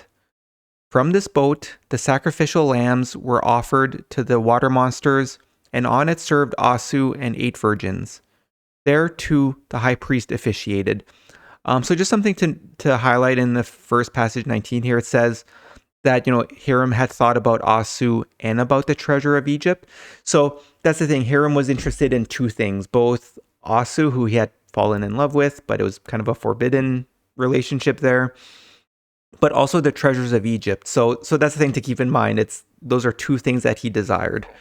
And essentially, this is the beginning of the part of the story where there's like a bit of a, sheep slaying festival where, again, these are story elements and it's kind of set up in a bit of a like mythical way where there's these water monsters and they'll make sacrifices of the sheep that Hiram was tending to. That's the thing that like he was a shepherd for these sheep for the temple for this festival. And as we read here, that Asu was amongst the people along with 8 virgins and the high priest her father was there too. And I'm not sure if maybe this part here where it talks about like the great boat of Arab kept in memory of the day when the scorcher of heaven rose with the sun and earth was overwhelmed. This might be a slight reference to the, I guess, the flood because again, like as part of the biblical flood story, there's the ark, the ship, although in this case, it wouldn't have been a big ark in this story. But where it says the scorcher of heaven and where the earth was overwhelmed, it might be again, it's a story, but maybe that was meant to be a bit of a reference to the biblical flood.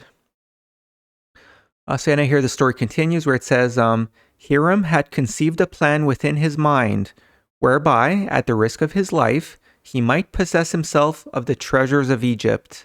So like I said, he desired both Asu, but also the treasures of Egypt. And here I underlined it just to show that Hiram had made a plan where he was trying to capture the treasures of Egypt. So it continues here where it says, this year, Naaman being now frail, he alone would be in charge of the sacrificial lambs, together with 2 boy priests to assist him. They came from the temple of the lake, dedicated to the bright bearded one, who once saved earth from destruction through fiery hail by making a 3rd round. On the night before the festival, Hiram stepped with his small flock beside the boats, and at first light they were put abroad. As the sun rose upon high, the high priest came with many other priests and princes, and the virgins came also. They offered sacrifices at the temple of departure and then set out upon the waters. In another boat were Naaman and his wife, and there were other boats filled with people. So essentially, it seems as part of this festival, a bunch of people go on different boats and they're all kind of together for the ceremony. So now continuing with passage 23 here, it says, after making offerings upon the waters, the boats arrived at the island and preparations were made for the island ceremony, which lasted throughout the night. The lambs were offered as darkness came, and the waters became red with blood, and the water monsters satiated with meat. So here again, they call them water monsters, whether it was like, crocodiles or something like that. Again, it's a bit of a story with like mythical elements here. So passage 24 says, now the cave on the island was protected from men by the spirit of Mot, who had died there in days long forgotten, and the priests guarded its entrance. But Hiram did not fear the spirit of Mot, for it could do no harm to one who carried upon his body the same blood scar as Mot had borne. Hiram the stranger had been so marked out from other men in his childhood. At the 6th hour of the night, 3 virgins entered the cave to bring forth the treasures, and with them went a priest protected by sanctification in the blood of a lamb. So again, like I keep saying, there's some mythical elements here. So essentially, it seems like the cave on the island is kind of forbidden, where there's this idea of like there being a spirit maybe preventing people from entering unless they, they're allowed to. So here, that's the thing where it says, there was the 3 virgins entered along with a priest who was protected by sanctification of the blood of the lamb. But at the same time, this might be an element to show that Hiram was, again, he's kind of like the hero of the story in a sense, but it seems like when he was a child, he received a mark, like the mark that was required so that he could enter the cave and not be disturbed by the spirit of Mot. So it continues here where it says, 5 priests who were guardians of the treasures and never left the island also went into the cave with them, garbed in skins and masked with the heads of beasts. The treasures were brought forth and placed upon the altar against the rock wall beside the cave, so that all might behold them. Over the altar was laid a cloth of linen and gold. While the people passed before the treasures and danced and sang, priests came and went in the cave. Before the cave and away from the road leading down to the lake, there was a pathway which went down to the pool of purification. Here, after the maidens had bathed, men and women came down one by one to be purified in its waters. Then they went through an opening into the lake and, passing through the waters along the shore, where they rose not much above the waist, ascended by steps through a small arched temple back on the road. If they were truly purified, they were never touched by water monsters. So again, it's talking a little bit about a religious ceremony of sorts, where after going through the blessings, these the maidens would walk through the waters where there was the water monsters, but it's talking about it was a shallow area where they could walk through, where the idea was that if they were truly purified, they were never touched by the water monsters. So now passage 27 continues here where it says, "Never had a maiden been taken by the water monsters, but on this awful night, while a maiden passed between pool and temple, there was a loud cry of agony, quickly stifled. The island fell silent and foreboding as the night passed. The name of Asu was whispered from mouth to mouth." So essentially this is saying that, never has a maiden been taken by the water monsters, at least in their recent memory, but it turns out that this night one of the maidens were caught by the water monsters, and later here it mentions that the name of Asu was whispered from mouth to mouth. So essentially this saying that Asu was taken by the water monsters. So it continues here where it says, "The treasures were carried back in gloom and silence under a mantle of dread, and the head of the high priest was bowed in sorrow and disgrace," because Asu was his daughter, right? And that's the thing. The ceremony kind of came to a really awful ending here. So now passage 28 says, "When the boats departed, none noticed that Hiram was missing. For his duty done, he could return in any boat. And none saw the strange craft that clove the waters of the lake of Sidana that night. Hiram returned to the shepherd hut of Naaman, and nothing was said to him, for Naaman thought he had joined with the people sorrowing in the temples, and always many remained about for several days." And it continues here where it says, "When Hiram had refreshed himself, he left Naaman, who was weary and weighed down with age and sorrow, and prepared to return to his flocks. In his grief, because of the death of Asu, he could find solace nowhere, except perhaps in the familiar solitude among his sheep. But the wife of Naaman said, 'Let me walk with you a little way, for I too suffer, and yet must seek herbs, which are needed and not easy to find.' When they had gone some distance, she said, 'I go this way. Will you not accompany me and humor an old woman who may need your aid?'" So this is after, the awful thing happened at the festival where Asu was taken by the water monsters. But here, it seems like the wife of Naaman, they went back out to the field with the herbs and was kind of saying I think to Hiram, saying "Hey, come follow me." So, just a bit of a summary here. So, as read above, it so happens that there is a sheep slaying festival where sheep from Naaman's herd, which is the temple's herd, are used for an elaborate religious ceremony attended by the high priest. So like we just went through during the ceremony, Asu, as one of the maidens, is taken by the water monster of the lake. So as the sorrowful Hiram slips away from the ceremony, the wife of Naaman joins him.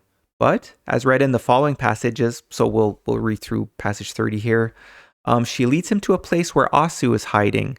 So that's the thing, as we'll see here, it was all a ruse of sorts so that Hiram and Asu could escape and be together.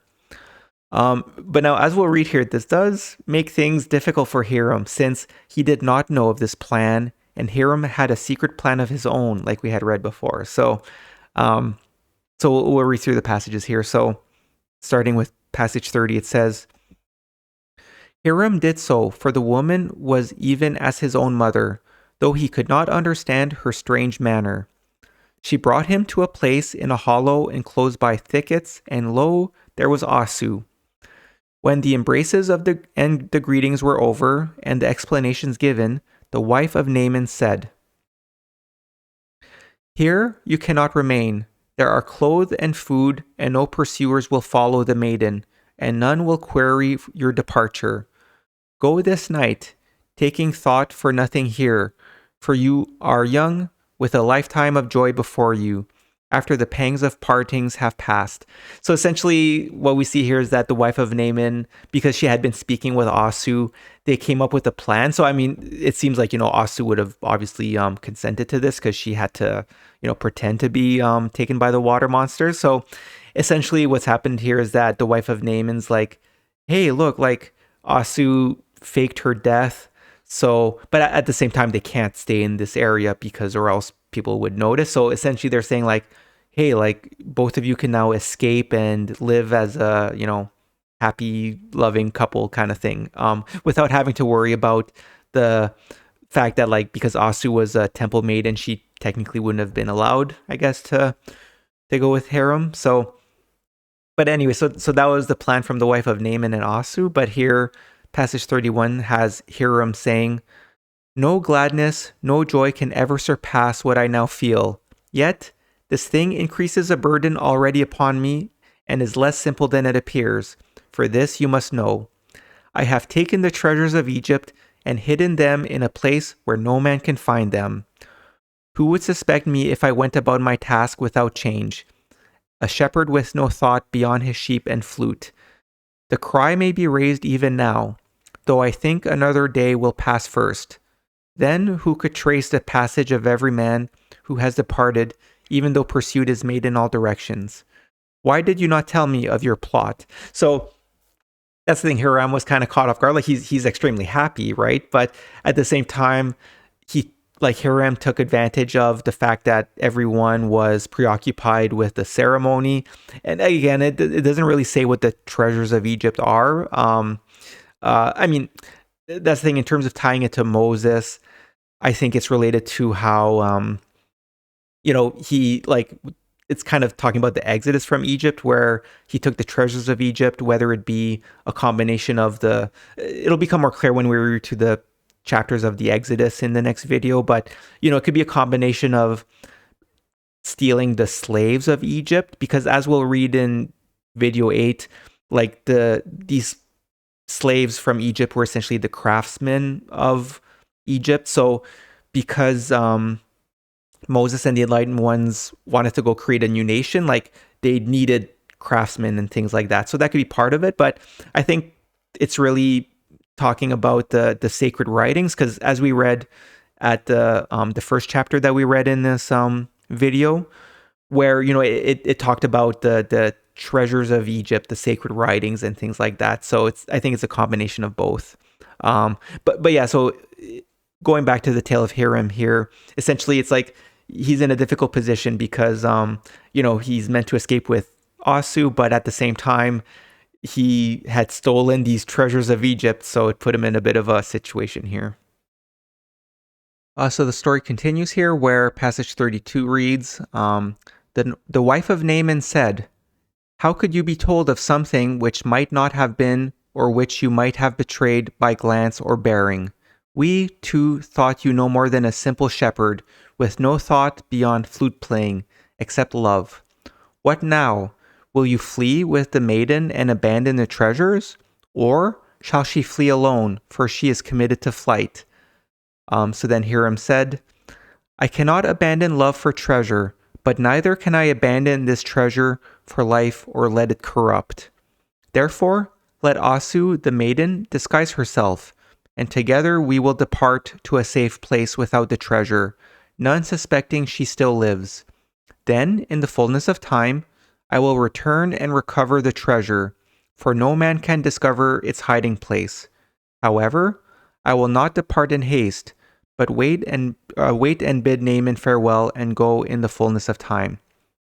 So essentially, here it seems like for whatever reason, Hiram can't bring the treasures with him and escape with Asu. Which, again, it's a story, so what exactly that was the reason for that. It's a story, but so essentially, what's happening here is that Hiram's saying that first he'll depart with Asu to go to a safe place, and then the plan is that he'll return, and that these treasures are kind of in a hidden place where no one's going to find them. So yeah, first he'll escape with Asu, then he'll come back to take the treasures. So the story continues, but the love story unfortunately comes to an end. And then the story is then more focused on the treasures of Egypt, which also comes to an unfortunate end. So reading through these passages, you'll see what I mean by that. So passage 34 says, Hiram left Asu and returned with the wife of Naaman. Coming unto Naaman, Hiram told him he had a vision such as no man could disregard and must go to the land of his fathers, but would return before the coming again of the season. That night, a great cry went up among the temples, and in the light of the morning, men came and questioned Naaman and those with him, but found them simple shepherds. So I think it's maybe the great cry might have been because someone noticed that the treasures of Egypt were missing that Hiram had stolen. And then passage 35 says, Hiram departed, taking the ass of Naaman, and with him went the wife of Naaman. They were joined by Asu, cloaked as a beggar girl who earned her food by ungainly dancing, whose face was unwashed and clothed unclean. They accompanied men who hunted for the stolen treasures, and their possessions were open before the eyes of all men. After 7 days, the wife of Naaman returned. Hiram and Asu went onwards until they came to Bethlehem near Phenis, beyond the borders of Egypt, and they dwelt there among the Cherubim. In the fullness of time, Hiram returned to Egypt and recovered the treasures, bringing them inside skins hidden within other skins filled with water and oil. So yeah, this is actually, there's a passage in a chapter we're going to read in the next video where that's the thing. I think this is a fairly clear link to Moses, because there is a reference where it seems as though Moses hid the sacred writings, because these would have been books and scrolls and things like that, in something similar to hiding them in skins within other skins with water and oil. I think in the chapter we're going to read in the next video, it's baskets of barley, the reference. So now going back to the passages here with 37, it says, Now when Hiram had left Egypt and drawn nigh to Bethlehem, he saw that the dwelling he had left no longer stood, and the fields about it were overgrown with burning bushes. Within the burnt-out ruins he found remains and bones, and knew them for those of Asu, and the Cherubim with whom she dwelt. He saw that they had died by the sword. So, this part of the story goes fairly quickly, but essentially, they escaped. He left Asu with this group of people like the Cherubim. So then he went back to Egypt to get the treasures, but then when he went back to where Asu was, it seems as though they were attacked and killed. So I'll talk about that in the next video, because maybe that happened with Moses' wife. So we'll discuss that in the next video. But yeah, that's the part of the story here. It's a sad ending. So now passage 38 says, Hiram did not linger at the place of death, and thought to take himself to a place of safety. But knowing the dangers of the land, he sought a place where he hid the egg of the nest-burning bird and the pearls, all except 2, and most of the jewels. Having secured them in safety, he went on his way. So like these, the egg and the pearls and things like that, the jewels, like those are the treasures of Egypt in this story. So now passage 39 says, Hiram kept going until he came upon a small wooded place nearly 2 days' journey away. Here, while he slept, 2 wild swine came and swallowed 3 of the jewels which he had tied in a piece of hide. Later, he lost one while fording a river, and one was taken from him when he sought shelter in a temple. 2 pearls and 2 jewels were taken from him by other priests, who placed them in the treasury of their god. The remaining treasures which he had with him were lost when he was waylaid, and though his life was spared, he was left bleeding and near to death. As Hiram lay by the roadside, he was succored by wandering metal workers and brought back to health by them, for they were men of his own blood. So again, this goes fairly quickly, but essentially, as Hiram traveled through various reasons, wild swine eating some of the treasures and some being stolen and things like that. Like, that's the thing. So not only did he lose Asu, but he also lost all of these treasures. And at the end here, it said that he was, attacked, but he was bleeding and near to death. But thankfully, a group of people who were from his own blood, because again, like at the start of the story, he was from a certain area. It says that they came and they saved him. So this chapter ends with Hiram working hard, and then one day he finally retrieves the lost treasures and he becomes a prince among foreign people. So here it says, Hiram remained with the metal workers for some years and learned their craft. He became skilled in the making of weapons and in their use. In the fullness of time, he returned to the place where he had secreted the treasures and recovered them. He then went down to a city by the sea and took a ship to a far-off land. No man has seen him since, but it is said he married the daughter of a king and became a prince among foreign people. So yeah, like a note here, and I've said a few times that, this is a story, and so some parts are more of a story. So yeah, like I mentioned, in video 8, we'll discuss how Moses' wife may have been killed before he had children. So again, like, this is why this might be a story about Moses, and actually another part too that we'll see when we read the Hermanatar story in video 9. That's the thing, like in the Hermanatar story, he ends up being with a woman, but it's not the right woman, and the woman later dies. So again, these are all stories, and parts of it might not be like particularly important, but there's a bit of a link between how in the Hermanatar story he's first with a woman, but she's a harlot, so then she ends up dying. So whether or not, it's kind of it's hard to tell sometimes with these stories. So we'll talk about it in the later videos. So I did mention this, but yeah, I forgot I had this in these slides here. So I'll just go through quickly where, like I mentioned when reading passage 36 from this story about how he brought the treasures of Egypt, bringing them inside the skins hidden with other skins filled with water and oil. So I had mentioned how there's a passage about the baskets of barley, but I have it here, so might as well go through it. So yeah, in the chapter we'll read in video 8, it says, in baskets of barley on the backs of asses came the sacred writings, containing words to guide the wise and knowledge to dispel the powers of darkness. No magic could prevail against the superior spells I carried, and the treasures remained unseen. So again, it's things like this where, I think it takes a little bit of maybe like problem solving to try and connect the chapters together. So, but yeah, we'll go through the chapter in the next video. But that's the thing. I think that the reference in this tale of Hiram to the treasures of Egypt, it's talking about the sacred writings. Okay, so now we're going to move on to the last chapter that we're going to go over in this video, which is chapter 16 of the Book of Sons of Fire, which is called Reconstruction by Kadairath.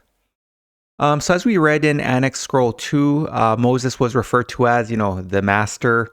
And it appears that this chapter here could be teachings taught by Moses as well.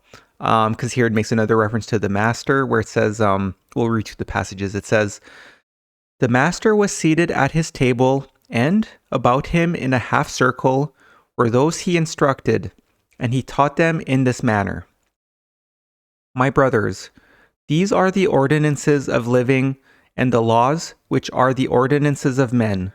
No law, whether it be of the Supreme Spirit or of man, wholly produces happiness and causes no sorrow. So, to be worthy and good, an ordinance or law must produce more contentment and happiness than it prevents. It must also prevent more sorrow and confusion than it produces, or it would be a work of wickedness and a memorial to the follies of men. So here it's essentially explaining that, the laws and ordinances by which we should be living on earth, like, it's not meant to be, that's the thing. It's supposed to make it so that, like, in some part, it might not be overly appealing because it might prevent us from, living in wickedness in terms of, like, succumbing to our carnal desires, which could be tempting. But at the same time, what's quite important here is that it really highlights that their intent when these prophets set these laws and ordinances is that, like it says here, it must produce more contentment and happiness than it prevents. Like, it's not meant to make life unbearable. Although, if someone's wicked, when they look at it, it might seem as though it would make life unbearable. But that's the thing. When setting these laws, it's kind of a fine balance between it's meant for the good of humans in terms of so that we live in a good way. And again, the whole meaning of life is the way we live and our thoughts and our actions, the way it shapes our soul so that it's worthy of the light side of heaven once we die. But at the same time, that's the part that's quite important, is that it's supposed to bring more joy than it prevents. But at the same time, it's not supposed to be completely joyful, because it's like, we have to kind of stop our carnal desires to some degree, essentially. It continues here with passage 3. It says, "Pleasure never comes unadulterated, and no form of goodness which man seeks to promote is unencumbered with restriction. Nonetheless, there is no form of goodness which is unproductive of happiness in the hands of those governed with wisdom. Joy and sorrow, pain and pleasure, success and failure are all molding processes operating on the spirits and natures of men. Neither of the opposites is of less importance than the other." So again, like joy and sorrow, pain and pleasure, like these shape our spirit, like I just said before there. So just as a note, I mean, sometimes it's a little bit hard to tell who exactly wrote these chapters. So that's the thing, like, this could be from another prophet who came after Moses. Because that's the thing, it's when going through all the chapters that we read before about Osiris, it never made a reference to Osiris or Amos as like the master. That seems to be a term that came about either specifically for Moses initially, or maybe it's a tradition that happened sometime in ancient Egypt, or maybe, after the exodus from Egypt between Moses' generation and Jesus' generation. But one thing that becomes clear is that the tradition continued with Jesus' generation, because as we'll be reading in videos coming up after these about Moses, Jesus is also referred to as the master by those of the secretive inner circle. So again, like I said, I guess what I mean by this is that maybe these were written by a different prophet between Moses and Jesus, but we'll keep reading through the passages, but I suspect that this was written by Moses here. Okay, so passages 4 to 10 provide wise teachings from the master. So I'll just read through them, but these are passages where I think you could kind of study through and see how it speaks to you. But there's some very sage advice here. So let's begin here. It says, "These were the things taught. The nature of every person is different, and all tend to drift towards the circles which accord with their natures. Therefore, we set a standard which not all will find acceptable, so that only those whose natures demand the best find our company congenial. Unless the soul of each man and woman is developed and disciplined by the restraints of spiritual and material decrees, it cannot rise above its earthly elements. As the earthly body must be kept fit by discipline and self-control, and become gross and weak through overindulgence or indifference, so is the spirit controlling the body required to exercise restraint. Every law, whether arising in the sphere of the spirit or the sphere of matter, suppresses something arising out of the nature of man and therefore calls for the exercise of restraint and forbearance. Yet is it not true that, though every just law restrains something within men and women, it also restricts evil and things which are not good? The less a law imposes upon men and women, and the more it imposes upon the things detrimental to their welfare, the better the law. All laws are paid for out of the treasury of freedom. The lower the cost, the better the law. Actually, and I really like this one, and I think it's something we should really take heed of today, where that's the thing, even though, like I said, and we talked in previous videos about like the laws of Hoskaya and Amos and things like that. That's the thing. I find that in Moses's chapters, there's really good insight in terms of how we should be setting laws and things like that. So I'll talk a little bit more about it in video 8, because we'll be going through a chapter where there are some laws set by Moses or by those with Moses for during the Exodus, and similar to the laws of Amos and Hoskaya, it's like some of them I don't think we should necessarily practice today.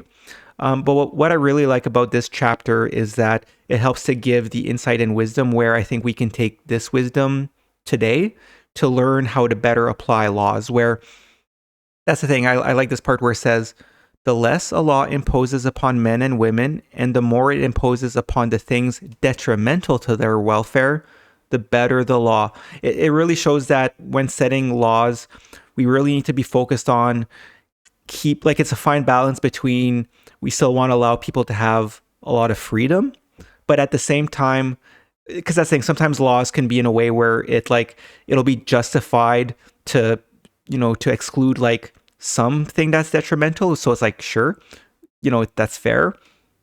But at the same time, the way it's worded, and there might be a lot of laws that our societies or different nations have today where it's like, okay, I mean, we understand there's a reason for that law because, it's to prevent certain crimes and things like that. But sometimes those laws are abused where it really imposes on people's freedom too much. So that's the thing. It's as it ends here, like all laws are paid for out of the treasury of freedom. The lower the cost, the better the law. Like the lower the cost that prevents our freedom, the better the law. So I suspect that there's a lot of laws that we have today that can be modified in a way where it's like, okay, because that's it. I think there's a lot of hypocrisy sometimes in laws that get used to take away people's freedoms in a bad way. But we'll continue here with passage 8, which says, the laws of earthly rulers are kept by force of arms, but the keeping of the higher spiritual laws can only be ensured through enlightenment and wisdom. The causes of misjudgments, sorrow, and remorse stem more frequently from the breaches in spiritual laws than in earthly ones. It continues here. Moral laws and restraints are essential to the progress and welfare of mankind. When passions are unrestricted and weaknesses unfenced by moral laws, various forms of vice and perversions become accepted and sap the stamina of nations. When the abnormal is given free access to intrude upon the normal, the nation degenerates, the race is contaminated, and mankind suffers a reverse. The great law places an obligation upon mankind to improve itself. Every man and woman must safeguard their heritage and raise themselves above earthly sordidness. This is one of the reasons for living. The struggle of life is within man. The struggle of man is within himself. So here, that's the thing, like for people who maybe want to be more like, the less laws, the better, or anarchy and stuff like that. Like, no, that has to be put down as well, because that's the thing, as it says here, like we really do need to establish, like for society to live well and to progress. And that's the thing, like we're expected to progress. We're either progressing or we go down. It's kind of hard to stay neutral. So yeah, like there is definitely a need for laws. But like I said before, we need to be cognizant of being intelligent and wise with how we establish our laws. So we'll continue with passage 10 here. It says, wise leaders in every land and age have made laws restraining the weak and abnormal from satisfying their carnal appetites and immoral urges. If their own uncontrolled desires were allowed freedom to dictate their actions, then not only would the weak and abnormal destroy themselves, but they would be like a cancer in the living body of mankind. So again, like if we let people run amok, it just takes a few bad apples to spoil the bunch, essentially. So that's the thing. Like the wisdom in here is that, like, yes, like we should have laws, but again, we need to be careful that they're not abused. So now passage 11 speaks of why humans have a sense of shame. So here it says, the sacred books tell us that the nature of man contains a sense of shame. This is so, and it is there that he may also know the meaning of decency and be proud of himself as a man. It is there to make a better state known to him, a state of spiritual cleanliness and purity. So that's like, it's, that's the thing, like the fact that we humans have the ability of feeling shame. As much as we don't like to feel shame, it does serve a purpose, because when we feel shame, we're supposed to look deep inside and be like, oh, why are we feeling shame about this? And the idea is to help and find, because again, the entire idea is that, like, deep within us, within our inner souls, we're supposed to know, like, in our hearts what's good and what's bad.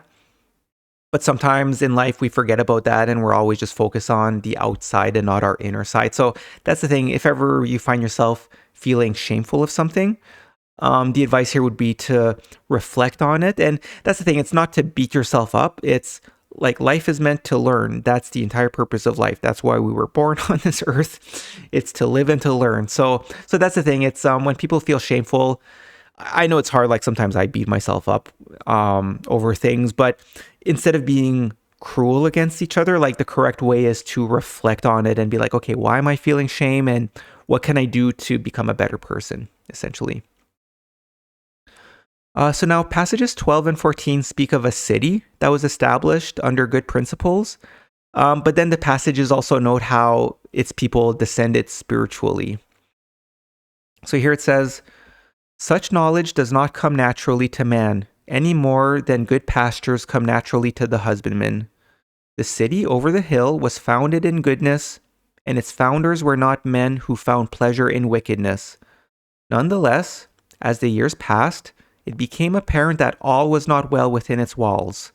Now, because of the inclination of its inhabitants, the city's days are numbered.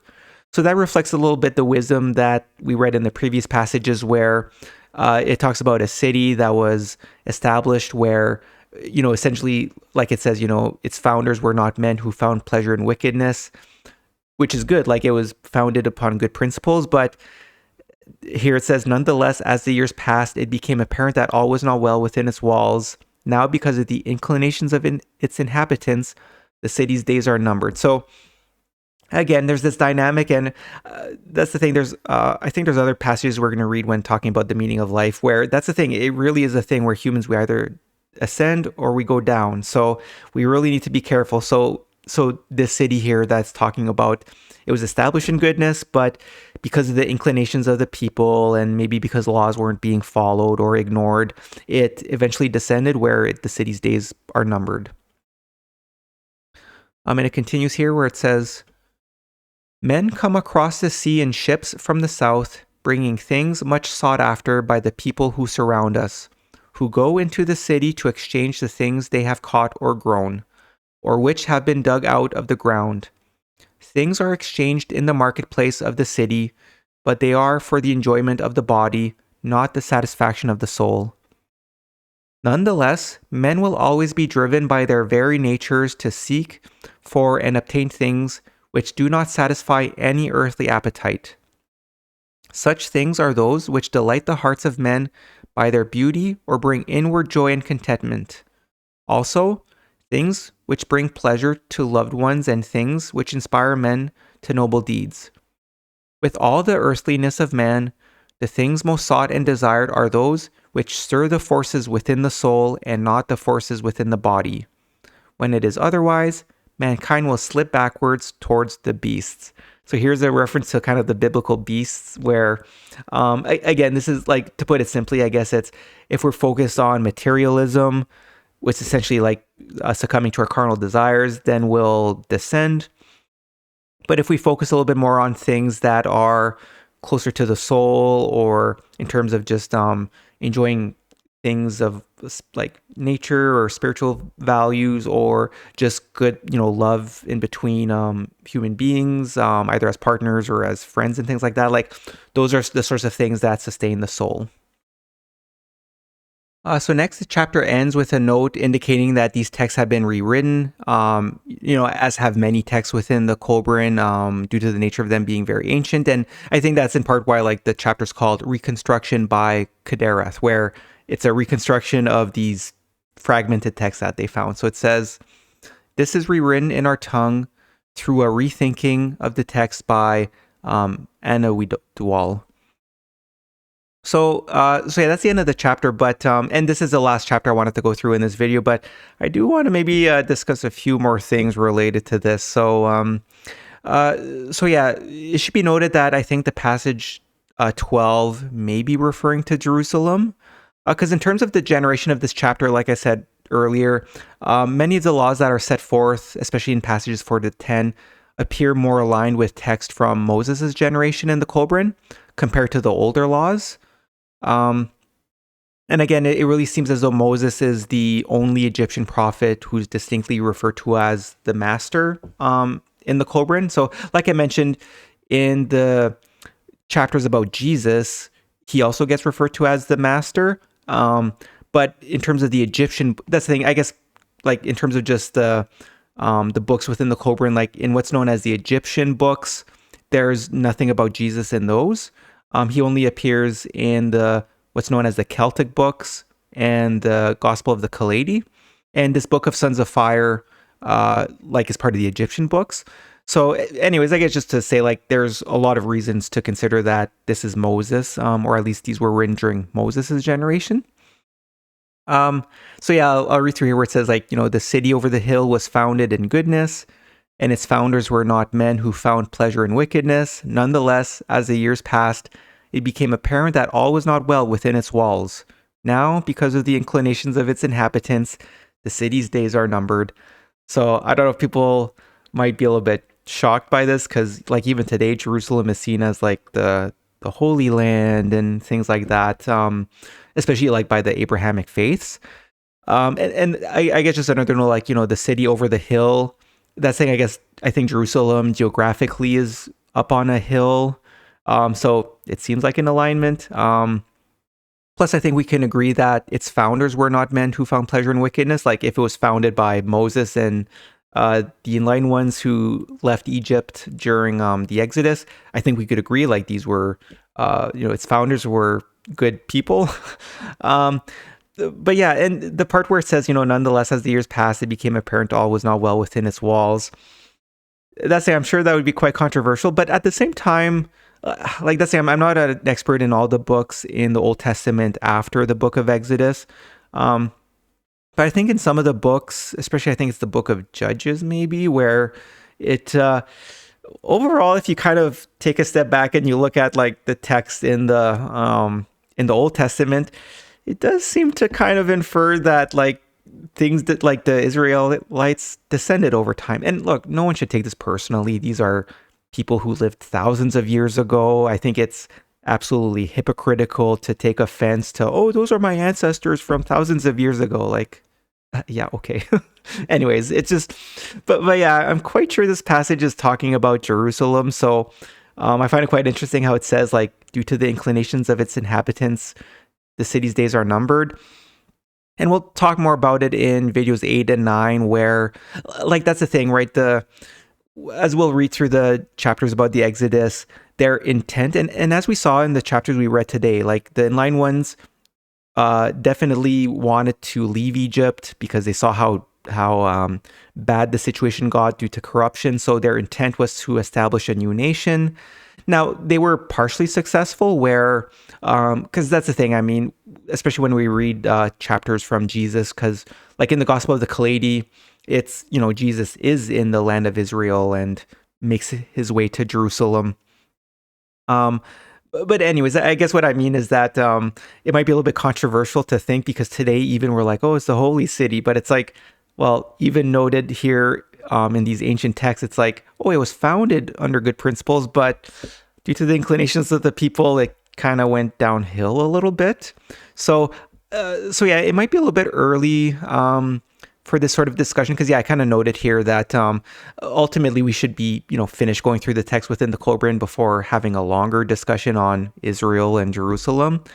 But I do want to go through a few passages that we'll be reading in future videos. So actually, this is from the Gospel of Jesus according to Joseph of Arimathea. So this quote here is actually a quote from Jesus. So here he says, "A structure of splendor, magnificent in its architecture, called holy by men who worship there, if their spirits remain asleep and unstirred, will not be hallowed by the presence of God. He does not honor places where men just congregate, where their voices alone are raised in worship. He hallows the place where their souls and spirits are uplifted and seek communion with him. A holy place is where the uplifted spirits of men blend with the nature of God." So, I mean, this would have been written 2,000 years ago by Jesus, who was in Jerusalem. So that's the thing. It's just, I think that's one of those revelations that we really need to pay a lot of attention to today. It's just, and I did talk about it earlier in this chapter where I pointed out like the reference to the Temple of the Rock and things like that. And it's quite clear in the text of the Kolbrin that I think one of the big failings that we have today is that people sometimes feel like I said, to consider Israel or Jerusalem as the Holy Land just because of the history behind it. It's like Jesus says here, I mean, and this could, like, not just Jerusalem, but like I said, also like places like the Vatican or like all sorts of temples all across the world, a structure of splendor, magnificent in its architecture, called holy by men who worship there. If their spirits remain asleep and unstirred, will not be hallowed by the presence of God. And this is from Jesus, okay? So I don't want to hear anyone not happy with this, right? Like, it's just, that's the thing. I know that a lot of people that might be, especially like religious people, might not like this, but that's the thing. It might be a tough pill to swallow, but we really need to focus on that, because unfortunately, I think a lot of people who are religious, like especially today, I'm noticing there are people who are religious who are good and they're using it in good ways. That's good. That's not what I'm criticizing. But a lot of people are using religion as for wickedness and for evil, quite frankly, especially in Jerusalem today. So, but yeah, there's a few more passages kind of on this topic I want to go through here. So yeah, these are passages from John the Baptist that we'll be reading in the Gospel of the Kailedy. I think we'll read this chapter in video 10. So here it says, "There was a time when many temple worshippers came to gain rebirth through the cleansing of waters, and John said to some self-righteous ones among them." So then these are words by John the Baptist. He says, "Children of the viper's brood, what has caused you to seek escape from the fate in store for you? Produce deeds consistent with repentance, and console yourselves no longer by saying, 'We are the seed of Abraham.' I say, being the seed of Abraham serves you no better than being one of those stones." So this is 2,000 years ago, where it's John the Baptist essentially saying, because as we'll read when we go through the Gospel of the Kailedy, a lot of people, of the land would consider themselves like, oh, we're the descendants of Abraham. And they would think that of itself makes themselves better people or better in the eyes of God and things like that. And the important part here is where it says produce deeds consistent with repentance. And that's the thing. It's by our thoughts and by our deeds that we're going to be judged. Like, it does not matter if you were born a man or a woman or any ethnicity across the world. All 8 billion human beings alive on Earth today, and all future human beings for the rest of time in this universe, essentially, that's a truth that will never change. You are judged not by your biological, being or who you're descendants of, you're strictly judged by your thoughts and your deeds. It is a trap to think that, oh, because I'm from this group of people or whatever, or that your parents or grandparents or ancestors, be it like any religion, like Hindu, Buddhists, I mean, obviously these texts are focused on like the Abrahamic faiths, but just all of them, like this is John the Baptist saying, and John the Baptist is the one who taught Jesus, where he says, I say, being the seed of Abraham serves you no better than being one of those stones. Like, that's very clear. So yeah, that might be a bit of a tough discussion that we need to have, which I think in videos 23 and 24, once we go through like the rest of the passages about like Jesus, because that's thing, there's still a lot to read through before we have these discussions. But yeah, actually, there's a few more passages I want to highlight to help illustrate this fact where, so these are passages from Jesus in his book of wisdom. Okay, like these are personal words from Jesus in his book of wisdom that's in the Kolbrin, which we'll be reading through some chapters later. So here it says, incense, fire, candles, and ritual cannot increase the glory of the divine. Certainly there may be benefit, or certainly they may benefit man and increase his sensitivity, but he should not be hypocritical about their effects or insulting. The sacrifice of bird or beast, the offering of gold and jewels may assist men, but in no way do they benefit the divine. All the divine asks from man is wholehearted self-dedication to the fulfillment of the divine design. The worshipful, ritual, and devotional acts are the manifestation of man's desire to take the easy path. They are no more than an interlude in his daily life, the acknowledgement that he owes some sort of obligation. That's the thing, it's like Jesus is saying here. This is Jesus, okay? So, some of the rituals we do as part of like religious practices, and that's saying, like I grew up Catholic. I was even like an altar boy when I was younger at church. That's the thing. It's not that these rituals are inherently bad. Like they could help serve a purpose. Especially that's the thing. Like especially I know myself. Probably one of the nicest like cathedrals I've gone to is there's a cathedral in Montreal in Canada where it's beautiful. It's absolutely beautiful. And so I could understand that due to the architecture and things like that. Like if people are worshiping in a building like that, like it says here, it may benefit man and increase his sensitivity. Like these things can help so that when we're gathering together and things like that, like it could help us. But at the same time, it's quite like we need to be careful because here it says like the worshipful ritual and devotional acts are the manifestation of man's desire to take an easy path. So actually that's the thing, when we were reading about the corruption in ancient Egypt where there was the enlightened ones and they were struggling with the other priesthoods, I highlighted a few passages where these priests essentially would, in order to draw people to gain their favor, they would promise them like, oh yes, pay money and we'll forgive your sins. I mean, it wasn't quite like that, but it's things like that, right? We really got to be careful about our desire to take an easy path. And I think I have some other passages here. Oh yeah, so here's a few more passages, again, from the Book of Wisdom, from Jesus himself. It says, ignorant men stupidly stir up many cares and troubles. They confront themselves with pointless problems and add unnecessarily to the burdens of life. They increase the number of trials prescribed by their destiny. They indulge in futile forms of worship and waste time in worthless ceremonial. They delude themselves by placing false values on their offerings. They fast and mortify themselves without gain. They go on time-wasting pilgrimages and seek new shrines, but from all this they derive little spiritual benefit. And here's another passage. The many and seemingly conflicting doctrines which arise from time to time and in many places do, if inspired by the urge to spirituality, lead towards the same goal, the one supreme truth. They are like the many roads into the city which convey travelers from all directions.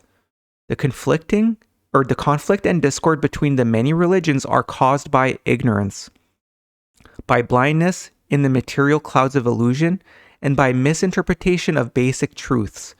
Rightly or wrongly, each man believes the road he travels to be the best and the most direct. So yeah, I mean, all of this is part of a much larger conversation to be had, just about like religion in general.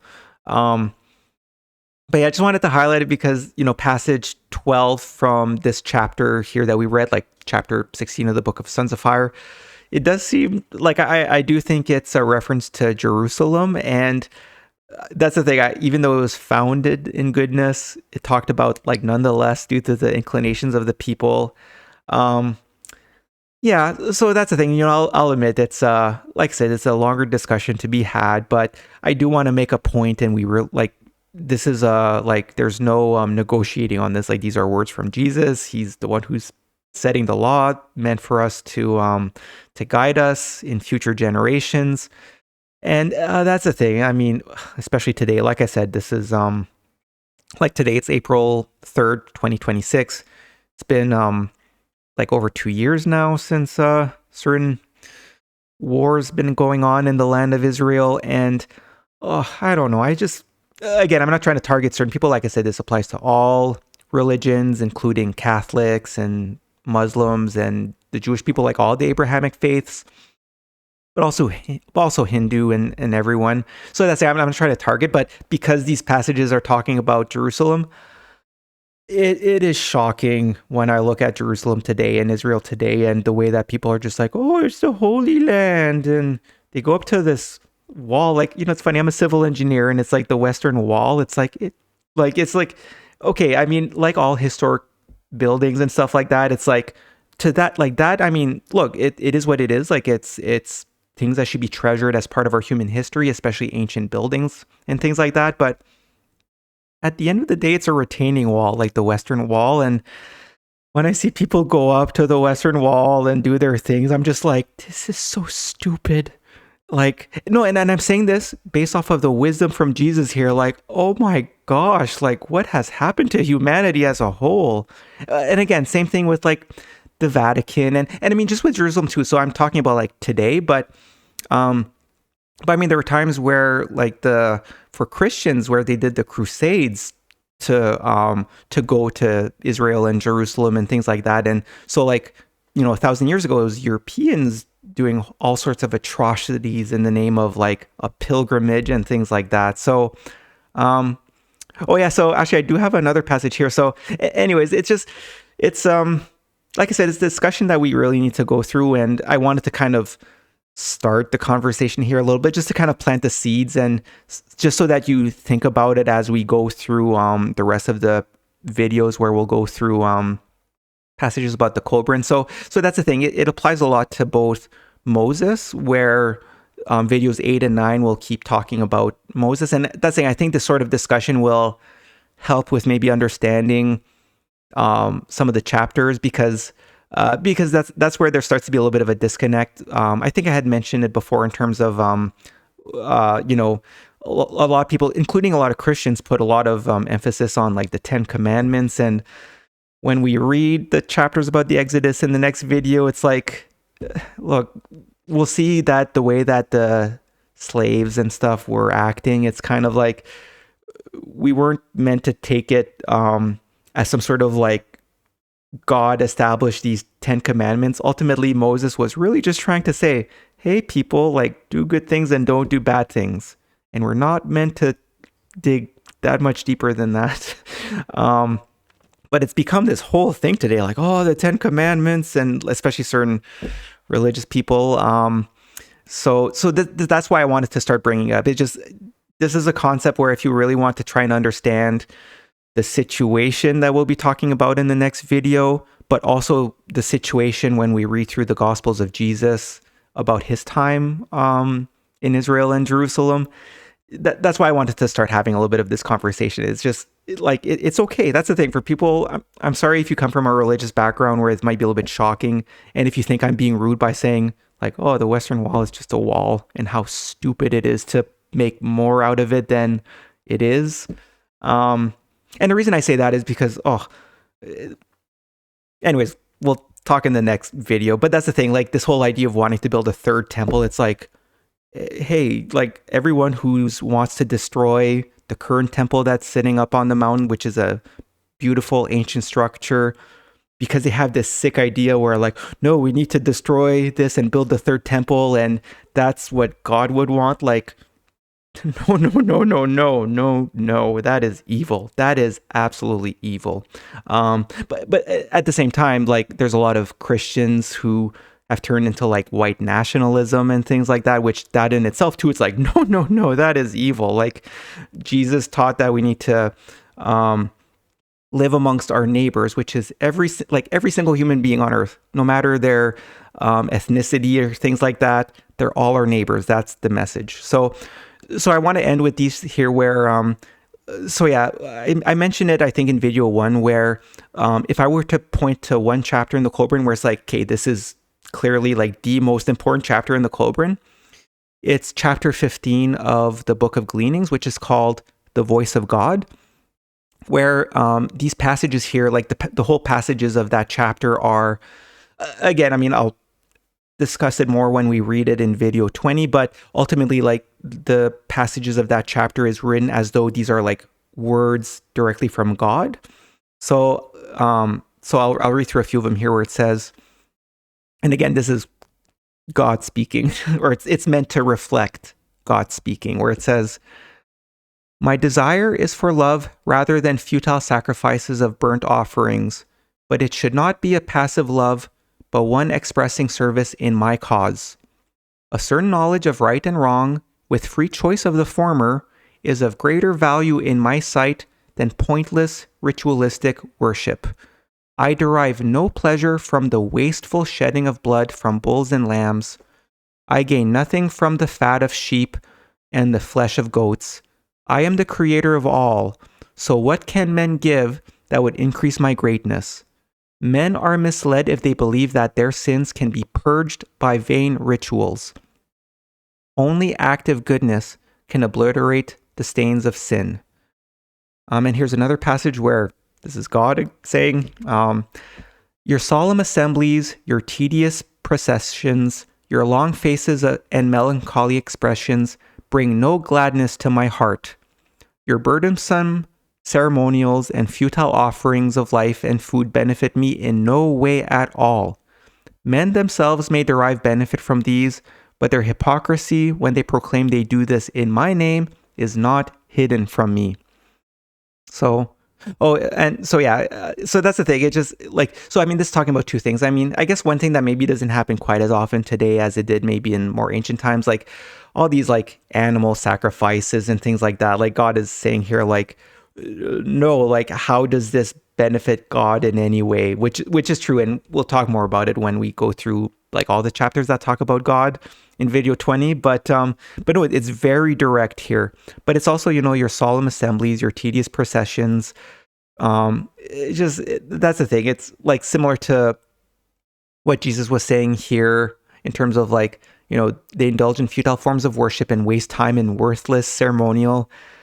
They go on time-wasting pilgrimages and seek new shrines.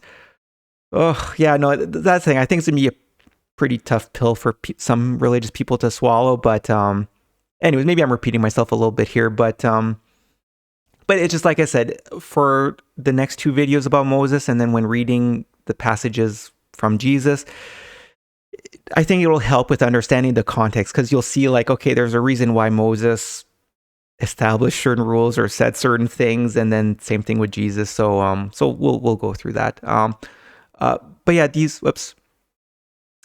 anyways, these other passages here I wanted to add is it's from the Book of Scrolls, because that's the thing, there's so much information in the Kolbrin. It's kind of tough to digest and to kind of put it all together. But I just want to add here where it says, "Awful is the great day of judgment at its dawning in the netherworld. The soul stands naked in the hall of judgment. Nothing can now be hidden. Hypocrisy is no avail. To maintain goodness when the soul reveals its own repulsiveness is futile. To mumble empty ritual is foolishness. To call upon gods who have no existence is a waste of time. In the hall of judgment, the wrongdoer is judged.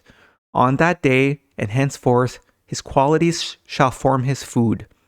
His soul, soft as clay upon earth, is hardened and set into shape according to its molding. The balances are adjusted. And here it says, one arrives, the 42 virtues are his assessor. Shall he dwell among beauty as a godling, or be given captive to the keeper of horrors, to dwell among vile things under a merciful mantle of darkness? So the reason I wanted to include these passages is, that's the thing, like, the reason I want to be clear about this is that a lot of these beliefs that people have, it's like, oh, but I went to the church and I did the things and I said the things. It's like, here it says, on the day, like, the netherworld here is talking about heaven. So that's the thing. It's that, to mumble empty spiritual or empty ritual is foolishness. Like, it doesn't matter. Like, I know it's unfortunate, but that's the thing. It's one of those revelations that we'll have to, it might be a tough pill for some people to swallow, but it was false priests. Like, that's the thing. It's when we look at more ancient times, we seem to be more accepting of like, oh yeah, in ancient Egypt, there was a bunch of false priests who misguided the people. But then today, people are going to have difficulties in understanding that, hey, like a lot of the things that religions today practice, like who said you should do things like that? Well, it was people who, even though maybe they didn't have, maybe they had good intentions, but similar to the false priests in Egypt, like they thought they were doing the right thing. Well, a lot of people who set out the rituals that we today still perform as part of religions, it's the same thing. They may have had good intentions, but there were no way they had the authority, and it caused the situation we're living in today where so many people are practicing these religious rituals, and it's that's the thing. I feel bad for them because it's kind of like, and I mean, like I said, I used to go to church too. I grew up Catholic. I was even an altar boy. And so I have empathy towards that. But I mean, it's very clear that when the truth of these writings are known to the world, we need to put a stop to that. Like, so for people who might be shocked and worried, like, yeah, it has to stop. It has to stop. Like, it does you no good. Like, if, like it says here, if you die and go to heaven, you can't be like, oh, but I did the things and I said the things, and that's where it says to call upon gods who have no existence is a waste of time. It's like, okay, that's not going to help you. So this is where it says to, in the Hall of Judgments, so on that day and henceforth, his qualities shall form his food. Like, that's the thing. It's through your actions and your thoughts and your beliefs that you're storing up in your soul. That's what's important. Doing these vain rituals, like, okay, that's not going to help you. I guess I think that discussion went a little bit longer than I thought it would be initially, but it's an important discussion to have, and especially it was talking about, I think, like I said, the passage of this chapter here was talking about I think Jerusalem, but ultimately, here this is the first of 3 videos we'll be talking about Moses, and I think understanding this is important and will help with for you to watch the next few videos about Moses and then the ones about Jesus, because that's the thing. I think that if you come from a religious background and if you're not ready to kind of notice these things where it's like, oh, like, unfortunately a lot of the things we're doing today are kind of similar to like in ancient Egypt where there's a false priest who kind of took over the temples and misguided the people. It might form a little bit of a barrier where you might have difficulties in truly understanding what we'll be reading through the next videos and just moving forward and all that. So it's just one of those things that it's like I showed, there's a lot of passages that I think that becomes quite apparent from these prophets. So so this is the last slide I have for this video here. So I guess ultimately, overall, it's fair to say when studying all the passages, especially from Jesus, where he really like saw and understood that like the religious doctrines at the time would still serve humanity for a while, but that there would come a time when humanity will increase in intelligence to where these old ways would no longer serve. And I think we're kind of at that moment now. I don't think it's a coincidence that all of a sudden, like I said, by some miraculous way, it seems like this ancient manuscript survived and now it's going to be made available for humanity as a whole. So yeah, it's kind of part of the revelations that this book brings forward. So yeah, I just want to end with two passages here where, again, these help to show, like, this is from the Book of Wisdom, which, as we'll be going through, it seems like it's, personal writings from Jesus himself, either that he wrote himself or there was a scribe who like transcribed what he wanted to transcribe. So it's all part of the plan, I guess, that I think you could say that in some way God incorporated in his creation. Is just tell you, this earth and our earthly existence is quite the interesting experience. So yeah, I'll end with these two passages to kind of really show that, like, it's quite clear that Jesus saw this coming, like he saw what happened at his time, and through his prophetic powers and communication with the Holy Spirit, he knew what his message was meant to be. So here we'll go through these passages here where he says, the good religion exists even now, for it is the faith of the few who cherish the seed. It is limited to a small number who hand on the torch, and this must continue until the day already appointed. Meanwhile, mankind is not ill-served by its many religions, but the day comes when they will no longer serve, and that is the day the child of man's ancient heritage will be born. So I think this fits quite well with the message we read from the prophets and the enlightened ones who wrote Annexed Scroll 2, where I think it was at the very end, they were kind of saying, like, when will this generation come? Because that's the thing, that was their intent. They wanted Egypt to be the nation who would reveal the light to the world, but that didn't happen. And it turns out that it wasn't meant for like a particular nation for that to happen. That's where, again, it'll become more clear when we go through the videos about Jesus. But Jesus saw what was happening. He understood what his purpose was.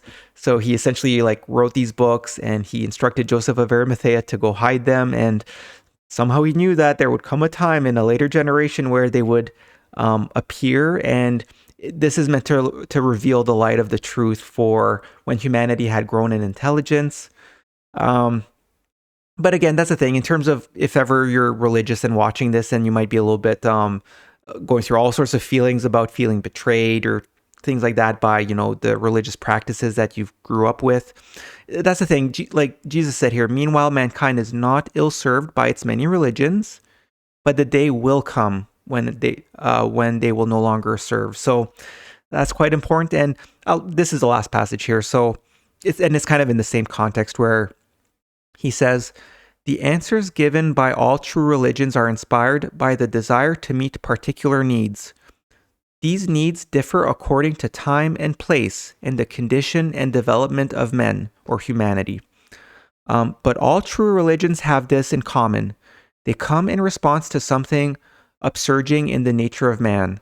When the rites of a religion are performed without thought and its ceremonial becomes meaningless, then that religion is ready to die. So, I mean, that's fairly direct, might seem harsh in a way, but it is what it is. It's just ultimately, like, that's the thing. It's the underlying part here is to help explain what has happened, I guess, throughout the generations, where the needs differ according to time and place and the condition and development of humanity. But as we're seeing today, it's I think it's coming to an end in terms of we're supposed to take a really big step forward in our spiritual development, like just humanity as a whole.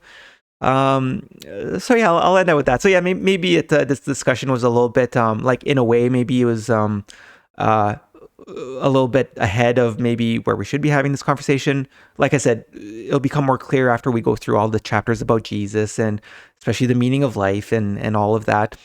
But at the same time, it really helps to show, I think, with what we read in Annexed Scroll 2, which was like the majority of this video was about that chapter, where that's the thing. It's like, it helps explain a lot about ancient Egypt, where that was the plan. The enlightened ones, they did what they did, and they thought they were gradually going to bring humanity up to a point where they could then understand the truth. But as we read, they saw that, this is not going to happen in Egypt, which is why they decided to leave and do the Exodus. So in the next video, we'll be going through those particular chapters about the Exodus from Egypt. So at the same time, I think it's also fitting because it kind of fits in their vision of what their purpose was and what they thought would happen. It's just that maybe they thought it would happen sooner and they were maybe a little bit optimistic. But now, like, well, I mean, this is like over 3,000 years since the Exodus from Egypt, which is a long time. It just, there's actually a passage in Annexed Scroll 2 where it kind of is said essentially like it's just.